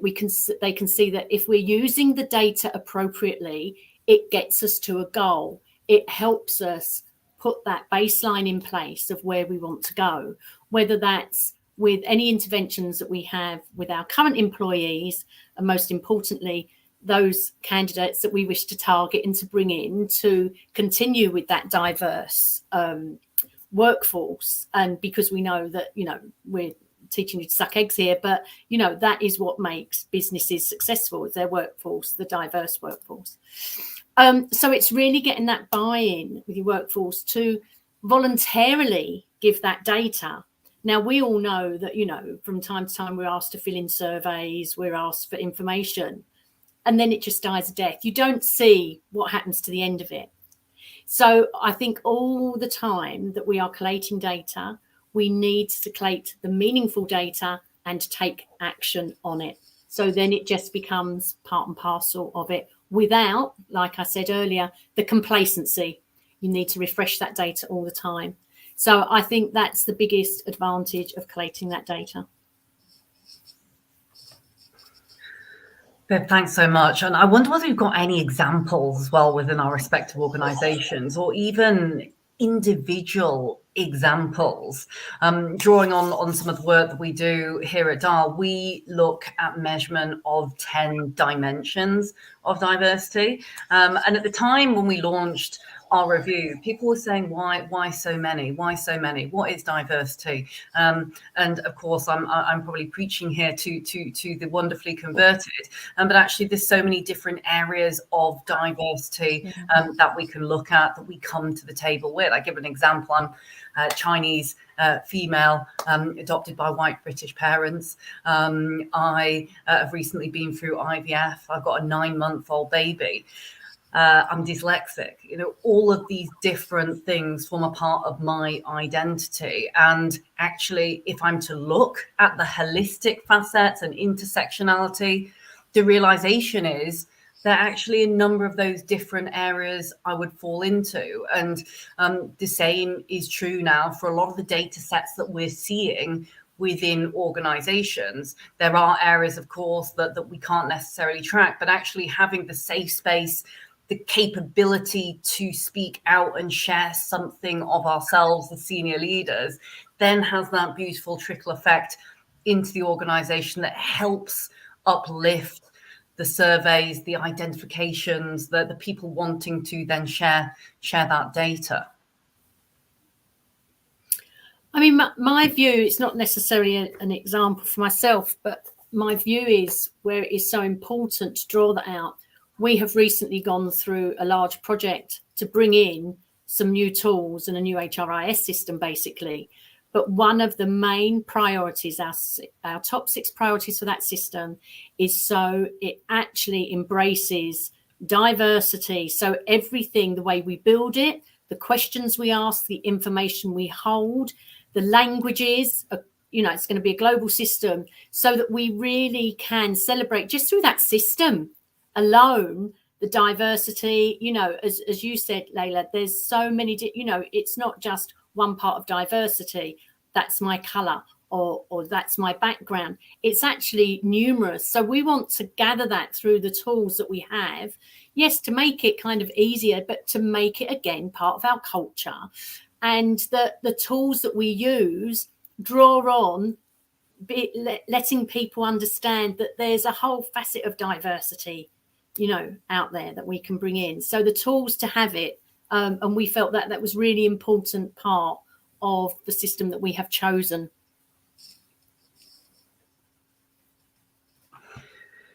So what you're saying is the tools, the systems, the processes that back up the data, but also allow acceleration of... And let people express themselves and be open and honest and encouraged to share their diverse backgrounds with us. So it becomes second nature to talk about it, whether it's through a system or a discussion.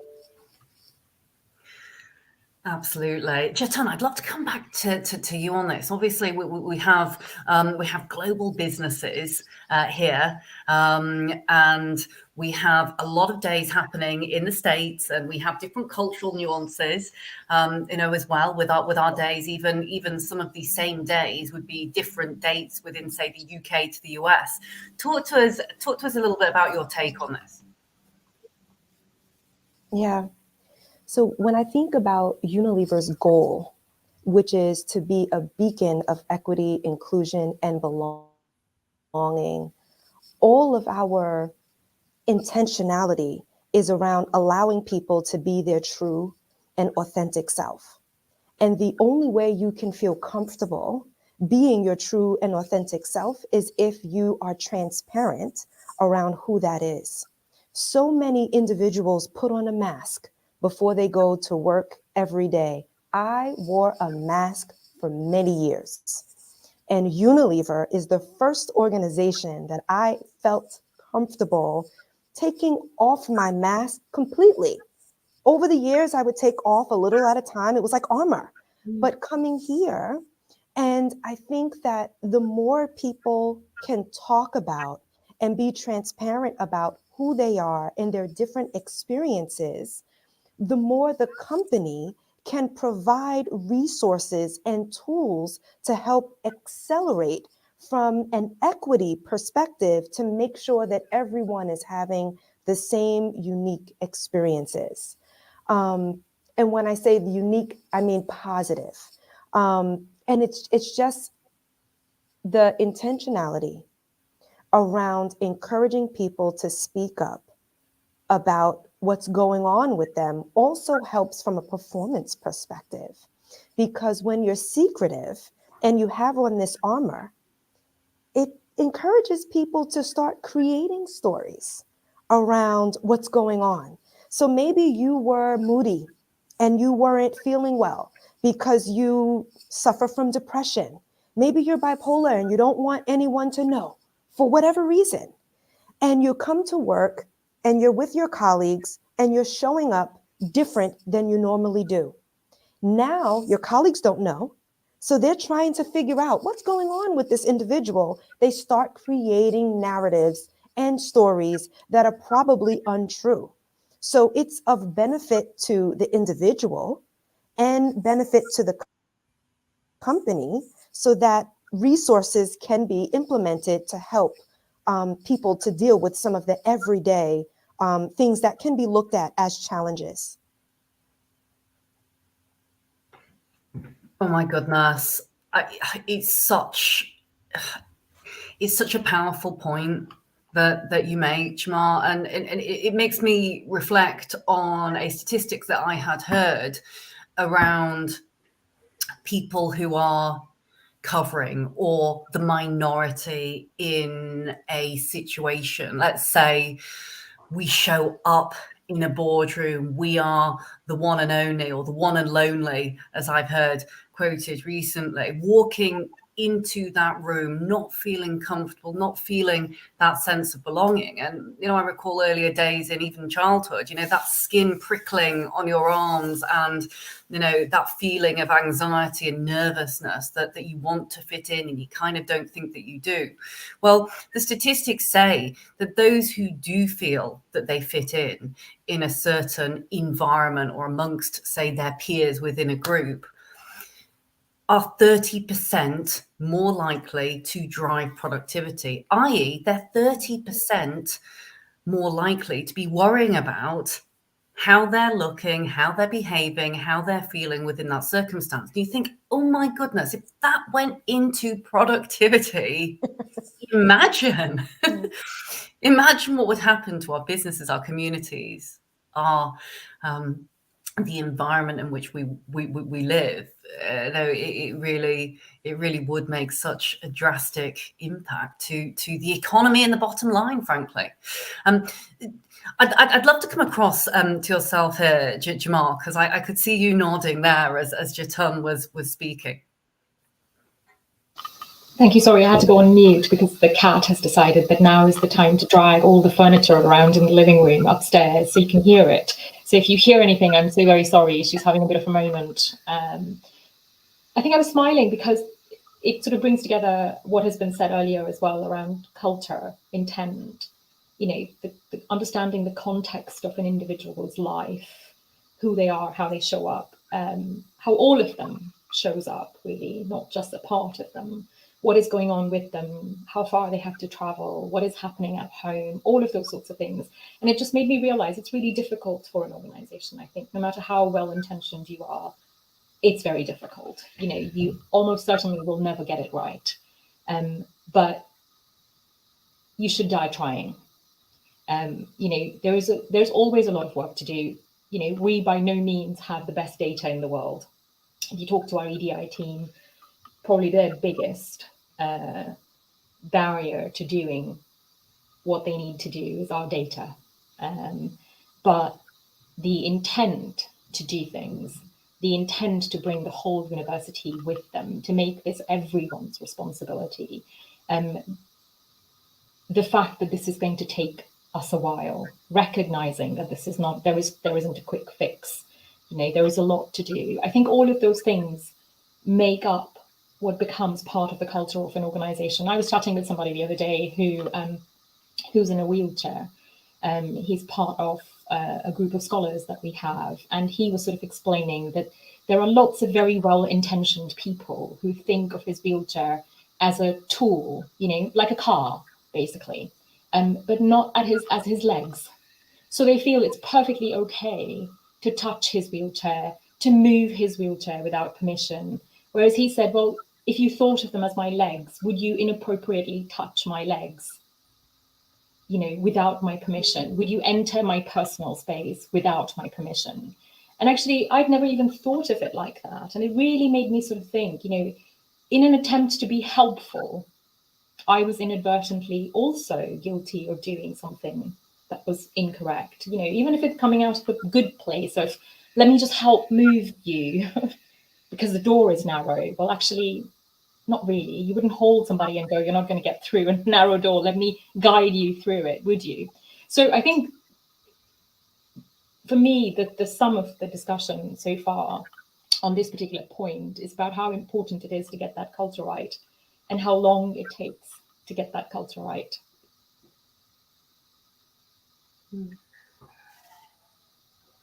Firstly, Jamal, I really appreciate how your vulnerability and how we're all showing up to this conversation, because none of us know everything, and without asking the questions, without sharing stories like this, we simply cannot move forward.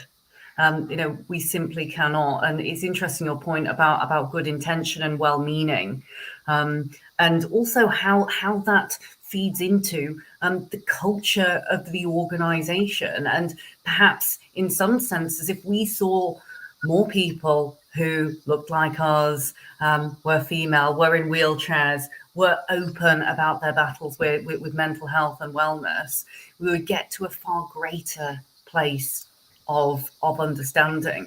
And so I commend all of you already for standing up here and ultimately sharing, because it is these moments of true honesty that actually help us move forward. Viv, I'd love to come across to yourself with any thoughts or examples within your organisation before we get onto the subject of talent attraction and retention, because I think it feeds in very nicely with actually, if we can see it, can we be it, attract more talent?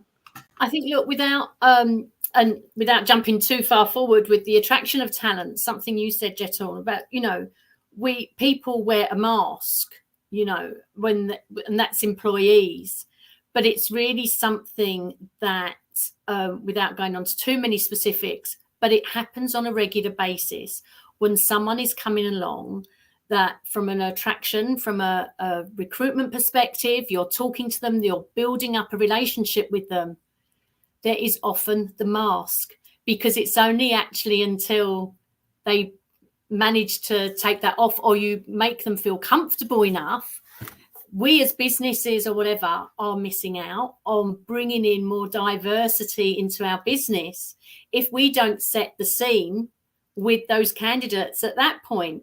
And it's actually seeing through that, isn't it? It is smashing that mirror to actually look forward and do the best we can to actually encourage those candidates to drop their masks, to make sure that they're feeling comfortable with you as much as they can. Because otherwise, if there is a level of diversity or different things that are going on in their lives, that's great. We need to embrace that, because they could still come along and be that additional 30% that we were talking about and be part of a successful business. But from day one, so many of us are probably missing a trick because we are not bringing those barriers down quick enough at that right at the start. So that's what I would say. And, if I were to sit here and think back, literally hundreds of interviews over the years we've done, so often it's like, actually, they're not really suitable for our business. Actually, maybe we need to ask ourselves a little bit more, go into a little bit more depth. Why? Was that the true person? Do we go back and really make sure we're asking those right questions to make them feel comfortable, to break those barriers down? Because otherwise it just carries on going into a vicious circle. Talking of vicious circles, and this almost like an echo chamber piece, it reminds me very much of my days within Exec Search. And every time, well, not every time, many times I would be speaking to a CEO or speaking to executives and they'd say, candidates were great, but not the right fit. And I'd say, but what do you mean by the right fit? Isn't this about culture add? Because of mirror recruiting, which is, of course, the title of this panel. But it's curious to hear your thoughts there, Viv, around actually, well, could they be the right person? We aren't maybe used to hiring someone who doesn't fit within that mold. And again, the provocative question is, what does the cookie cutter model of success or good look like? It may not look like what we presume or it historically has within the organization. Yes.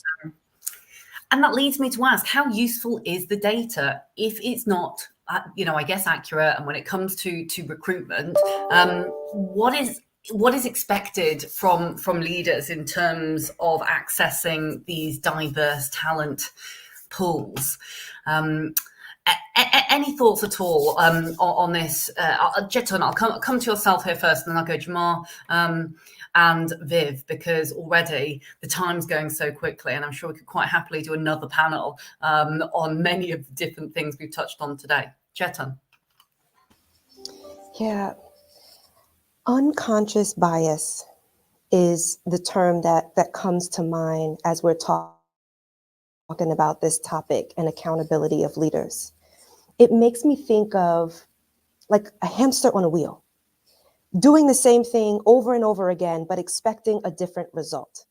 If we don't educate to change our mindset, we will continue to do the same things over and over, get the same result, but say that we're focused on diversity, equity, inclusion, and belonging. How can you? That is the definition of looking for culture fit versus culture add.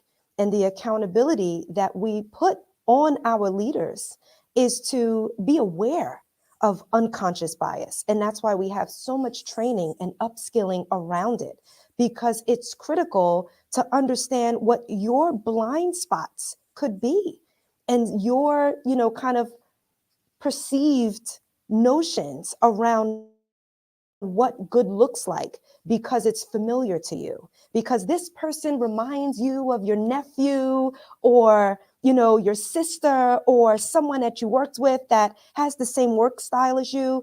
And all of those things drive that bias in hiring decisions.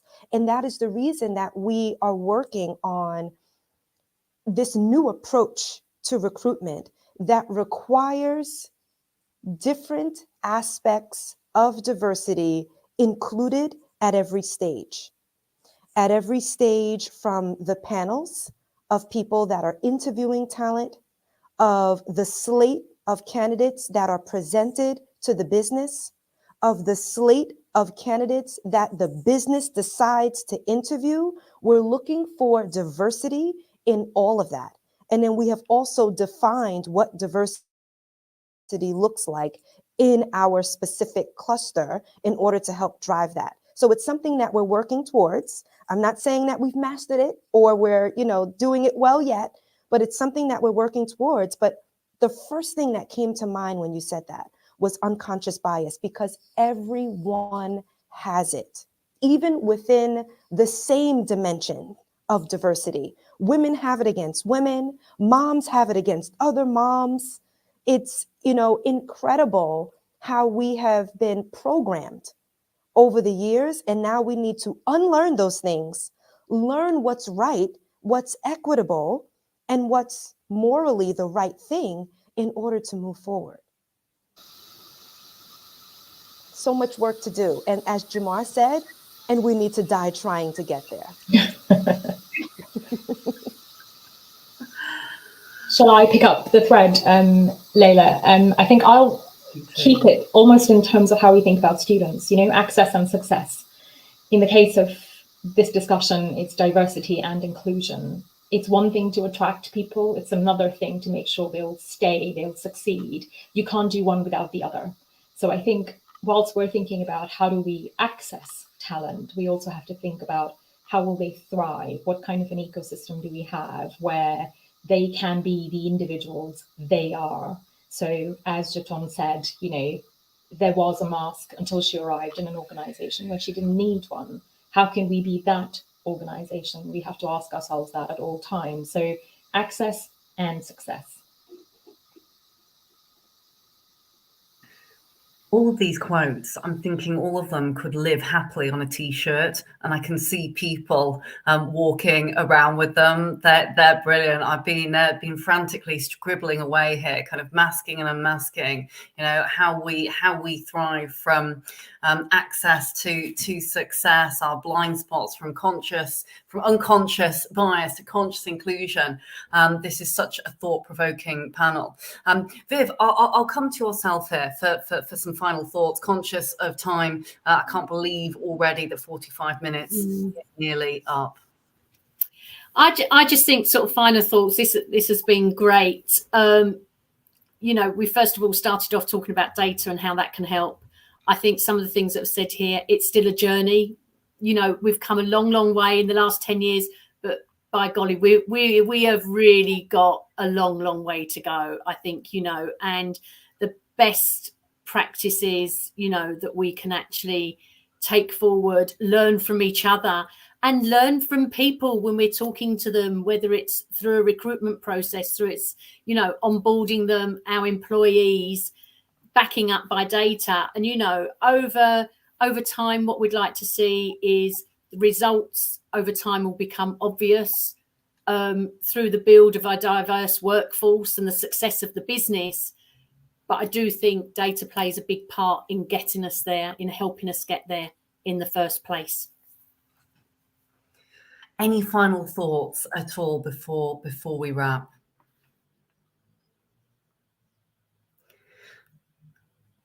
Well, I'll give my take then, because this has been an incredible panel. So learnings, of which there have been many, looking at the diversity when it comes to the slate of candidates that we're attracting, making sure that we look at culture add, not just culture fit, making sure we pay attention to those cultural nuances, because we work in a very global world that is moving so incredibly quickly.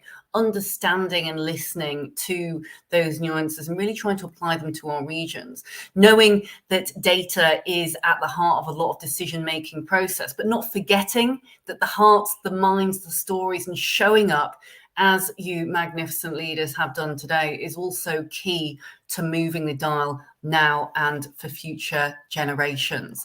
And to add to that, today, talking of Affinity Days, today is also UN's Zero Discrimination Day. And so I hope we all have chance to think about what we can do to keep moving the dial forward when it comes to data, hearts, minds, and actions. Thank you all so very much. You've been fantastic on the panel today. Thank you ever so much. We're going to go to an ad break very shortly. If you're live inside the summit, make sure you look to the left of your screen for speed networking. We've also got new tech, which is our dial capsule. So we'd love to hear and see your faces. If you'd like to share, please do get in touch. If you have any other questions or you need additional support in terms of accessibility, don't forget to reach out to the team or you can reach us at hello@dialglobal.org. Stay tuned after the break, where we actually have an interactive session. We're talking all about employee resource groups, culture and community, and the importance of taking practical and innovative steps to improve the work environment of colleagues from varying different groups, including minority groups and organizations. Thank you ever so much, and we'll see you very soon. Thanks, Leila.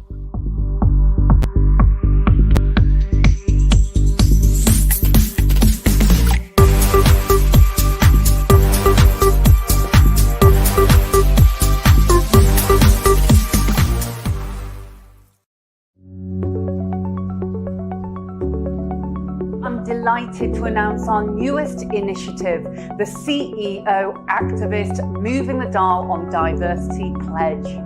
What is a CEO activist? It's quite simple. There are allies, there are beacons, there are bosses, there are leaders who want to lean in and truly support, include, and lead from the front of an organization which is full of employees who can bring their whole and true authentic selves to work.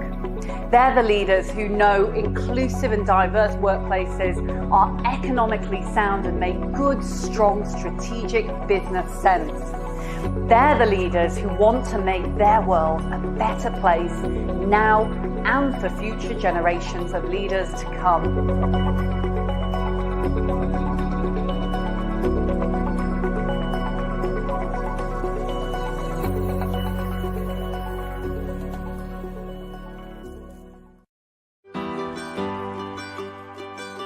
From Belfast to Birmingham, from Cardiff to King's Lynn, every corner of the country is served by our hard-working, talented team who make us the best at what we do. We're Blair the Fixer. We're Emma the Revenue Protector. We are Murray the Meet and Greet Man. We're the Transporters, the Postcode Precisionists and the Night Managers, the Mail Detectives and the Stamp Stoppers. We're collecting and connecting. We are guarding UK letterboxes. We are caring for our crew. No matter what we do, no matter where we are, we all play a vital role keeping the mail moving and delivering a great service for our customers. Early starts, through the night, whatever it takes to get the job done. We're the team that delivers Christmas, the team that keeps customers and communities connected, the team that serves over 30 million addresses across the UK. We're all part of it. We are Royal Mail.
Is there equality when the landscape is uneven?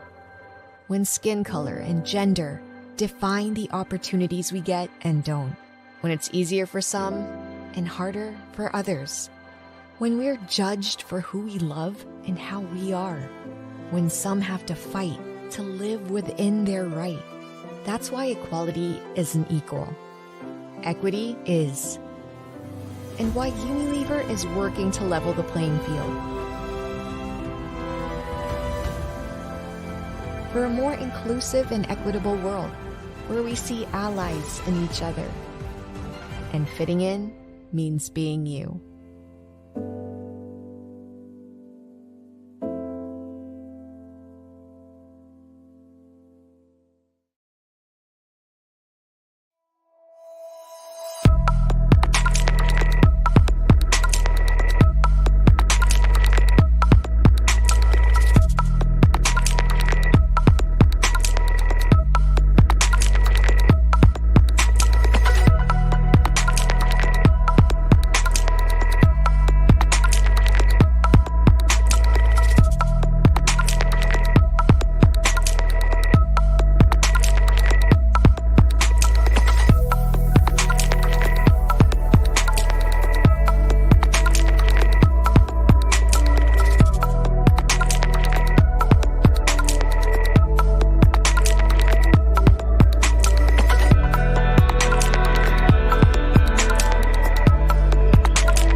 Great ideas have the power to make a difference, moving people to act, to speak, to choose.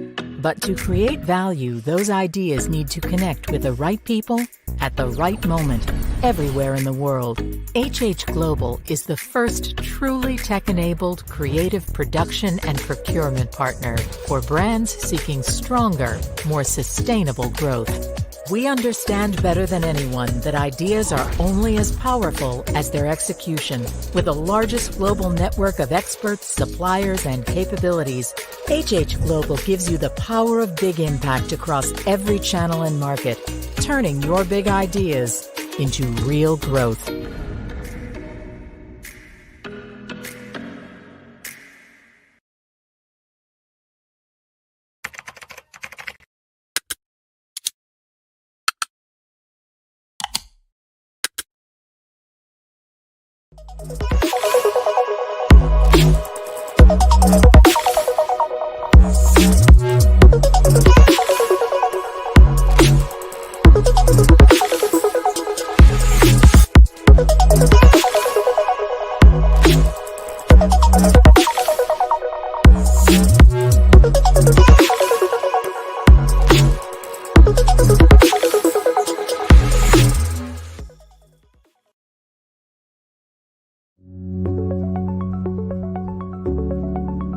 Delighted to announce our newest initiative, the CEO Activist Moving the Dial on Diversity Pledge. What is a CEO activist? It's quite simple. There are allies, there are beacons, there are bosses, there are leaders who want to lean in and truly support, include, and lead from the front of an organization which is full of employees who can bring their whole and true authentic selves to work. They're the leaders who know inclusive and diverse workplaces are economically sound and make good, strong, strategic business sense. They're the leaders who want to make their world a better place now and for future generations of leaders to come.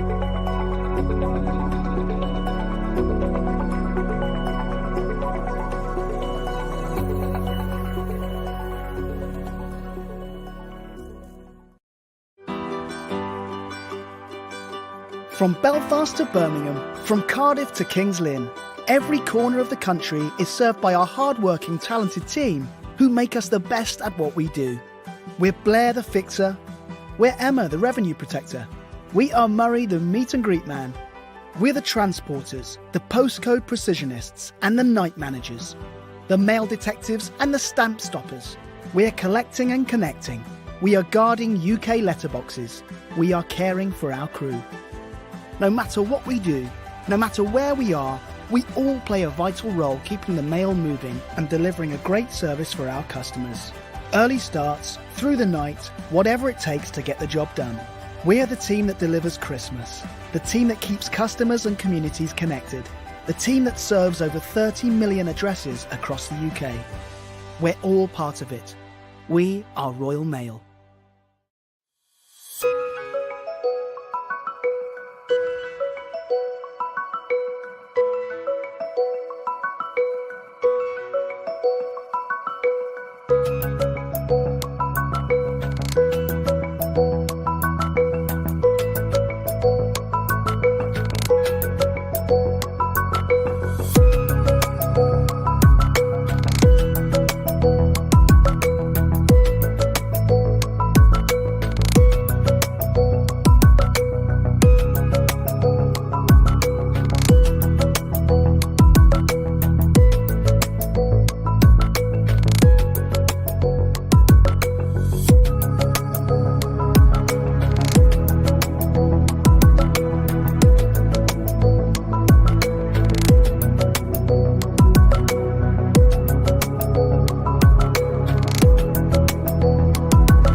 is there equality when the landscape is uneven? When skin color and gender define the opportunities we get and don't? When it's easier for some and harder for others? When we're judged for who we love and how we are? When some have to fight to live within their right? That's why equality isn't equal. Equity is. And why Unilever is working to level the playing field. For a more inclusive and equitable world, where we see allies in each other. And fitting in means being you.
Great ideas have the power to make a difference, moving people to act, to speak, to choose. But to create value, those ideas need to connect with the right people at the right moment, everywhere in the world. HH Global is the first truly tech-enabled creative production and procurement partner for brands seeking stronger, more sustainable growth. We understand better than anyone that ideas are only as powerful as their execution. With the largest global network of experts, suppliers, and capabilities, HH Global gives you the power of big impact across every channel and market, turning your big ideas into real growth.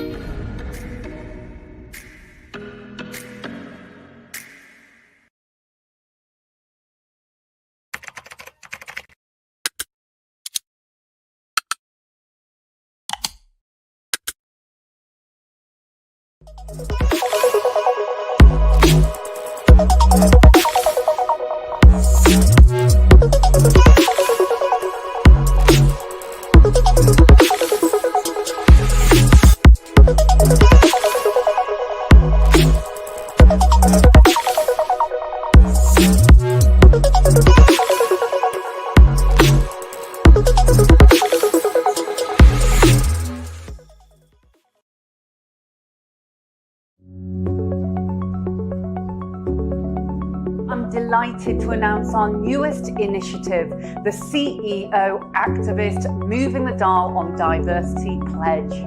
What is a CEO activist? It's quite simple.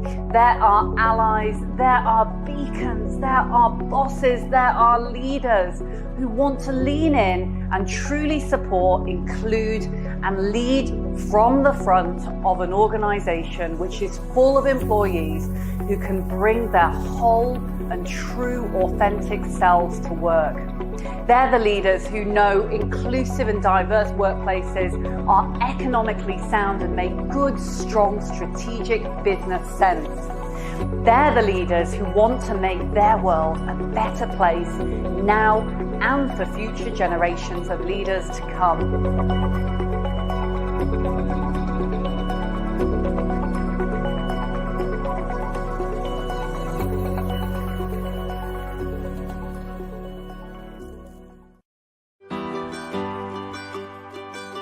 From Belfast to Birmingham, from Cardiff to King's Lynn, every corner of the country is served by our hard-working, talented team who make us the best at what we do. We're Blair the Fixer. We're Emma the Revenue Protector. We are Murray the Meet and Greet Man. We're the Transporters, the Postcode Precisionists and the Night Managers, the Mail Detectives and the Stamp Stoppers. We're collecting and connecting. We are guarding UK letterboxes. We are caring for our crew. No matter what we do, no matter where we are, we all play a vital role keeping the mail moving and delivering a great service for our customers. Early starts, through the night, whatever it takes to get the job done. We're the team that delivers Christmas, the team that keeps customers and communities connected, the team that serves over 30 million addresses across the UK. We're all part of it. We are Royal Mail.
If you've just joined us, a very warm welcome to the March 2023 Dial Global Summit. Our breakout rooms are now open. We hear from organizational leaders who've taken practical and innovative steps as a business or through employee resource groups to improve the work environment of colleagues from minority groups. You will find sessions on the left-hand side of your screen. You can ask questions by requesting to share audio and video, or you can use the chat function on the right-hand side. Please bring any questions you might have. See you there. If you've just joined us, a very warm welcome to the March 2023 Dial Global Summit. Our breakout rooms are now open. We hear from organizational leaders who've taken practical and innovative steps as a business or through employee resource groups to improve the work environment of colleagues from minority groups. You will find sessions on the left-hand side of your screen. You can ask questions by requesting to share audio and video, or you can use the chat function on the right-hand side. Please bring any questions you might have. See you there. If you've just joined us, a very warm welcome to the March 2023 Dial Global Summit. Our breakout rooms are now open. We hear from organizational leaders who've taken practical and innovative steps as a business or through employee resource groups to improve the work environment of colleagues from minority groups. You will find sessions on the left-hand side of your screen. You can ask questions by requesting to share audio and video, or you can use the chat function on the right-hand side. Please bring any questions you might have. See you there. If you've just joined us, a very warm welcome to the March 2023 Dial Global Summit. Our breakout rooms are now open. We hear from organizational leaders who've taken practical and innovative steps as a business or through employee resource groups to improve the work environment of colleagues from minority groups. You will find sessions on the left-hand side of your screen.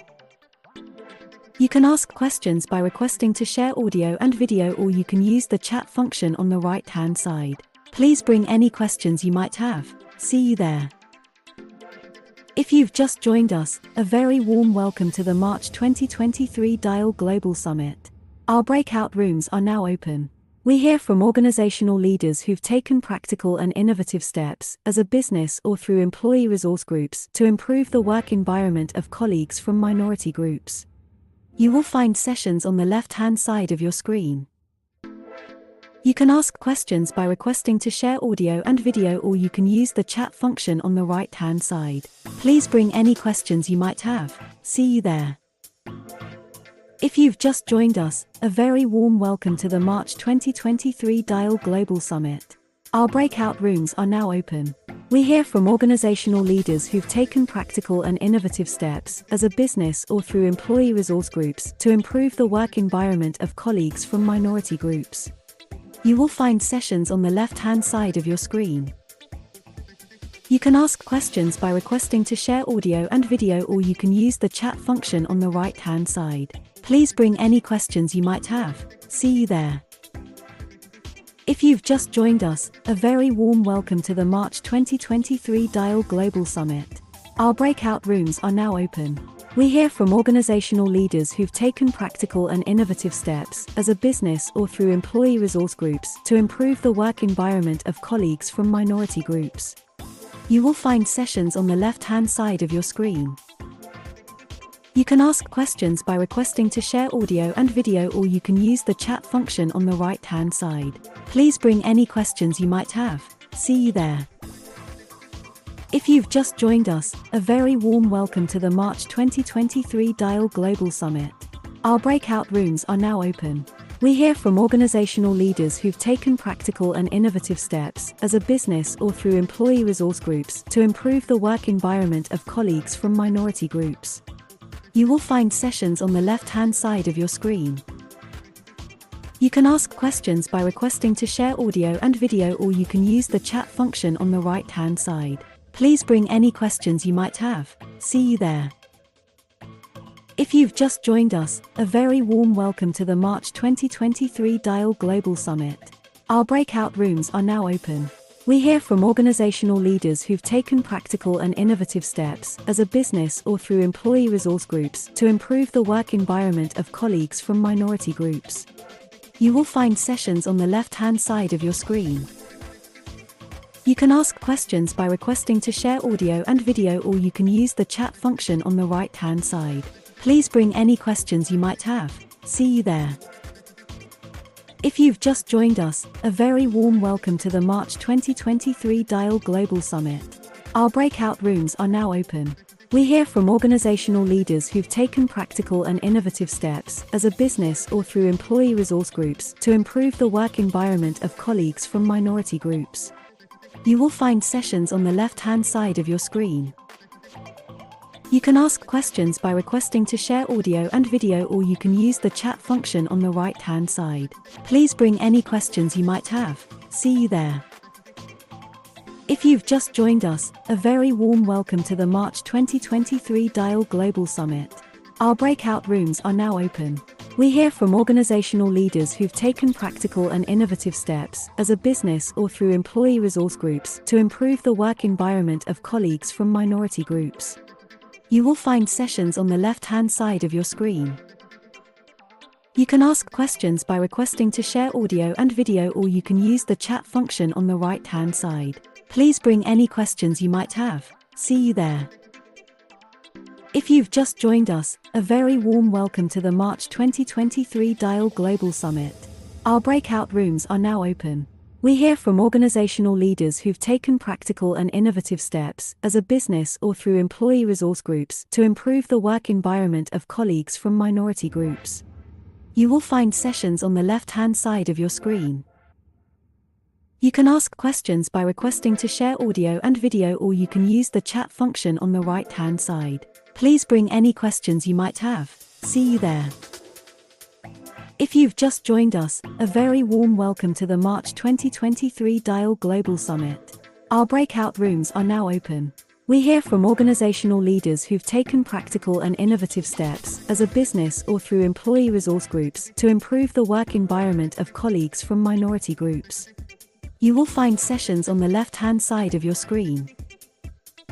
You can ask questions by requesting to share audio and video, or you can use the chat function on the right-hand side. Please bring any questions you might have. See you there. If you've just joined us, a very warm welcome to the March 2023 Dial Global Summit. Our breakout rooms are now open. We hear from organizational leaders who've taken practical and innovative steps as a business or through employee resource groups to improve the work environment of colleagues from minority groups. You will find sessions on the left-hand side of your screen. You can ask questions by requesting to share audio and video, or you can use the chat function on the right-hand side. Please bring any questions you might have. See you there. If you've just joined us, a very warm welcome to the March 2023 Dial Global Summit. Our breakout rooms are now open. We hear from organizational leaders who've taken practical and innovative steps as a business or through employee resource groups to improve the work environment of colleagues from minority groups. You will find sessions on the left-hand side of your screen. You can ask questions by requesting to share audio and video, or you can use the chat function on the right-hand side. Please bring any questions you might have. See you there. If you've just joined us, a very warm welcome to the March 2023 Dial Global Summit. Our breakout rooms are now open. We hear from organizational leaders who've taken practical and innovative steps as a business or through employee resource groups to improve the work environment of colleagues from minority groups. You will find sessions on the left-hand side of your screen. You can ask questions by requesting to share audio and video, or you can use the chat function on the right-hand side. Please bring any questions you might have. See you there. If you've just joined us, a very warm welcome to the March 2023 Dial Global Summit. Our breakout rooms are now open. We hear from organizational leaders who've taken practical and innovative steps as a business or through employee resource groups to improve the work environment of colleagues from minority groups. You will find sessions on the left-hand side of your screen. You can ask questions by requesting to share audio and video, or you can use the chat function on the right-hand side. Please bring any questions you might have. See you there. If you've just joined us, a very warm welcome to the March 2023 Dial Global Summit. Our breakout rooms are now open. We hear from organizational leaders who've taken practical and innovative steps as a business or through employee resource groups to improve the work environment of colleagues from minority groups. You will find sessions on the left-hand side of your screen. You can ask questions by requesting to share audio and video, or you can use the chat function on the right-hand side. Please bring any questions you might have. See you there. If you've just joined us, a very warm welcome to the March 2023 Dial Global Summit. Our breakout rooms are now open. We hear from organizational leaders who've taken practical and innovative steps as a business or through employee resource groups to improve the work environment of colleagues from minority groups. You will find sessions on the left-hand side of your screen. You can ask questions by requesting to share audio and video, or you can use the chat function on the right-hand side. Please bring any questions you might have. See you there. If you've just joined us, a very warm welcome to the March 2023 Dial Global Summit. Our breakout rooms are now open. We hear from organizational leaders who've taken practical and innovative steps as a business or through employee resource groups to improve the work environment of colleagues from minority groups. You will find sessions on the left-hand side of your screen. You can ask questions by requesting to share audio and video, or you can use the chat function on the right-hand side. Please bring any questions you might have. See you there. If you've just joined us, a very warm welcome to the March 2023 Dial Global Summit. Our breakout rooms are now open. We hear from organizational leaders who've taken practical and innovative steps as a business or through employee resource groups to improve the work environment of colleagues from minority groups. You will find sessions on the left-hand side of your screen. You can ask questions by requesting to share audio and video, or you can use the chat function on the right-hand side. Please bring any questions you might have. See you there. If you've just joined us, a very warm welcome to the March 2023 Dial Global Summit. Our breakout rooms are now open. We hear from organizational leaders who've taken practical and innovative steps as a business or through employee resource groups to improve the work environment of colleagues from minority groups. You will find sessions on the left-hand side of your screen. You can ask questions by requesting to share audio and video, or you can use the chat function on the right-hand side. Please bring any questions you might have. See you there. If you've just joined us, a very warm welcome to the March 2023 Dial Global Summit. Our breakout rooms are now open. We hear from organizational leaders who've taken practical and innovative steps as a business or through employee resource groups to improve the work environment of colleagues from minority groups. You will find sessions on the left-hand side of your screen. You can ask questions by requesting to share audio and video, or you can use the chat function on the right-hand side. Please bring any questions you might have. See you there. If you've just joined us, a very warm welcome to the March 2023 Dial Global Summit. Our breakout rooms are now open. We hear from organizational leaders who've taken practical and innovative steps as a business or through employee resource groups to improve the work environment of colleagues from minority groups. You will find sessions on the left-hand side of your screen. You can ask questions by requesting to share audio and video, or you can use the chat function on the right-hand side. Please bring any questions you might have. See you there. If you've just joined us, a very warm welcome to the March 2023 Dial Global Summit. Our breakout rooms are now open. We hear from organizational leaders who've taken practical and innovative steps as a business or through employee resource groups to improve the work environment of colleagues from minority groups. You will find sessions on the left-hand side of your screen. You can ask questions by requesting to share audio and video, or you can use the chat function on the right-hand side. Please bring any questions you might have. See you there. If you've just joined us, a very warm welcome to the March 2023 Dial Global Summit. Our breakout rooms are now open. We hear from organizational leaders who've taken practical and innovative steps as a business or through employee resource groups to improve the work environment of colleagues from minority groups. You will find sessions on the left-hand side of your screen. You can ask questions by requesting to share audio and video, or you can use the chat function on the right-hand side. Please bring any questions you might have. See you there. If you've just joined us, a very warm welcome to the March 2023 Dial Global Summit. Our breakout rooms are now open. We hear from organizational leaders who've taken practical and innovative steps as a business or through employee resource groups to improve the work environment of colleagues from minority groups. You will find sessions on the left-hand side of your screen. You can ask questions by requesting to share audio and video, or you can use the chat function on the right-hand side. Please bring any questions you might have. See you there. If you've just joined us, a very warm welcome to the March 2023 Dial Global Summit. Our breakout rooms are now open. We hear from organizational leaders who've taken practical and innovative steps as a business or through employee resource groups to improve the work environment of colleagues from minority groups. You will find sessions on the left-hand side of your screen.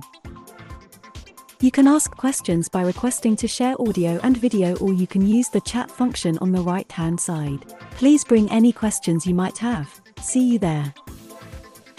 If you've just joined us, a very warm welcome to the March 2023 Dial Global Summit. Our breakout rooms are now open.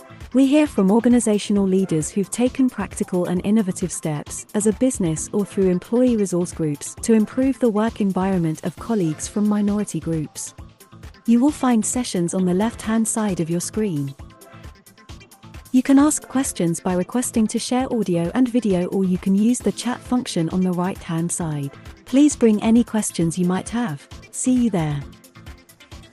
If you're welcome to the March 2023 Dial Global Summit. Our breakout rooms are now open.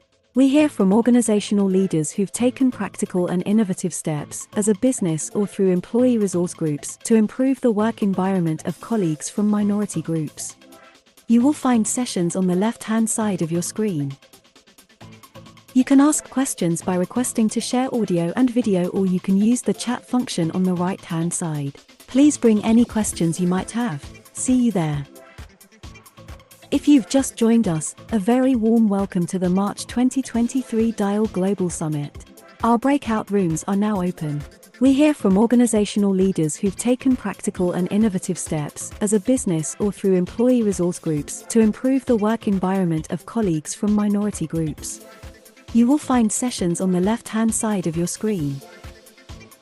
You can ask questions by requesting to share audio and video, or you can use the chat function on the right-hand side. Please bring any questions you might have. See you there. If you've just joined us, a very warm welcome to the March 2023 DIAL Global Summit. Our breakout rooms are now open. We hear from organizational leaders who've taken practical and innovative steps as a business or through employee resource groups to improve the work environment of colleagues from minority groups. You will find sessions on the left-hand side of your screen.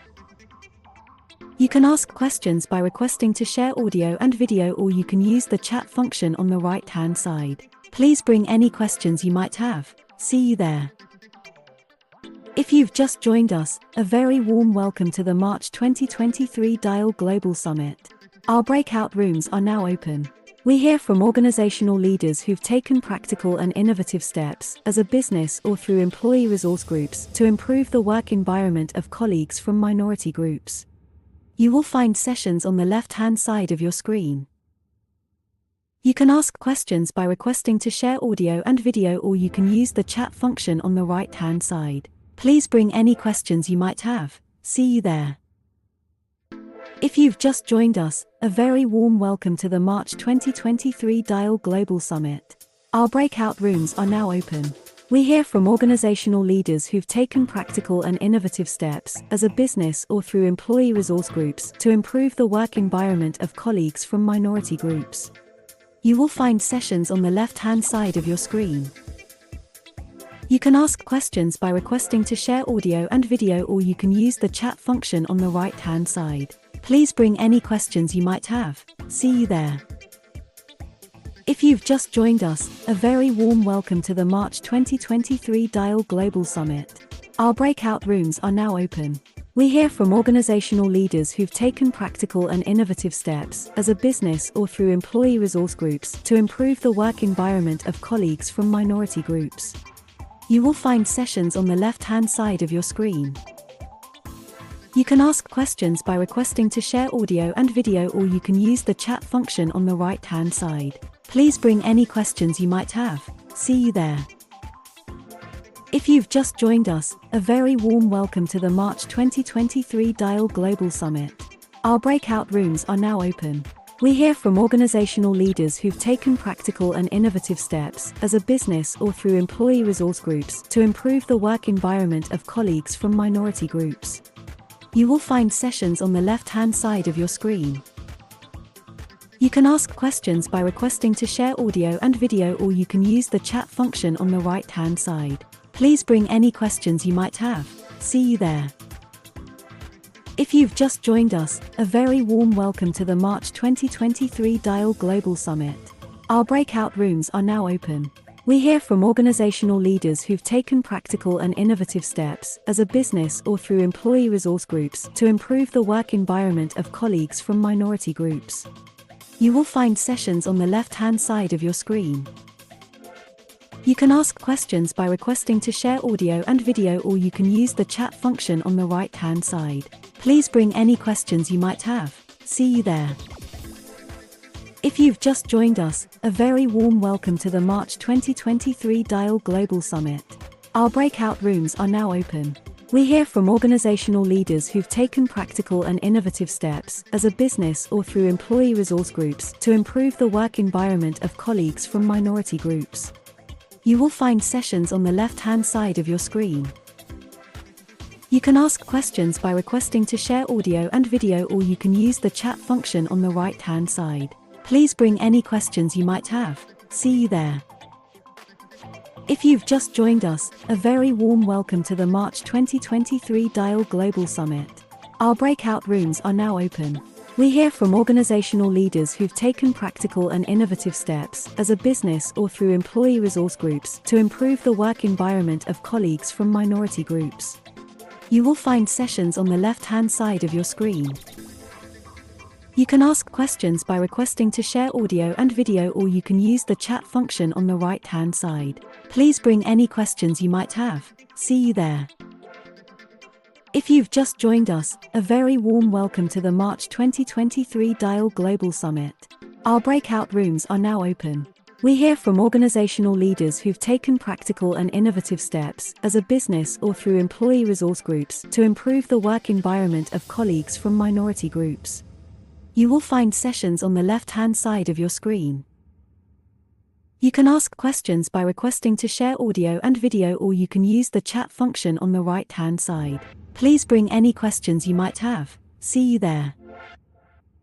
If you've just joined us, a very warm welcome to the March 2023 Dial Global Summit. Our breakout rooms are now open. We hear from organizational leaders who've taken practical and innovative steps as a business or through employee resource groups to improve the work environment of colleagues from minority groups. You will find sessions on the left-hand side of your screen. You can ask questions by requesting to share audio and video, or you can use the chat function on the right-hand side. Please bring any questions you might have. See you there. If you've just joined us, a very warm welcome to the March 2023 Dial Global Summit. Our breakout rooms are now open. We hear from organizational leaders who've taken practical and innovative steps as a business or through employee resource groups to improve the work environment of colleagues from minority groups. You will find sessions on the left-hand side of your screen. You can ask questions by requesting to share audio and video, or you can use the chat function on the right-hand side. Please bring any questions you might have. See you there. If you've just joined us, a very warm welcome to the March 2023 Dial Global Summit. Our breakout rooms are now open. We hear from organizational leaders who've taken practical and innovative steps as a business or through employee resource groups to improve the work environment of colleagues from minority groups. You will find sessions on the left-hand side of your screen. You can ask questions by requesting to share audio and video, or you can use the chat function on the right-hand side. Please bring any questions you might have. See you there. If you've just joined us, a very warm welcome to the March 2023 Dial Global Summit. Our breakout rooms are now open. We hear from organizational leaders who've taken practical and innovative steps as a business or through employee resource groups to improve the work environment of colleagues from minority groups. You will find sessions on the left-hand side of your screen. You can ask questions by requesting to share audio and video, or you can use the chat function on the right-hand side. Please bring any questions you might have. See you there. If you've just joined us, a very warm welcome to the March 2023 Dial Global Summit. Our breakout rooms are now open. We hear from organizational leaders who've taken practical and innovative steps as a business or through employee resource groups to improve the work environment of colleagues from minority groups. You will find sessions on the left-hand side of your screen. You can ask questions by requesting to share audio and video, or you can use the chat function on the right-hand side. Please bring any questions you might have. See you there. If you've just joined us, a very warm welcome to the March 2023 Dial Global Summit. Our breakout rooms are now open. We hear from organizational leaders who've taken practical and innovative steps as a business or through employee resource groups to improve the work environment of colleagues from minority groups. You will find sessions on the left-hand side of your screen. You can ask questions by requesting to share audio and video, or you can use the chat function on the right-hand side. Please bring any questions you might have. See you there. If you've just joined us, a very warm welcome to the March 2023 Dial Global Summit. Our breakout rooms are now open. We hear from organizational leaders who've taken practical and innovative steps as a business or through employee resource groups to improve the work environment of colleagues from minority groups. You will find sessions on the left-hand side of your screen. You can ask questions by requesting to share audio and video, or you can use the chat function on the right-hand side. Please bring any questions you might have. See you there. If you've just joined us, a very warm welcome to the March 2023 Dial Global Summit. Our breakout rooms are now open. We hear from organizational leaders who've taken practical and innovative steps as a business or through employee resource groups to improve the work environment of colleagues from minority groups. You will find sessions on the left-hand side of your screen. You can ask questions by requesting to share audio and video, or you can use the chat function on the right-hand side. Please bring any questions you might have. See you there.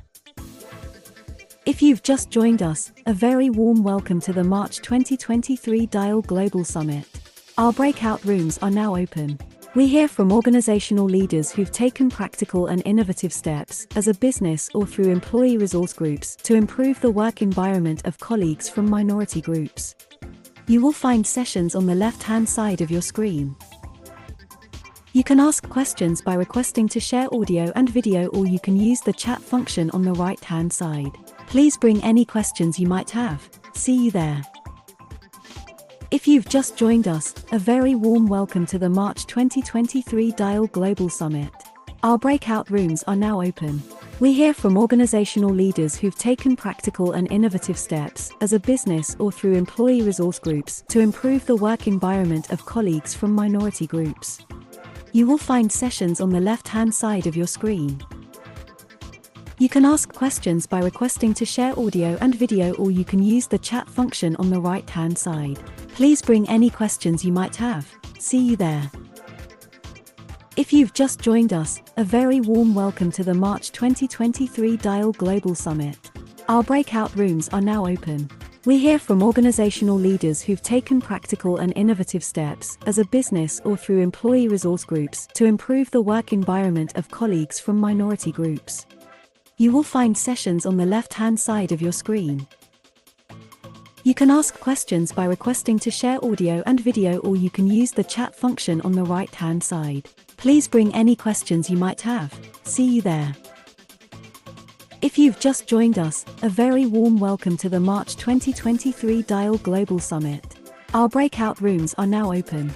We hear from organizational leaders who've taken practical and innovative steps as a business or through employee resource groups to improve the work environment of colleagues from minority groups. You will find sessions on the left-hand side of your screen. You can ask questions by requesting to share audio and video, or you can use the chat function on the right-hand side. Please bring any questions you might have. See you there. If you've just joined us, a very warm welcome to the March 2023 DIAL Global Summit. Our breakout rooms are now open. We hear from organizational leaders who've taken practical and innovative steps as a business or through employee resource groups to improve the work environment of colleagues from minority groups. You will find sessions on the left-hand side of your screen. You can ask questions by requesting to share audio and video, or you can use the chat function on the right-hand side. Please bring any questions you might have. See you there. If you've just joined us, a very warm welcome to the March 2023 DIAL Global Summit. Our breakout rooms are now open. We hear from organizational leaders who've taken practical and innovative steps as a business or through employee resource groups to improve the work environment of colleagues from minority groups. You will find sessions on the left-hand side of your screen. You can ask questions by requesting to share audio and video, or you can use the chat function on the right-hand side. Please bring any questions you might have. See you there. If you've just joined us, a very warm welcome to the March 2023 DIAL Global Summit. Our breakout rooms are now open. We hear from organizational leaders who've taken practical and innovative steps as a business or through employee resource groups to improve the work environment of colleagues from minority groups. You will find sessions on the left-hand side of your screen. You can ask questions by requesting to share audio and video, or you can use the chat function on the right-hand side. Please bring any questions you might have. See you there. If you've just joined us, a very warm welcome to the March 2023 DIAL Global Summit. Our breakout rooms are now open. We hear from organizational leaders who've taken practical and innovative steps as a business or through employee resource groups to improve the work environment of colleagues from minority groups. You will find sessions on the left-hand side of your screen. You can ask questions by requesting to share audio and video, or you can use the chat function on the right-hand side. Please bring any questions you might have. See you there. If you've just joined us, a very warm welcome to the March 2023 DIAL Global Summit. Our breakout rooms are now open. We hear from organizational leaders who've taken practical and innovative steps as a business or through employee resource groups to improve the work environment of colleagues from minority groups. You will find sessions on the left-hand side of your screen. You can ask questions by requesting to share audio and video, or you can use the chat function on the right-hand side. Please bring any questions you might have. See you there. If you've just joined us, a very warm welcome to the March 2023 DIAL Global Summit. Our breakout rooms are now open. We hear from organizational leaders who've taken practical and innovative steps as a business or through employee resource groups to improve the work environment of colleagues from minority groups. You will find sessions on the left-hand side of your screen. You can ask questions by requesting to share audio and video, or you can use the chat function on the right-hand side. Please bring any questions you might have. See you there. If you're welcome to the March 2023 DIAL Global Summit. Our breakout rooms are now open. We hear from organizational leaders who've taken practical and innovative steps as a business or through employee resource groups to improve the work environment of colleagues from minority groups. You will find sessions on the left-hand side of your screen. You can ask questions by requesting to share audio and video, or you can use the chat function on the right-hand side. Please bring any questions you might have. See you there. If you've just joined us, a very warm welcome to the March 2023 DIAL Global Summit. Our breakout rooms are now open. We hear from organizational leaders who've taken practical and innovative steps as a business or through employee resource groups to improve the work environment of colleagues from minority groups. You will find sessions on the left-hand side of your screen. You can ask questions by requesting to share audio and video, or you can use the chat function on the right-hand side. Please bring any questions you might have. See you there. If you've just joined us, a very warm welcome to the March 2023 DIAL Global Summit. Our breakout rooms are now open. We hear from organizational leaders who've taken practical and innovative steps as a business or through employee resource groups to improve the work environment of colleagues from minority groups. You will find sessions on the left-hand side of your screen. You can ask questions by requesting to share audio and video, or you can use the chat function on the right-hand side. Please bring any questions you might have. See you there.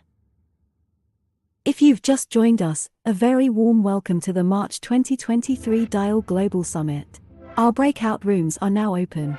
We hear from organizational leaders who've taken practical and innovative steps as a business or through employee resource groups to improve the work environment of colleagues from minority groups. You will find sessions on the left-hand side of your screen. You can ask questions by requesting to share audio and video, or you can use the chat function on the right-hand side. Please bring any questions you might have. See you there. If you've just joined us, a very warm welcome to the March 2023 DIAL Global Summit.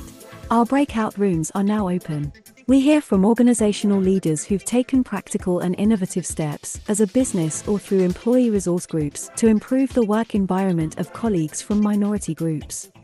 You will find sessions on the left-hand side of your screen. You can ask questions by requesting to share audio and video, or you can use the chat function on the right-hand side. Please bring any questions you might have. See you there. If you've just joined us, a very warm welcome to the March 2023 DIAL Global Summit. Our breakout rooms are now open. We hear from organizational leaders who've taken practical and innovative steps as a business or through employee resource groups to improve the work environment of colleagues from minority groups. You will find sessions on the left-hand side of your screen. You can ask questions by requesting to share audio and video, or you can use the chat function on the right-hand side. Please bring any questions you might have. See you there. If you've just joined us, a very warm welcome to the March 2023 DIAL Global Summit. Our breakout rooms are now open. We hear from organizational leaders who've taken practical and innovative steps as a business or through employee resource groups to improve the work environment of colleagues from minority groups.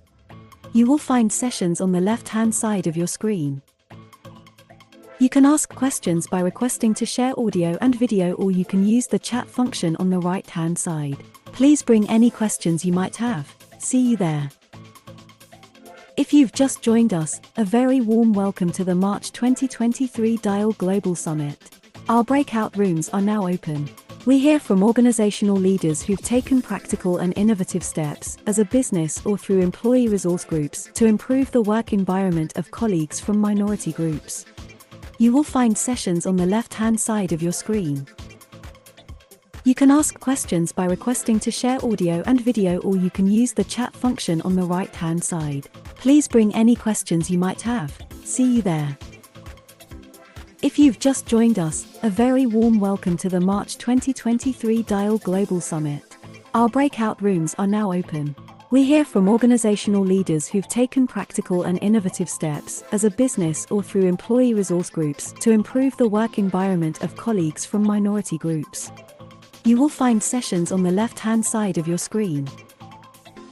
You can ask questions by requesting to share audio and video, or you can use the chat function on the right-hand side. Please bring any questions you might have. See you there.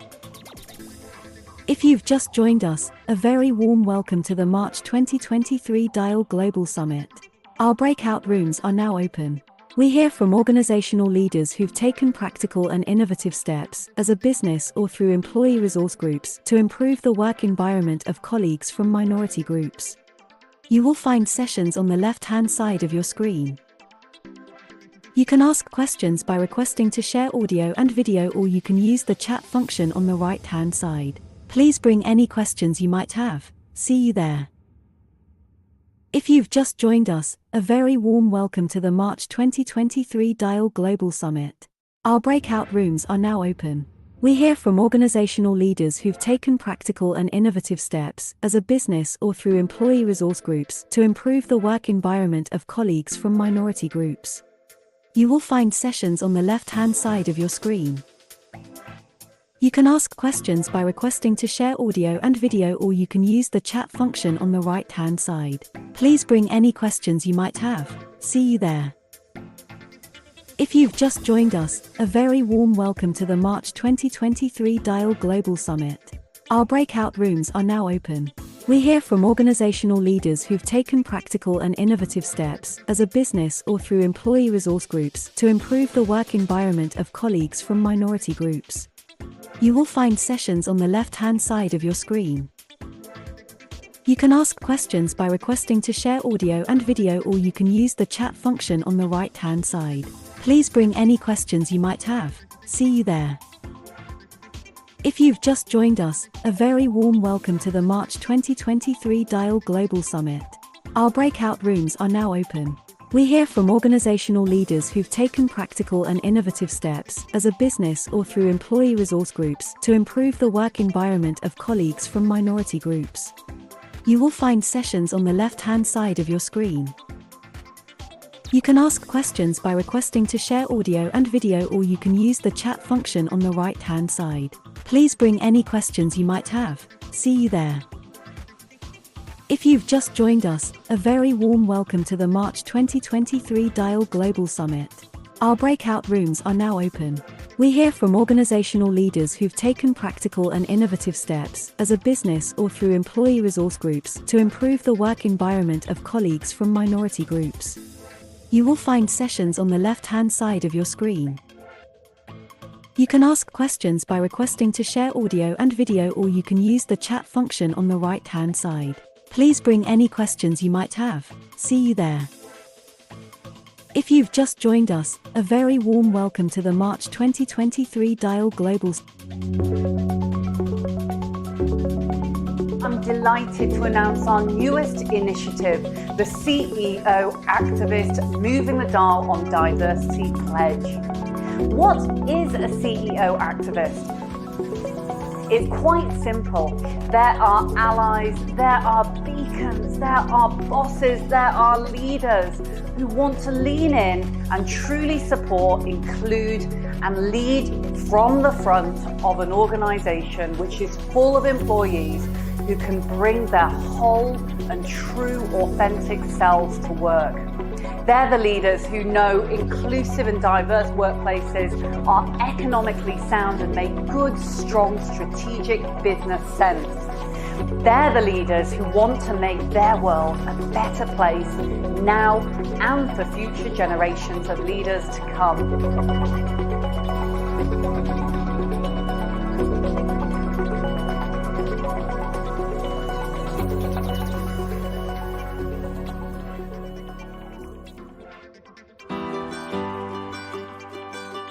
From Belfast to Birmingham, from Cardiff to King's Lynn, every corner of the country is served by our hard-working, talented team who make us the best at what we do. We're Blair the Fixer. We're Emma the Revenue Protector. We are Murray the Meet and Greet Man. We're the Transporters, the Postcode Precisionists and the Night Managers, the Mail Detectives and the Stamp Stoppers. We're collecting and connecting. We are guarding UK letterboxes. We are caring for our crew. No matter what we do, no matter where we are, we all play a vital role keeping the mail moving and delivering a great service for our customers. Early starts, through the night, whatever it takes to get the job done. We're the team that delivers Christmas, the team that keeps customers and communities connected, the team that serves over 30 million addresses across the UK. We're all part of it. We are Royal Mail.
Is there equality when the landscape is uneven?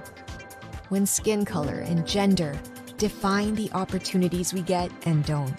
When it's easier for some and harder for others? When we're judged for who we love and how we are? When some have to fight to live within their right? That's why equality isn't equal. Equity is. And why Unilever is working to level the playing field. For a more inclusive and equitable world, where we see allies in each other. And fitting in means being you.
Great ideas have the power to make a difference, moving people to act, to speak, to choose.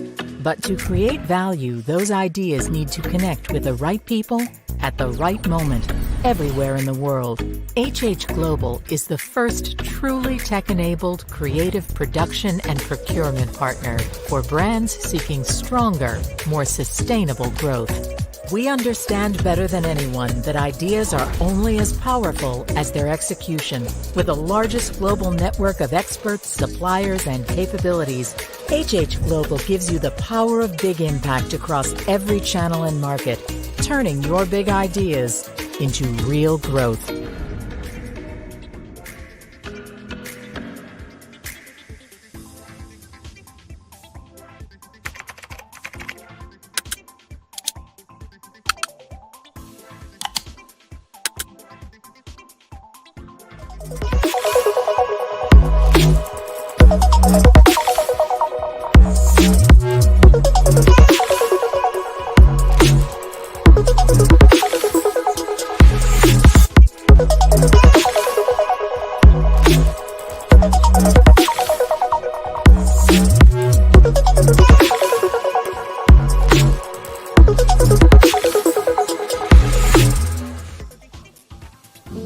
How is there equality when the landscape is uneven?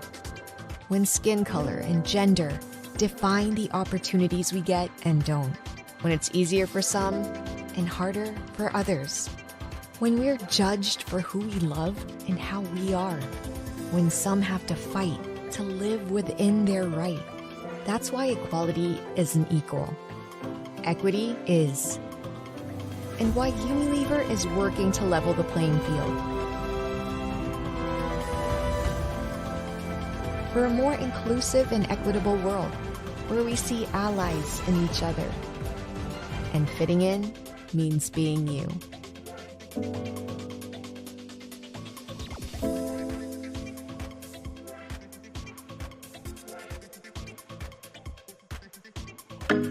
Great ideas have the power to make a difference, moving people to act, to speak, to choose.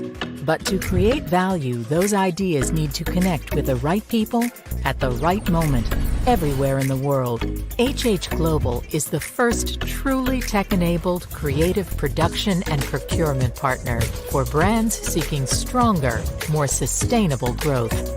We understand better than anyone that ideas are only as powerful as their execution. With the largest global network of experts, suppliers, and capabilities, HH Global gives you the power of big impact across every channel and market, turning your big ideas into real growth.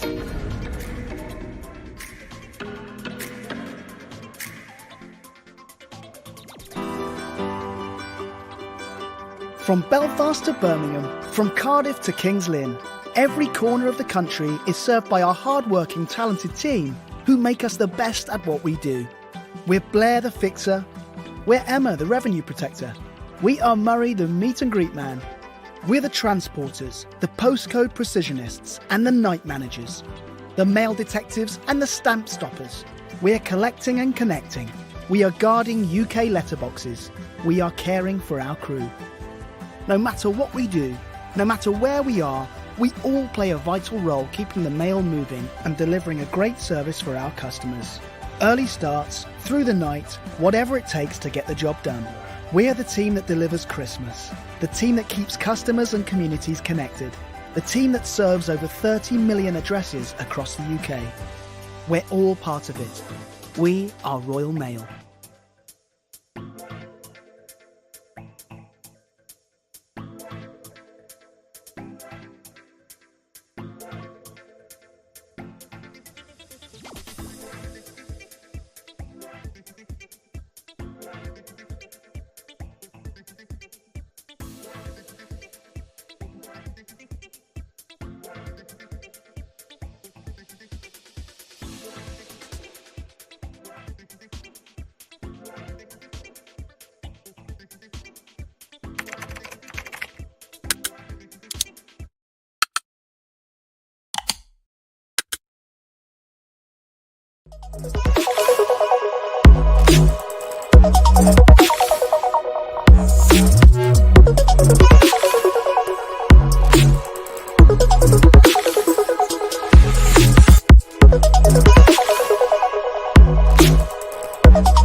What another brilliant day at our Dial Global Virtual Summit. It never fails to surprise me just what can happen when we bring together thought leaders, inspired thinkers, and important questions. There's so much that we heard today that I'm going to be thinking about tonight, and that I know will be leading me into the week with fresh ideas and the rest of the year with new perspectives. It's really easy when working in the diversity, inclusion, belonging, equity, and culture space to be so very focused on the end outcome of creating equality that perhaps we do sometimes become quite blinkered to get to that amazing goal. That we almost forget to look at our own path and question if we're on the right journey. And don't forget, this is a journey. This is an evolution. This is something that is living, breathing, sleeping, eating, as I often say to the team. And it's really during our summits that we get to look at this bigger picture, look at the big conversations, hear from our inspiring leaders, hear from our contributors as we take stock as to where we want to go as a leader and as an individual. I'm pretty confident that you're all going to be feeling the same. And also, it can be a little frustrating sometimes when you can't join that conversation, which is exactly why we promote with passion and vigor the fact that you can get in touch, you can make your voice heard. And we also have new functionality we've been trying out at this Dial Global Virtual Summit to make things even more inclusive and to showcase your many voices, your stories, your efforts. And so make sure you do record any questions through Capsule on the left of your screen, and we'll make sure that we answer some of these tomorrow morning live when we come back here tomorrow. Or you can get in touch via the summit, via our social channels, reach out to our fantastic team at Dial Global. I know you've just met a number of them in the interactive session, backstage in the green room, the leaders, the individuals at Dial. I'm so proud of you. You've done an absolutely marvelous job. Every summit, I think to myself about how grateful I am for having such brilliantly unique and skilled individuals who are not only passionate about what you do, but you also bring so much to the conversation. And speaking of tomorrow, what's on the agenda? More big conversations, that's for sure, and some really fascinating panelists who will be able to set up to guide as we navigate our answers. It's an eclectic mix of topics and subjects and some provocative ones in there as well. And hopefully by this time tomorrow, you'll have been able to gather some fresh takes and new thoughts to take back with you to work. We're going to be looking at social mobility in the workplace. You've got brilliant speakers, Dame Martina Milburn and Ben Page from Ipsos and formerly the Social Mobility Commission. They're going to be having some provocative conversations and asking about how we can really go about driving positive change. And following on from some of our key mental health talks and conversations today, we're also asking about when it comes to seasonal affective disorder, sometimes called SAD, whether organizations need to step up in the winter. Is it seasonal? Something to think about ahead of tomorrow. And something we're really passionate about and focusing on here at Dial is the often overlooked issue of health equity. It's a huge conversation in the US and slightly different perspectives, different nuances here in the UK. But we're asking, what should your organization be doing? And finally, a controversial one. With so many amazing causes, so many amazing awareness days, how do we navigate any potential pitfalls? How do we navigate any fatigue without marking them? Do we keep our businesses focused on a few select areas but risk overlooking important causes? Or do we mark everything and be accused of performatism? I think that one's going to be really incredible. I can tell already because it's making my mind whir with thoughts as to what is next. And as mentioned, please do be a part of the conversation. Record any questions through Capsule on the left of your screen. We'll answer some of these tomorrow morning and across our social channels. You can watch on LinkedIn Live. You can register to join us free tomorrow by following a number of the links. Thank you again for today, and thank you to all of our sponsors. We couldn't do it without you. Each and every one of you has been brilliant. I can't wait for more invigorating. So excited there. I can barely get it out. I can't wait for more invigorating conversations tomorrow. See you then, and wherever you may be in the world, have a lovely night.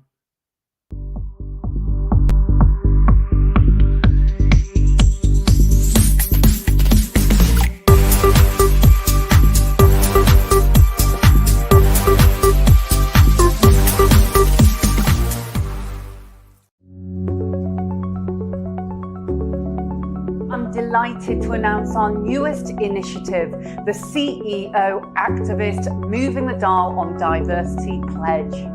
What is a CEO activist? It's quite simple.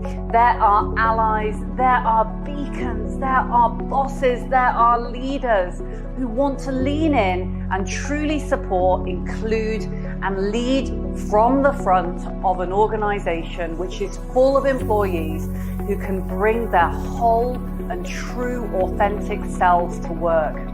They're the leaders who know inclusive and diverse workplaces are economically sound and make good, strong, strategic business sense. They're the leaders who want to make their world a better place now and for future generations of leaders to come.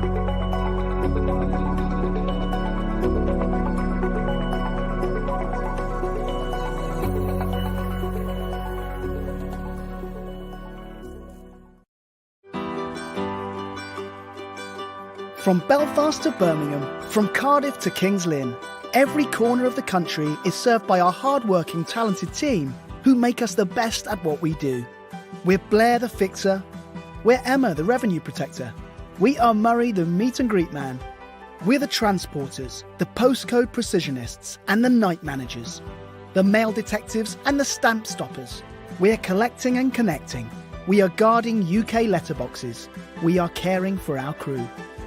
No matter what we do, no matter where we are, we all play a vital role keeping the mail moving and delivering a great service for our customers. Early starts, through the night, whatever it takes to get the job done. We're the team that delivers Christmas, the team that keeps customers and communities connected, the team that serves over 30 million addresses across the UK. We're all part of it. We are Royal Mail.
Is there equality when the landscape is uneven? When skin color and gender define the opportunities we get and don't? When it's easier for some and harder for others? When we're judged for who we love and how we are? When some have to fight to live within their right? That's why equality isn't equal. Equity is. And why Unilever is working to level the playing field. For a more inclusive and equitable world where we see allies in each other. And fitting in means being you.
Great ideas have the power to make a difference, moving people to act, to speak, to choose. But to create value, those ideas need to connect with the right people at the right moment, everywhere in the world. HH Global is the first truly tech-enabled creative production and procurement partner for brands seeking stronger, more sustainable growth. We understand better than anyone that ideas are only as powerful as their execution.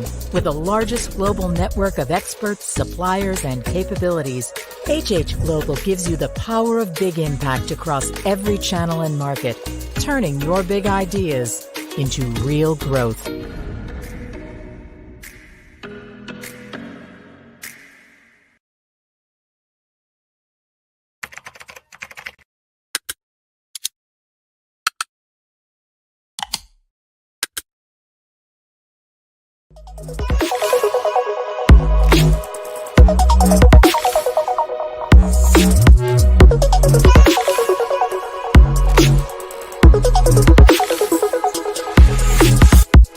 Thank you.